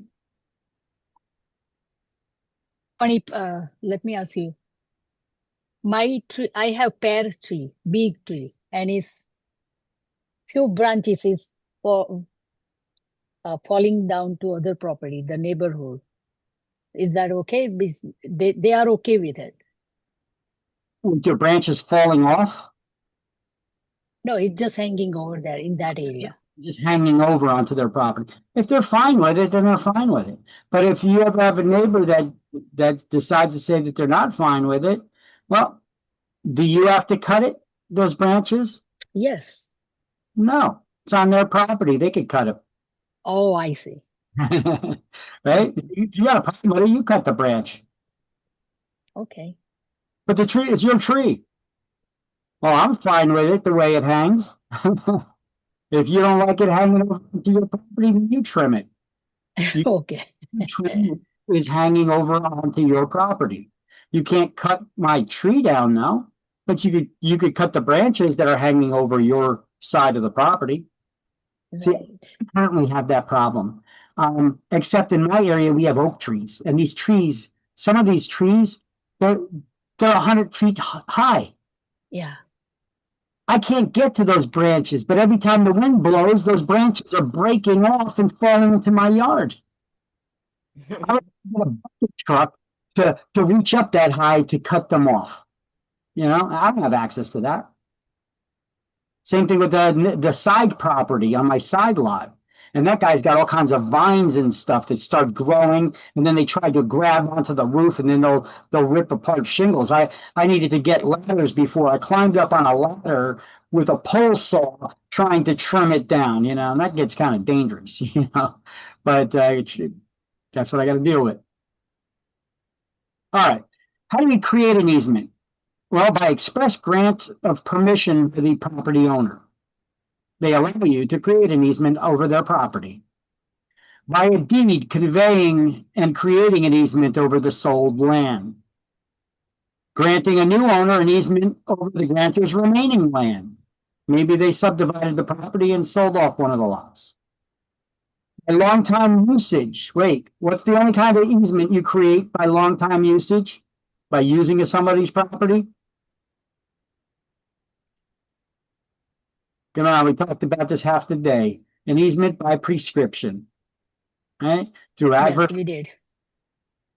a necessity for the purpose of ingress and egress when it's necessary. That's why they call the easement by necessity, to gain access for entrance and exit, ingress and egress from landlocked properties, or by easement in gross.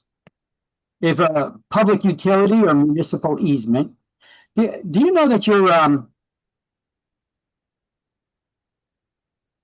your city has rights to the first 6 feet of your property? Nope. You have an easement right for the first 6 feet of your property. If they wanted to, they could put a sidewalk in on the first 6 feet of your property to run along the property. So, like in my neighborhood, we don't have sidewalks. Okay, it's just a street and then people's front lawn. But if they wanted to, they could take the first 6 feet. You know, that first 2 feet, they could have like a little grassy area, and then they could have a 4 foot wide sidewalk that they build all down the block if they wanted to. Use that first 6 feet of your property. Now they don't do that over here. On my street anyway. Around the corner they do, but not on my street. But the first 6 feet of property, if they wanted to, the city can plant a tree in front of my house. Nothing I could do about it. If you want to put up a telephone pole, they could do that. As a matter of fact, I got one right in the corner of my driveway. But that's only because I widened my driveway around where the telephone pole was. I was hoping they were going to move it. They're supposed to still, but we'll see. Okay, so that's how you create an easement. Now, they also have an example here, easement by implication. The situation where the parties' actions may imply they intend to create an easement. Court action is necessary to perfect an easement created by implication. Okay, well, it's hard to do that. You'd have to prove what somebody's intent is. All right, so how do we terminate easements? Well, when the purpose for the easement was created no longer exists. However, that only applies to an easement in gross. When the owner of the dominant or servient tenement becomes the owner of the other because they bought the neighbor's property. Well, that does away with the easement because you don't need an easement to cross over your own land. Or the dominant estate releases their easement right to the owner of the servient estate. They could give up their easement. You can't take it from them, but they could give it up. Or maybe you could buy it from them. Or by abandonment. Although I use caution with this one. Courts have ruled that simple non-use does not constitute abandonment. So you'd have to prove it was the person's intention to abandon the easement right. And that's hard to do. And I'm going to tell you why. My dad used to own a property when he was alive. He died in 2012. But when my dad was alive, he owned a property in Pennsylvania. It was a property he grew up in, sentimental and all. He loved Pennsylvania. He always swore one day he'd move back to Pennsylvania. He loved Pennsylvania, But he never did. But the neighbors, as far as they're concerned, they're like, that property's been abandoned. Nobody's been here for years. Well, you don't know that. You'd have to prove abandonment. You'd have to prove it was the person's intention to abandon it, right? There's no way they would be able to do that, because if you tried to prove that it was their intention to abandon it, I could tell you many stories. My dad was always talking about wanting to move back to Pennsylvania, maybe build a new house there. So the neighbors that are there, they never seen him in years and years and years and years. As far as they were concerned, it was abandoned. You see how it's the intent of the owner that you need to prove? Okay.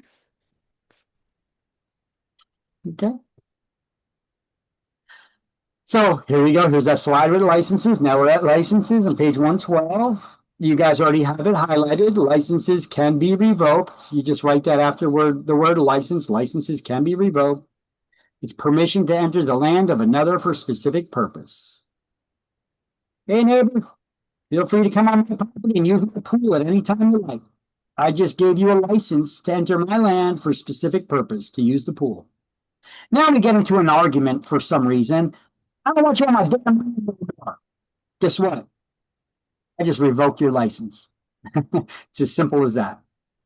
Just a few words.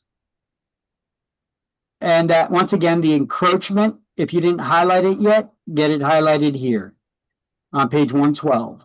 When all or part of a building, fence, driveway, or other installation illegally extends beyond the land of its owner.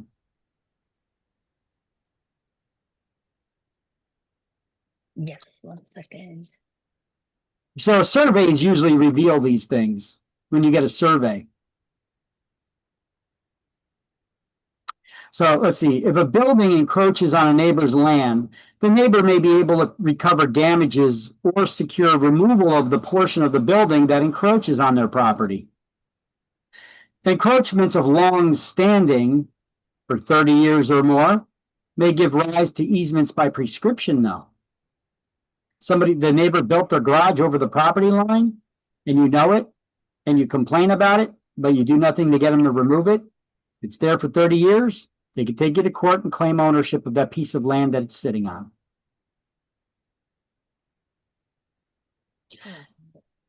Okay, and lastly, the last thing in this chapter, deed restrictions. We place restrictions in deeds by private parties, not the government. Government has their own powers that can limit how we use our property.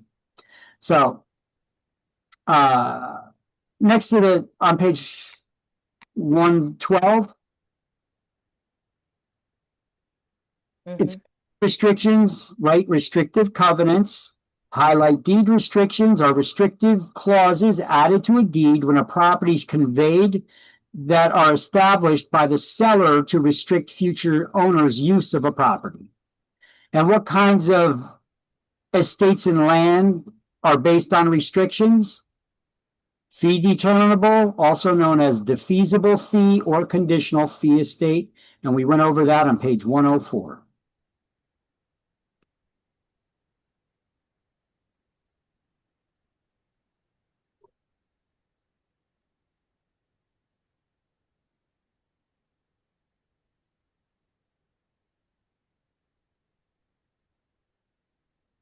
This is actually on page 112.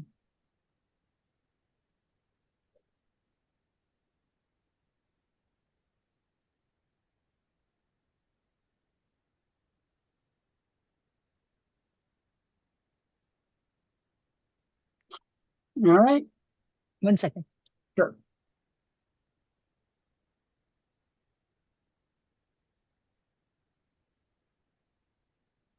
Conditional fee. All right. Okay. Okay. Okay. Everybody good? Mm-hmm. That concludes this chapter. Let's do the key terms to review for chapter 6. Wow.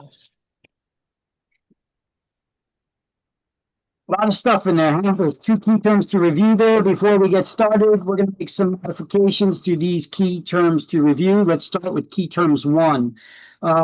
Next to letter A, cross out the word indefinitely and write forever or lifetime in its place. What did you say? Next to letter A in key terms 1, cross out the word indefinitely and write forever or lifetime instead. You keep breaking out. It says forever Or a lifetime. or lifetime. Okay. Okay, hold on. Maybe breaking up because I got that streaming video setting or whatever. Let me see. Forever or lifetime. Got it. Correct. Thank you. Ownership lasting. Oh, that's I know. Freehold. Got it. Freehold estate? Freehold? On the list looking for the answers. I want you to make some modifications. I know. Yeah. So next to letter E, where it says ownership as long as, I want you to write right after it, based on a restriction. Based on a restriction. Got it.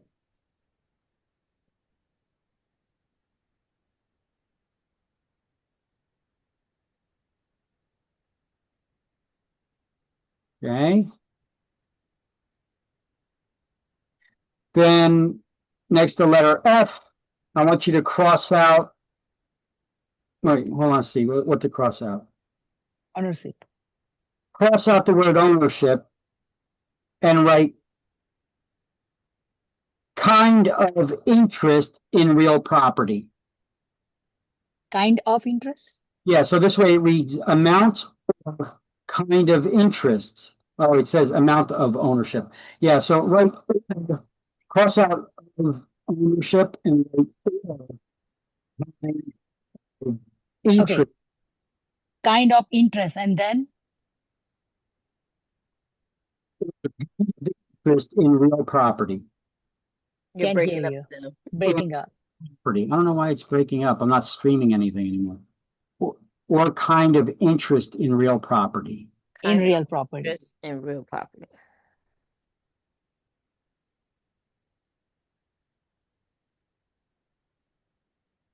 Real property.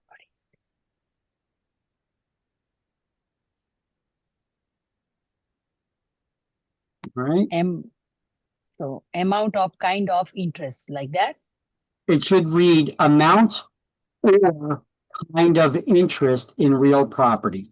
Got it. Okay, now go to key terms 2.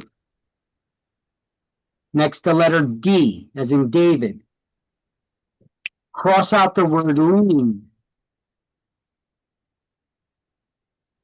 and write legal action. Okay, you said okay. Key term 2 D. D we need to change. D as in David. Okay. We're going to cross out the word lien, L-I-E-N. Cross out the word, and you're going to write legal action. Okay. And then put in brackets foreclosure. So it reads, notice that a legal action may be filed. Foreclosure. In the bracket, right? Foreclosure. Yeah. Notice that legal action may be filed. That legal action being foreclosure, so write foreclosure there somewhere in the bracket.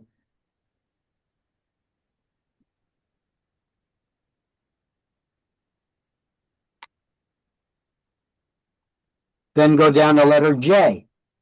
Third party. And cross out the word will. Right? Which word? Will. W-I-L-L. And replace with may. M-A-Y. So it's third party who may gain eventual ownership. Third party who may gain eventual ownership. Instead of third party who will gain eventual ownership. What letters come in? Which one? That was letter J. Okay. In key terms 2, you're going to cross out the word will and replace it with may. M-A-Y. Okay. And then letter L. Just right above the first word. Don't cross anything out. Just right above the first word, possible. So this way it reads possible future interest of an owner.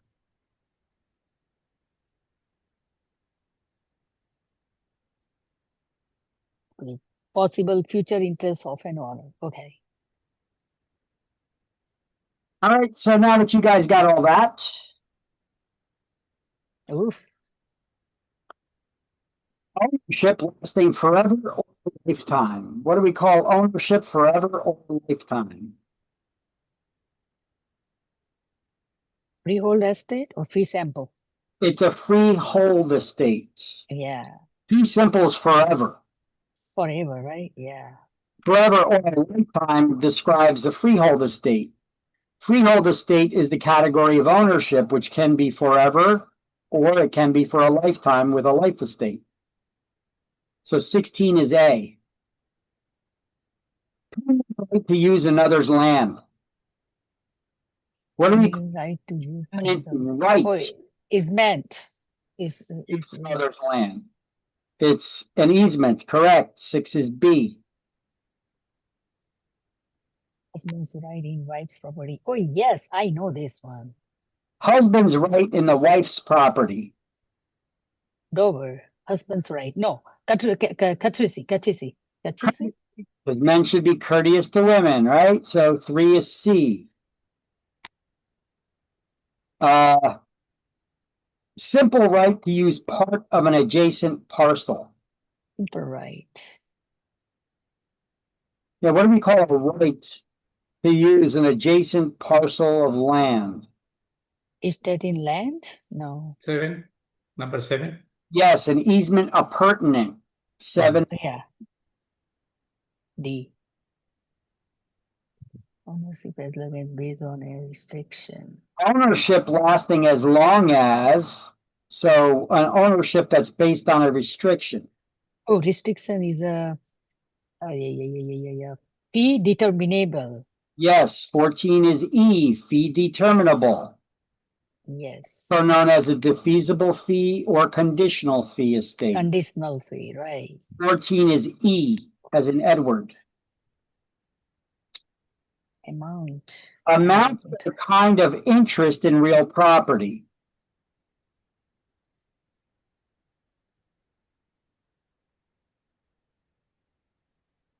Amount or kind of interest in real property can also be described as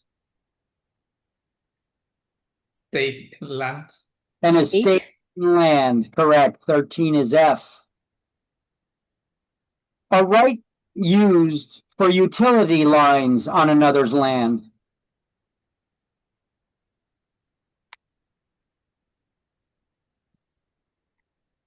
Dominant estate? No, right? Not dominant. A right, Assessment of growth in gross. an easement in gross. 10 is G. Because a right is an easement, and it's a right for utility lines. Utility lines, so easement in gross is a utility easement.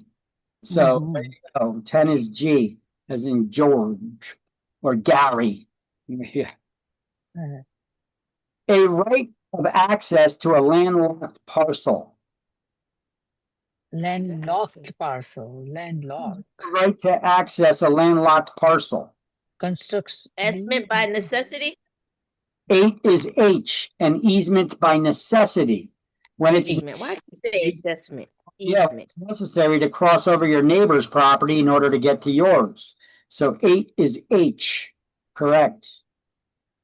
The wife's right in the husband's property. Door. Dower. Dower. Hour. Dower. 5 is I.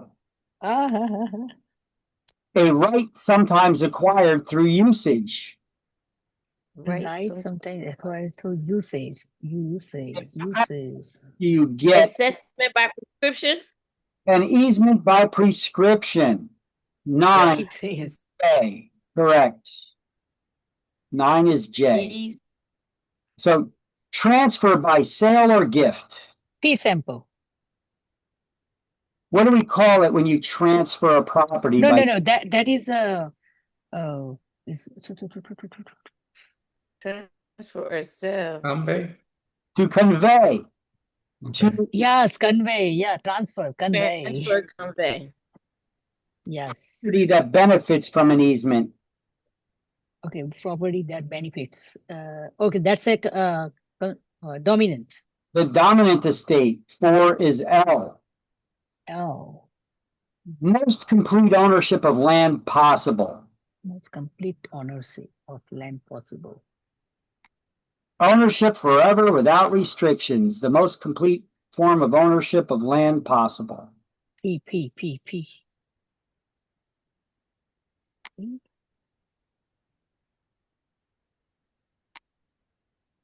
Fee is simple. Is that fee simple? 15? Yes. 15 is M. Fee simple. It goes by 3 names. Fee simple, or fee simple absolute. That's a K, right? K. 15 is M.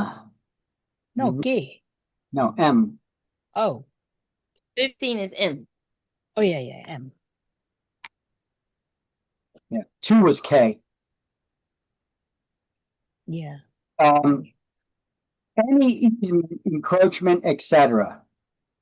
Any easement. Easement, encroachment, etc. Encumbrance. They are a form of encumbrance. 12 is N, as in Nancy. Placed against real estate by a worker who has not been paid. Placed against real estate by a worker. Construction lien. Construction lien. Correct. 1 is O. Building intruding on another's land. Yeah, encroachment. That's an encroachment. 11 is P. Good. All right, let's do key terms 2. General.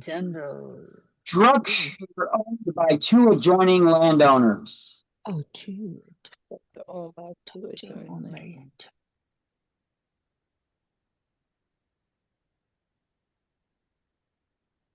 A structure owned by 2 adjoining landowners. Party wall. Party wall. Is A. Party wall? Yep, party wall. 9 is A. Claim against all property that someone owns. A claim against all property someone owns. General lien. We're doing all property. Yes, a general lien. Correct. 1 is B. A claim against one parcel of real estate. Specific lien. 14 is C. No, 14. 14 is C. The specific lien is 14. Oh, specific lien. Okay. 14 is C.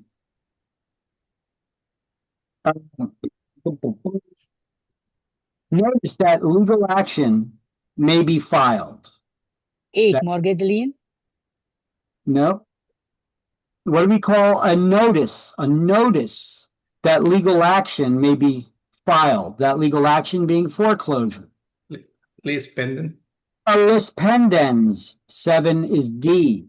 D. That one you'll absolutely see on exams. Okay. Lender's claim against real estate. A lender's claim against real estate. It's a lien. What kind of lien? It is involuntary lien. No. Well, first of all, it's a voluntary lien. You went out of your way to get it, but that's not the answer we're looking for. Lender's claim against real estate.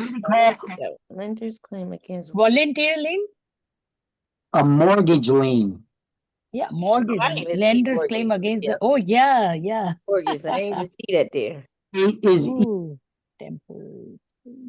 8 is E. Temporary permission.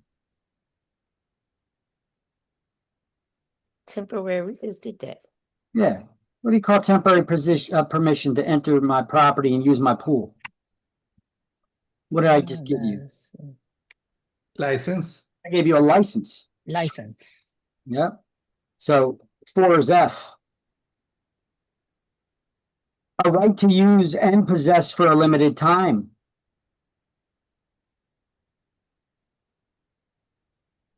Right to use possess for limited time. Right to use and possess for a limited time. Remainder. No.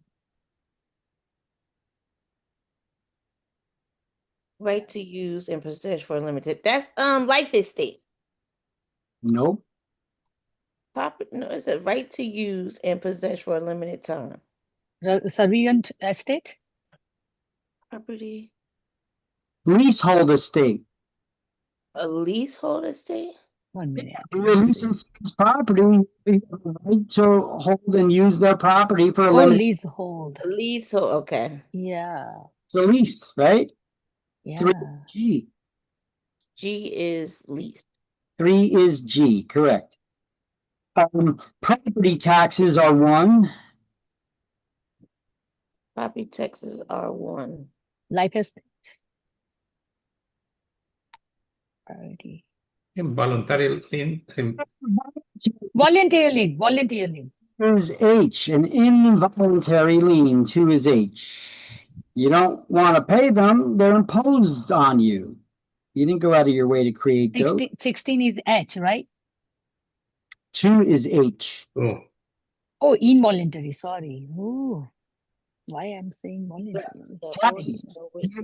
Did you create your taxes? Did you want to pay the tax? No. So it's involuntary. Involuntary is not something you wanted. It's not something. Right. Okay? So 2 is H. The order in which liens are paid. Priority. According to their priority. So 10 is I, priority. Now, do you know what let's stop here for a second. What establishes the priority of a lien? The taxes and... What establishes the priority of a lien? The order in which it gets paid back. What determines the order in which liens get paid back? In order to be records in the public. It's the date that they get recorded in the public. The date. Recording in the public record. In the public records, okay. That was letter. All right. Well, no, that's not an option here. I was just asking you to pull that additional information from your heads. Yeah, I just want to put what letter was that? I. It's not in here. You asked about the priority. This one was about the priority. What is the order in which liens are paid? Their priority. Right. But what determines the priority? By dates. My question. The date that they're recorded in the public record. Now, there are, of course, 2 exceptions to that. All right. So 10 was I. And third party who may gain eventual ownership of a property. Life estate. What do you call a third party who may eventually gain ownership of a property? Volunteer lien. Wait, remainder man? A remainder man, yes, a remainder man. Oh, remainder. 11 is J. The tract over which an easement runs. The tract over which an easement runs. Yeah, the tract of land over which an easement runs. The one who's allowing someone to walk all over their property and use their property when you have an easement.